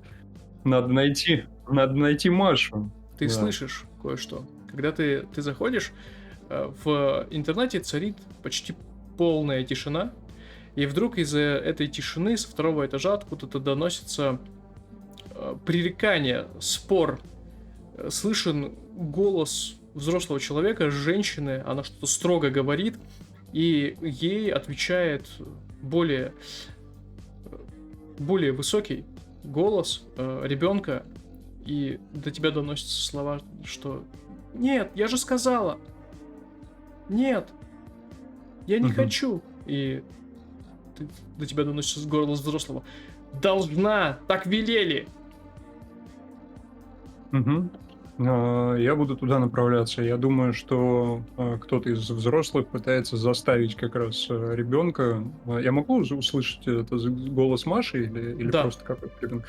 Короче, кто-то пытается заставить Машу отправиться на этот кинопросмотр. Поэтому я хочу туда, короче, как-то подобраться. И там, в зависимости от ситуации, может быть, даже и оглушить как-то этого взрослого. Даже так, да. Александр, что делаешь ты? Снаружи. Ну, если что-то делаешь. Я жду, чтобы дать ребятам, когда они собираются выходить, тоже дать какой-то шуму дать. Пока я просто наблюдаю, пока если все тихо, я жду. Если начнется какая-то заварушка, я захочу привлечь какое-то количество людей к себе. Ну, типа, возможно, даже, типа, что-то это, чтобы они за мной там погнались и убежать от них, там, отвести их. Все понятно? Отлично. Начнем так же, как с заявками. Михаил, Мгм. ночной ход. Скажи, Мгм. чего ты опасаешься, прежде чем бросать. Наверное, в этот момент, после всех событий, когда на них уже карлики нападали, безумные бомжи нападали, гопники нападали, кто только не нападал, Миша не столько боится, типа, за себя. Он боится, что это все будет в итоге напрасно, что его условно поймают, их всех поймают, понятное дело, там разобьют камеру, и никто никогда так и не узнает о том, что происходит здесь. И типа над детьми будут дальше издеваться, и дальше будут люди пропадать. Вот, поэтому он больше боится, что никто не узнает, короче. Он, знаешь, в какой-то момент, наверное, уже видя, вот заглядывая в этот зал, видя там сидящих детей, вот этот экран, он понимает, что они не оставили ничего про то, куда они пошли, когда они вернутся, что-то такое. Никто не позвонил там родным, не предупредил, не написали записку в доме, там ничего не сказали, просто пошли сюда. И, возможно, они тут так вот и пропадут, как те другие люди. Вот. В этом случае я скажу, что все может быть хуже, потому что ты можешь не только пропасть, ты можешь присоединиться к ним. Мгм. Ну, логично. Это ночной ход. Мне иконка и вера моя может дать преимущество. Да. Ну, типа иконка это один из моих Благодать, предметов. почему она не может дать преимущество? Вот Да. у меня такой вопрос. Может, типа она меня успокаивает даже больше. То есть он не то, что верит, что Бог его спасет, но оно вот дает какое-то внутреннее. Может, он бабушку, не знаю, вспоминает, которая там все время на эти иконки молилась. И видно было, что она, когда молится, она прям улыбается, ей спокойно становится. И вот у него это чувство покоя тоже какое-то появляется. Это будет ночной ход от Мгм. телосложения или от хладнокровия. На Окей. твой выбор. У меня, в принципе, и то, и другое один, так что... Погнали. 11. Ну, это плохой бросок. Это нет. Поворачиваю ключ и понижай. В другую сторону поворачивай ключ. А если я, кстати, поверну и будет 12+, это что даст? Сейчас скажу. Если есть возможность, я бы повернул, чтобы какое-то преимущество дать, типа, остальным, условно говоря. Если так можно. И если нет, то я не буду тогда поворачивать, меня устроит просто полный Просто успех. Great Я Success пишу, звучит что как было. то, что не должно типа улучшаться. Я не знаю, можно или нет. Не, там есть 12+. На Тут, самом типа, деле- Я градация. понимаю, да. На самом но- деле я просто могу достаточно просто сказать, что ты можешь повернуть ключ и скажи сам, какое преимущество ты хочешь. Окей. Пу-пу-пум. Да, давай я, короче, опишу всю сцену тогда, и ключ я поверну. Я детский ключ поверну. Как раз, может быть, вот этот флешбэк про бабушку у Мгм. меня потом продолжится, когда я понял, что детство не навсегда. В общем, описываю. Значит, Миша, он подбирается к окну. Ну, там вот эти большие, знаешь, окна спортзала, чтобы света было много, потому что помещение большое, он по факту, наверное, 2 этажа даже занимает, на самом деле, то есть часть это. Там, понятное дело, решетки на окнах, и забраться внутрь нельзя. Но Мише очень везет, потому что на улице было, типа, жарко, в зале явно, типа, было очень душно, и они приоткрыли окошко, чтобы проветрить. Поэтому можно снимать не через стекло, а прямо через вот эту щель. Кроме того, есть звук.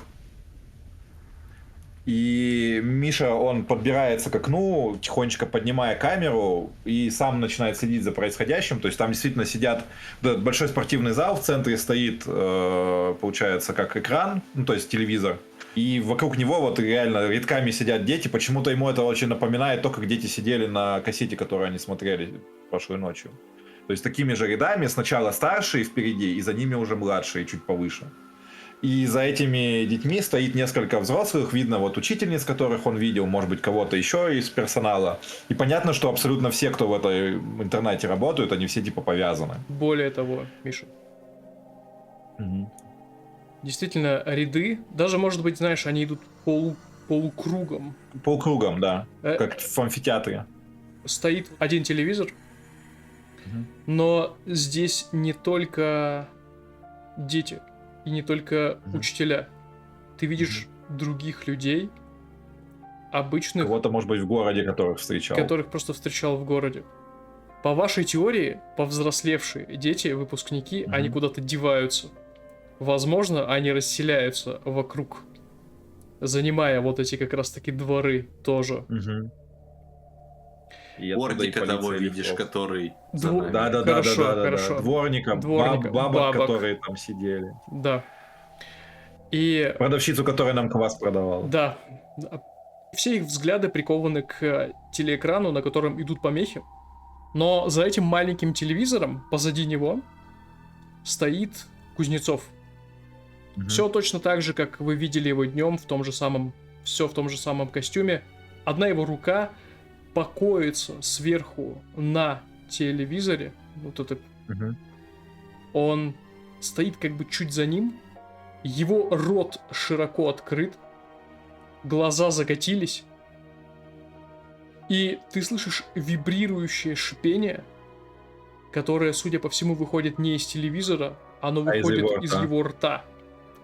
И все как загипнотизированные присутствующие, они сидят и вторят ему.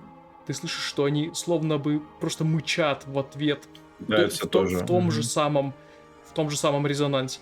И ты это снимаешь на камеру. Какое преимущество ты хочешь? Или ты преимущество это Я то, что щас ты... допишу. Давай. Не, я хочу не преимущество нам на доказательство потом, я хочу преимущество на сейчас. Короче, Миша, типа, снимает, видит, что у него уже и кассета заканчивается, он понимает, что он уже долго здесь находится, и, в принципе-то, ничего не меняется, то есть... он опускается снова, начинает оглядываться, слышит уже, возможно, как кто-то движется сюда, в эту сторону, и в этот момент замечает, что он сидит рядом с трансформаторной будкой, через которую проложено питание. И как и во любых старых учреждениях, эта будка, знаешь, она типа не закрыта на хороший замок, а просто замотана на проволочку. Он быстро эту проволочку выдирает, уже, возможно, шумя. Открывает, видит там несколько рубильников, он просто дергает их все вниз, из-за чего типа везде наступает полная темнота. То есть выключается телевизор, гаснут фонари внешнего освещения. И вот уже в этой темноте он пытается скрыться. В надежде, что это поможет и остальным уйти незамеченными. Ну или хотя бы какое-то преимущество им даст. Когда в интернете выключается свет, внезапно вдруг гаснет телевизор, в следующее мгновение, Михаил, ты слышишь пронзительный крик Кузнецова. Его словно отключили от какой-то системы жизнеобеспечения или прервали сигнал, на который он был настроен. Это шипение, выходящего из его рта, душераздирающим криком оборачивается, и все в зале начинают кричать, так что этот крик разносится по интернату. И Анатолий, который крадется снизу на первом этаже, внезапно свет над твоей головой. Здесь и так сейчас только некоторые лампочки Он и так, включены. наверное, такой Да. темноватый был. Все вокруг погружается в полный мрак, и затем на тебя откуда-то из глубины интерната накатывает волна криков многочисленных. Это очень Они, жутко. они от боли или от ярости кричат? Это больше крик именно боли и отчаяния. Жутко, но это мой момент. Я думаю, все отвлеклись, включая там вот этих взрослых воспитательниц, которые были, поэтому я, наверное, прям бросаюсь с места и уже не стараюсь красться, а стараюсь добежать до Маши. Хорошо. Когда ты поднимаешься на второй этаж, там, откуда раздавался этот спор, Мгм. ты становишься свидетелем следующей картины. Пожилая, тучная учительница, она держит Машу за руку, тянет ее куда-то, но Маша не одна, с ней еще такой небольшой выводок ребятни разного возраста. Все напуганы, и, судя по всему, учительница пытается затащить всех следом за Мгм. собой. Сейчас единственный свет, который сюда проникает, в этот коридор рекреации, это свет луны через окна. Приоткрытые окна. Что ты делаешь? В любом случае это потребует хода, и чего ты опасаешься. Ну, я вижу в этой воспитательнице такую-то квинтэссенцию всех плохих учителей, я нападаю на нее, я хочу ее оглушить, воспользоваться тем, что она сейчас отвлечена и детьми, и криками, и погасшим светом, вот, и просто дать ей по затылку, да хотя бы даже просто и кулаком. У меня больше ничего и нету. А чего ты опасаешься? Я опасаюсь, что у меня это не получится, и она поднимет тревогу, насколько это вообще еще сильнее возможно, привлечет внимание прямо сюда, и я не смогу вывести детей. И, как вот Миша правильно сказал, все окажется напрасным, и более того, еще дети окажутся в серьезной опасности. Я за себя не очень переживаю, я думаю, что я смогу оттуда убежать, мне так кажется. А вот дети здесь останутся, и как бы с ними ничего хорошего не случится. Их сделают виноватыми за наши действия. И, возможно, помешает вам отсюда убежать твой старый друг. Да, возможно.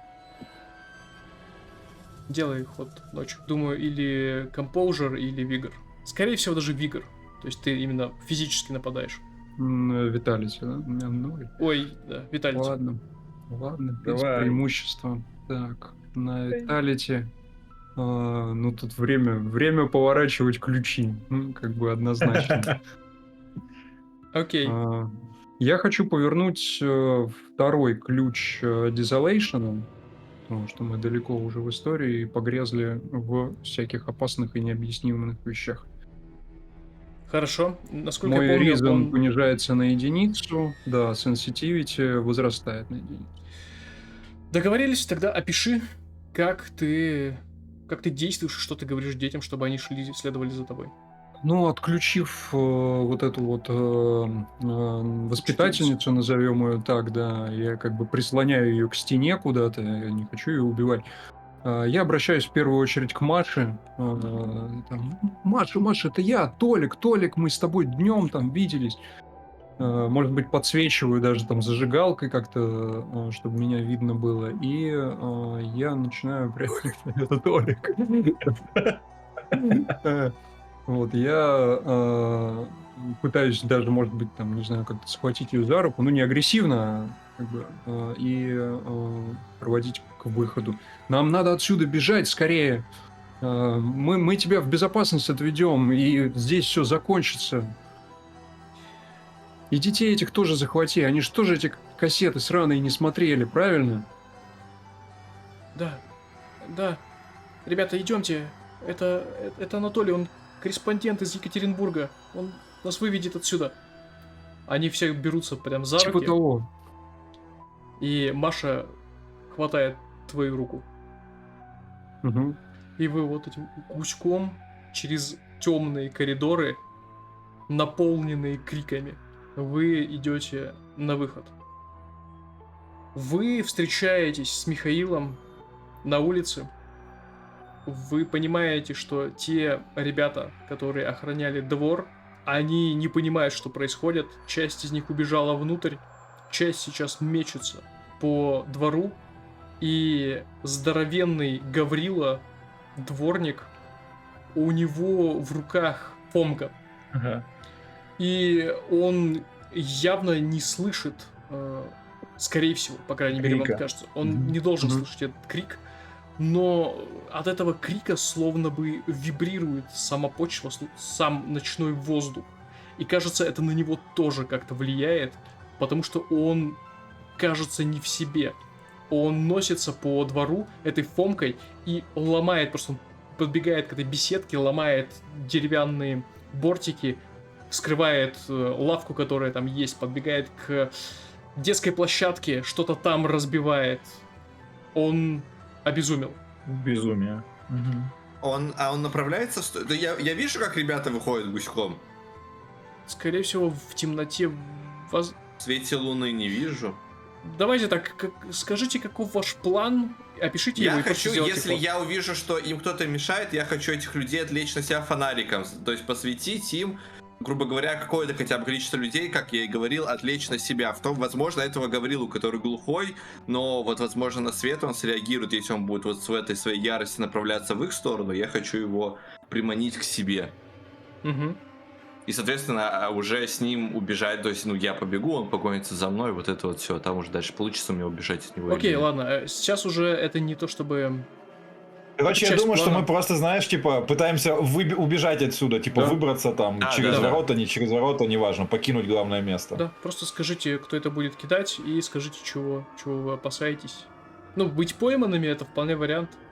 Ну да, я думаю, тут все логично, типа, здесь уже, наверное, к нам и инстинкты подступают потихонечку, то есть мы уже сделали большую часть, и вот-вот он уже, типа, выход, но есть проблемы, за нами, скорее всего, гонятся, и мы на опасной территории, поэтому мы просто боимся быть схваченными. Мне кажется, Толик это должен кидать.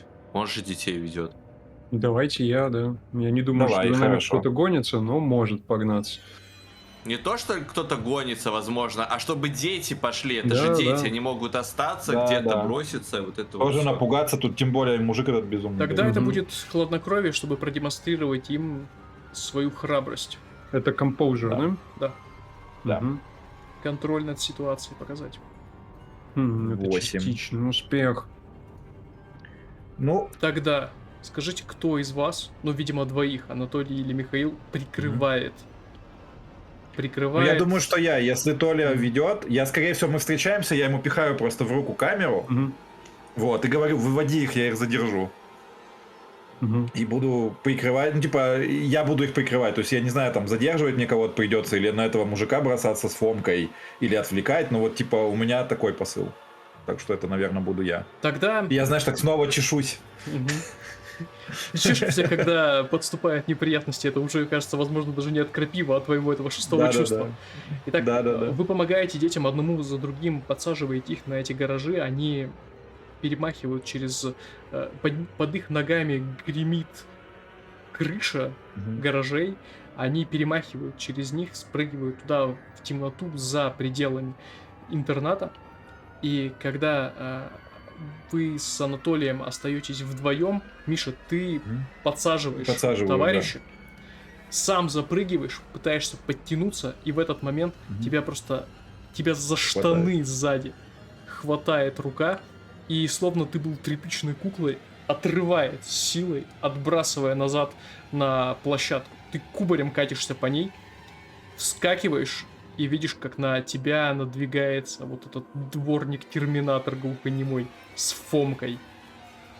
Окей. Итак, Миша, что ты делаешь? Анатолий... Это же детская площадка, да? Да.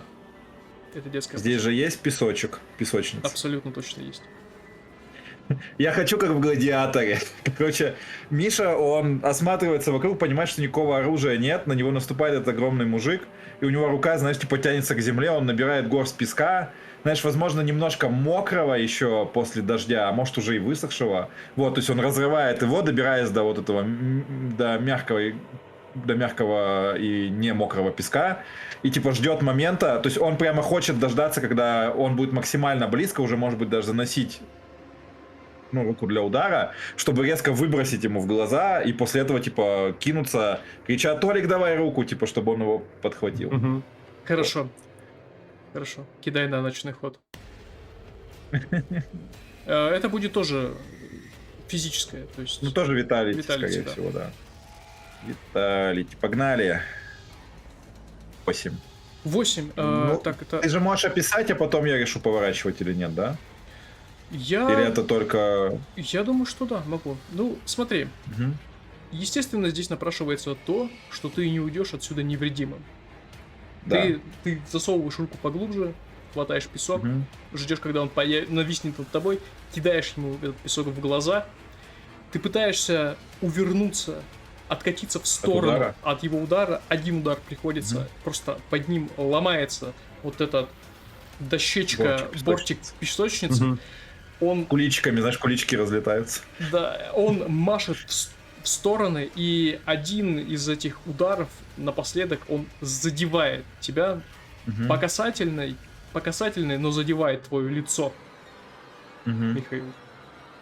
Мгм. И шрам остается, получается. Шрам, и ты чувствуешь, как на языке что-то Кровь. инородное появляется, и ты отплевываешь осколки своих зубов с правой стороны. Окей. Мгм. Но сейчас ты полностью... Это кондишн, да? Да пускай это, да, будет уже, может быть, кондишн. Мгм. Но он у тебя, кажется, не четвертый, поэтому этого... Ну, пока ты можешь отмечать кондишны. Но ты на адреналине, Окей. поэтому ты пересекаешь двор за твоей спиной, кроме вот этих криков сектантов. Слышится рев обезумевшего дворника, Слепшего теперь еще. ослепшего и глухонемого и обезумевшего дворника. Ты бросаешься туда, где Анатолий протягивает. Анатолий же остался. Конечно, да, Он, я на да. гаражах прям смотрю за всей этой картиной. Вот этот вот картинный момент кинематографичный, как руки, знаешь, типа. Да. Ваши руки соединяются, и Анатолий вытягивает тебя из опасного двора-интерната. Вы скатываетесь из гаража, где вас уже ждут дети и Саша. Бежим. И Прочь. бежите во мрак. Крутая сцена, динамичная, мне очень понравилась. Наступает утро.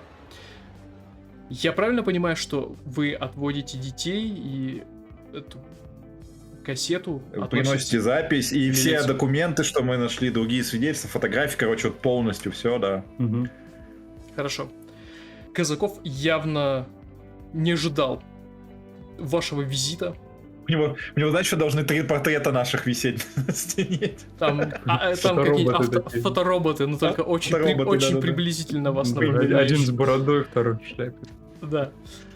Ам, Я в бане в шляпе сидел. Да-да-да. Он очень удивлен вас увидеть, но он профессионал своего дела. Дети, которые пришли с вами, подтверждают вашу историю. Поэтому он говорит, займемся. Звонит куда-то по белому телефону Телефончик. и говорит, типа, Сидорова мне пригласи, пускай группу собирает. А вы идите, но из города пока не уезжайте.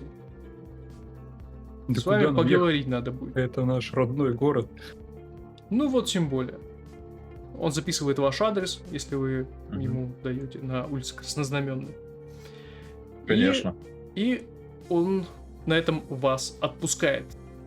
Маша, кстати, она оборачивается и говорит, можно мне с вами остаться? Вы Я видите, киваю. Да, можно, что он, конечно. он говорит, типа, не-не-не-не, нельзя, вас в приемник сейчас определят тоже всех.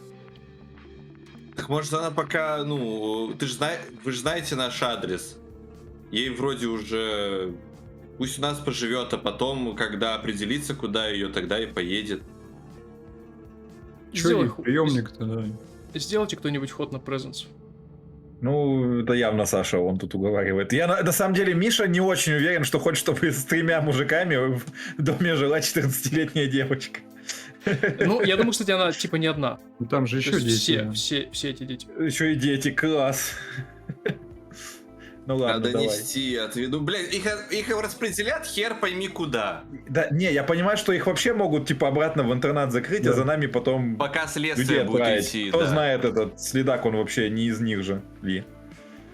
Так, от Он- чего это? От Преснеса? От presence. Он точно был бы одним из них, если бы вы не подняли тогда Мгм. успех.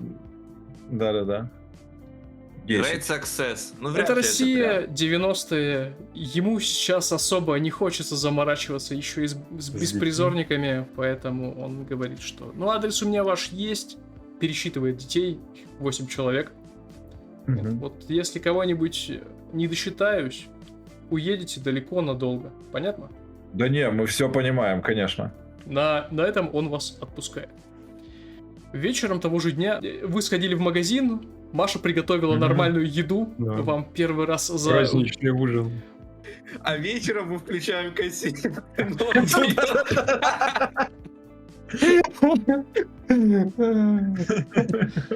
Нет. Мы, наверное, еще Вы не этого поняли, должны дети, пригласить. Это другое. Мы, наверное, должны это пригласить Нагибатора 9000.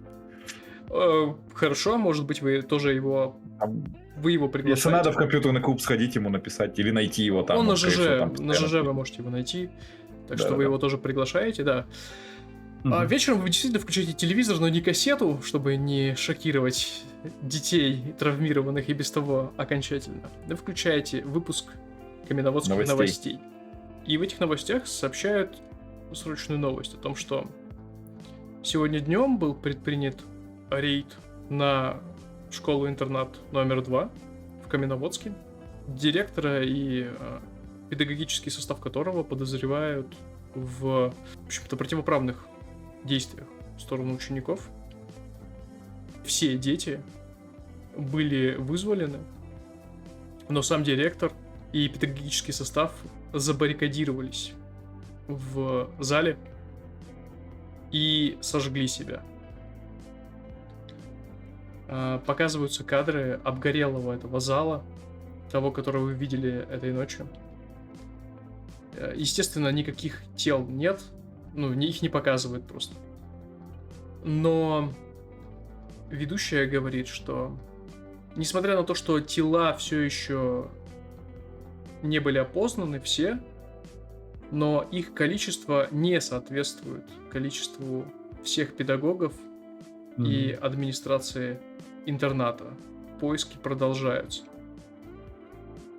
Возможно, не все из них сгорели, а некоторые смогли уйти куда-то и затаиться. Подполье. До такого бы они ушли, мы же сказали, что они там обитают, пусть там ищут. Говорю я в телевизор. Может быть, они там и будут искать, да. Но на этом история Потемкинского недостроя и тех, кто стоял за похищениями людей, заканчивается. Вам удалось, может быть, не навсегда, но, по крайней мере, сейчас обезвредить этих преступников. И эта наша история тоже заканчивается на этом. Ну что, давайте пройдемся, может быть, по фидбэку, как вам все-таки система, как вам вот этот вот поворот в конце, что вы должны сами придумать, чем закончится, кто стоит за этим, за всем. Давайте по очереди начнем. Илья, если есть что сказать. Ну, я уже говорил, что система мне нравится, и финал истории ничуть это не изменил.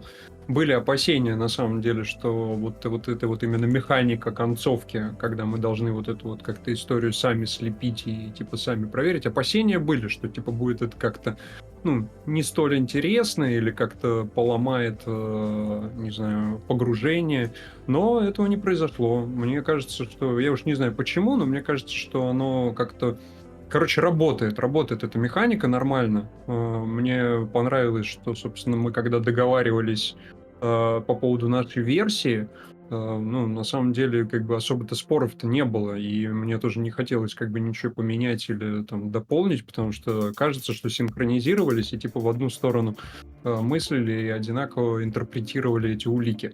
Хотя тут и нету как бы правильного варианта, но кажется, что вот оно прям все сложилось. Типа, а как иначе-то? Вот же оно! И броски кубов, прикольно, что здесь можно повлиять, потому что, если бы, допустим, мы выкинули бы прям не успех, то, мне кажется, было бы, типа, прям обидно. То есть вот мы, мы только что столько обсуждали, и здесь есть механизм, который позволяет все равно, типа, улучшить. Вот, это крутая тема. И вообще тема с ключами и изменением успехов, мне она очень понравилась. Единственное, я, наверное, тоже соглашусь с тем, что какие-то лимиты, нужны.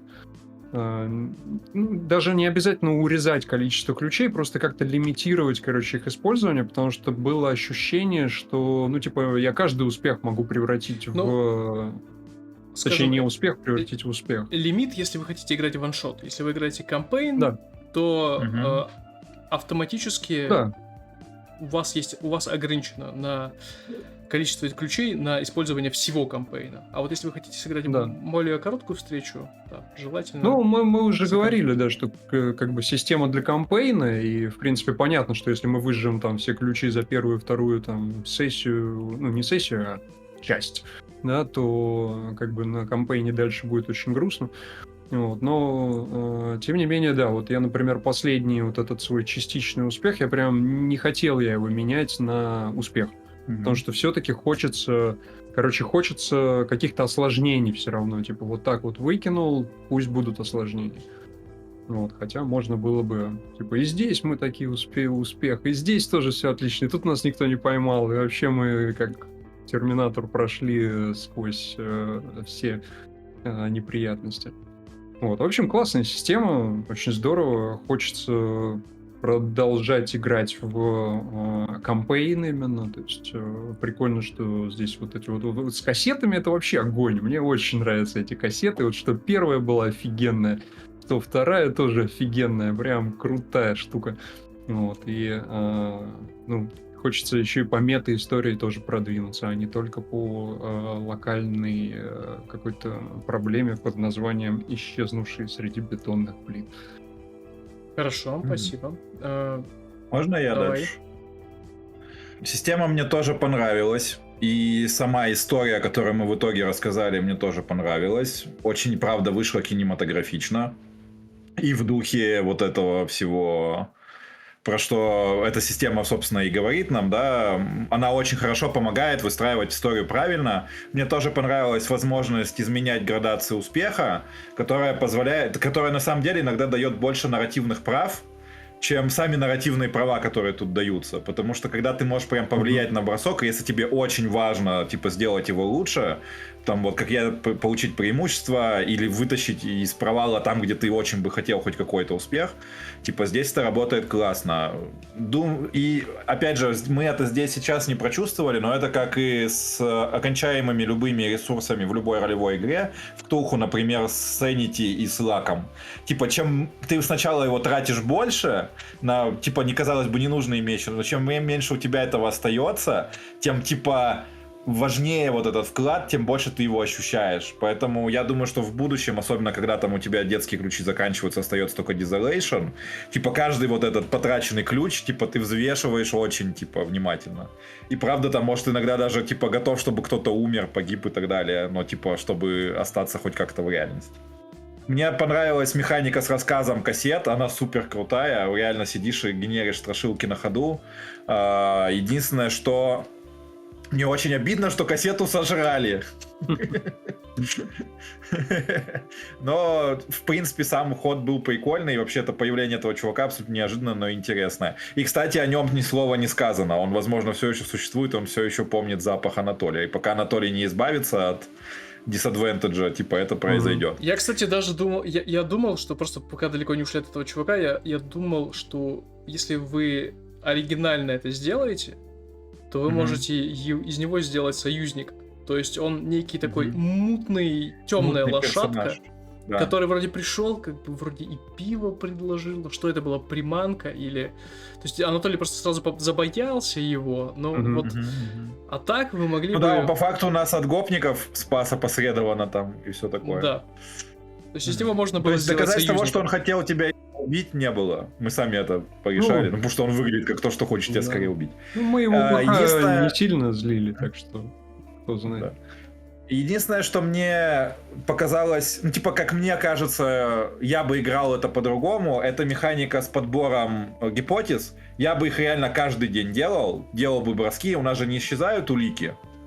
Просто, типа, ну, типа, на шару, типа, выкинуть сразу, чтобы быстрее продвинуться. Подожди, а если что провалы, ты, ну, типа, что ты терпишь имеешь в виду последствия. под делал броски каждый день? Ну, типа, если мы делаем предположение, оно оказывается неверным, мы же просто, типа, продолжаем дальше, искать, находить новые Нет. улики и строим новое, нет? Нет. Там Мы, типа, теряем возможность. реагирует... ну, то есть это можно делать, но реагирует... Как бы делает ведущий свой ход, если это как кампейн, то И он жесткий. он типа. жесткий, там может умереть какой-нибудь персонаж, например, важный или что-то прям сильно. То есть вы можете это, наверное, делать, Но вы должны тогда Есть рассчитывать, что последствия. сильно столкнетесь с серьезными последствиями. Ну Да. тогда нормально, тогда мы все правильно делали, Да, тогда я вопрос нет. Я думаю, просто тут- саму книгу не читал Мгм. правил, но прочту обязательно. Я думаю, тут можно типа без броска, а именно вот здесь хорошая структура по фазам. Мне прям вот Да. нравится, что вот фазы конкретные есть. И круто, что типа в конце дня есть фаза, когда мы можем интерпретировать улики. Типа мы еще не Мгм. готовы там, да, но вот мы такие сели, Ну, типа обсудить обсудили. можно, да. То есть это бросок не нужен, но это примерно то, о чем ты говоришь. То есть каждый день интерпретировать и вплетать новые улики в историю. Денис, а скажи быстрый вопрос. А совпала ли наша теория с тем, что предлагали в комментах? Я просто комменты не читал еще. Не, комменты, там один человек Там вообще накидал. лютая дичь. Я имею в виду не дичь в плане того, что он придумал, А? а в плане того, что там фантазия и там выводы прям такие Да, вот. классно. Там очень, Да. очень большой фокус в его теории на сверхъестественном был. Мгм. Вот. Понял. Прикольно, надо почитать обязательно. Спасибо, но- что пишете комментарии, но если это типа попадет в запись. Я на самом деле, да, до сих пор жду каких-нибудь теорий. Еще это даже не как комментарий, это очень полезно, но мне просто самому Мгм. интересно, как это можно было бы интерпретировать, потому что у меня, например, интерпретация была бы совсем другая. Что-то еще, Юра? Нет, все, спасибо большое за игру. Все, тебе спасибо. Саша, что-то дополнишь? Расскажешь? Нет, кстати, у меня много есть чего сказать, но я не буду сильно душнить. Спасибо, и на этом. Я говорю, мне в целом игра понравилась, то есть как завершилось, все понравилось, прикольно. То есть мне как раз таки прикольно то, что когда типа у вас много зацепок, куда легче вот какую-то теорию собрать, которая всем понравится. Вот, то есть когда у нас было типа 4 зацепки, вот мне не очень нравились теории, которые у нас появлялись. А вот когда было много зацепок, мы как-то все вместе вот что-то накидали, и все подходит, и не доебешься, грубо говоря, до этой теории, она нравится. Вот, и я согласен с Ильей, у меня тоже были сомнения о том, что вот мы придумаем финал, но из-за того, что у нас типа много всяких подсказок было, и мы их как-то интерпретировали, и вот если подобрать, что прям все подходят в это, тогда прикольно. Вот. А дальше, типа, из этого уже есть простор для мастера какие-то накидать, вот как он с телевизором стоял с этим открытым ртом. Типа, очень прикольно было придумано. Ну, у меня Я главное... почти уверен, у них там тоже была кассета, короче, с записью. Ее можно было бы там найти, да. Если бы вы проникли внутрь, вы могли бы там найти кассету. Ну и главный вопрос, наверное, который у меня в конце, это... Испытали ли вы чувство ностальгии, наверное? Да, конечно. Много-много раз. Тут сама система просто к этому подталкивает. Сеттинг, наверное, все-таки больше. И система тоже, вопросы, система. которые задаются, Да. чтобы опыт получать, надо типа соответствующие вещи делать. Оно само тебя на ностальгию наталкивает. И может ты рассказываешь не то, что там ты пережил в детстве, но ты вспоминаешь все равно вот какие-то моменты. Типа, Да. какой вот у меня был момент. Вот. Плюс вот эта атмосфера городка. Очень большая завязка на самом деле на детей. Да, и вот это ощущение, как ты возвращаешься как будто назад в прошлое. Потому что город-то толком и не изменился. А еще вот фидбэк, вот последняя часть моего фидбэка, хотел бы сказать, что я бы все-таки в это играл бы, то есть советовал бы людям играть исключительно как только кампейн, потому что огромная часть теряется в ваншоте, и причем, мне ваншот понравился, но кампейн, мне кажется, вообще прикольно. Если вам зашло, и вы хотите поиграть какой-нибудь кампейн на нормальное количество сессий, с нескольким количеством дел, было бы чисто вообще круто. гипотетически это можно рассчитать. В игре есть таймер. 10 кассет отсмотренных. Это после 10-й кассеты кампейн идет к завершению. Вы переходите к финальному... некому противостоянию, к финальному эпизоду. Вы посмотрели 2, то есть вы отыграли 1/5 кампейна. Так и ощущается. Прикольно. Короче, Если 10 еще сессий 4 примерно, дела, это грубо говоря, добавить, то и вот потом финальное дело, которое, грубо говоря, какая-то нить, наверное, будет через все эти, грубо говоря, 4-6 дел протянуто. Финальное дело, как ты, то есть завершение кампейна, это, естественно, оно вращается вокруг мета-загадки Одиссеи. Все остальное чуть с ней связано, смотрит там, можно на какие-то набрать подсказочки, именно как вот вы сталкивались с большим человеком, вот большой человек и карлик в некотором смысле это часть- Маленький человек. Твин Пикс. Маленький человек, да. Это на самом деле нет. Я не здесь знаю, дофигища Твин Пиксов, здесь у меня просто аналогии миллиард к Твин Пиксу, маленький городок, вот это все здесь прям вот да, здесь аналоговый есть хоррор. отсылки к Оно тоже, я бы сказал, что в принципе... Да, здесь много к чему. Ну, типа, видно, что весь Ну все просто к собрано Твин из Пиксу отсылок. очень много всего, ну вот, по крайней мере, у меня вот прям Знаете- жесткая аналогия с ним была. Знаете, кого я имел в виду вот под карликом? Кого вы могли бы интерпретировать? Я бы согласился с этим. Что такое карлик был? Это домовой дух. Мгм. Ага. Это было понятно, да, но я тебе говорю, в целом просто такое ощущение, что как будто мы в русской версии Твин Пикса немного находимся. Ну, это неплохо. Это вообще вполне неплохо. вполне себе У имеет меня место ощущение, быть. что я живу в русской версии Твин Пикс. Вот. Просто я хочу сказать, что в книге правил, если вы будете читать, вы тоже не найдете четкого ответа, куда пропал Мгм. телеканал Одиссея. Мгм. Как и Это логично. все остальные дела, здесь там есть определенные намеки и канва, в которую может последовать мастер и партия. Но у каждого в итоге финальная разгадка исчезновения Одиссеи получится своя. Там есть Мгм. несколько сцен, которые будут общими, наверное, для этих кампейнов, но тоже каждая будет своим флером. Интерпретировать ее можно будет по-разному, типа Мгм. сделать разные предположения, по-разному собрать этот вот весь конструктор. Мне кажется, Да. это... Ну, это прикольно, да, как типа в рамках микросюжета улики собираешь, интерпретируешь, в макросюжете, макросюжете, да, кассеты и какие-то улики, связанные с Одиссеей. А потом Названия там шоу, кстати, интерпретировать. очень прям такие, как это сказать, Да, ностальгичные. Вот это типа в гостях как дома, типа понятно, что это пока все дома, типа там да. это коробка сюрприз, типа понятно, что это на поле чудес там и на черный ящик. Спроси у Бабы Яги, это, естественно, что-то вроде «Спокойной ночи, малыши». Да, Ну, вы там и в просто гостях у сказки. Не дошли до этого. Не спойлери. Ну, Мы же тебя все равно разведем на продолжение. Нет. Нет, не разведете. Просмотры тебя, комментарии, Просмотры комментаторы и лайкерщики. упадут, Все зависит от вам, будет это кампейном или нет. Не будет кампейном, не переживайте. Ладно, что ж, надеюсь, что и зрителям понравилась вторая часть и завершение истории, как и первая. Будем надеяться увидеть вас снова на нашем канале. И если публичный доступ не перерастет в кампейн, то я обещаю, что у нас будут в любом случае очень скоро игры, интересные игры, захватывающие игры именно по такой российским хтоническим сеттингам. Вот. Нам нравится в такое играть, поэтому ждите Зов Ктулху, ждите еще несколько проектов именно по чему-то такому отечественному. Спасибо, что были с нами. Игрокам спасибо большое за игру. Оставайтесь с нами, впереди самое интересное, и всем пока. Пока.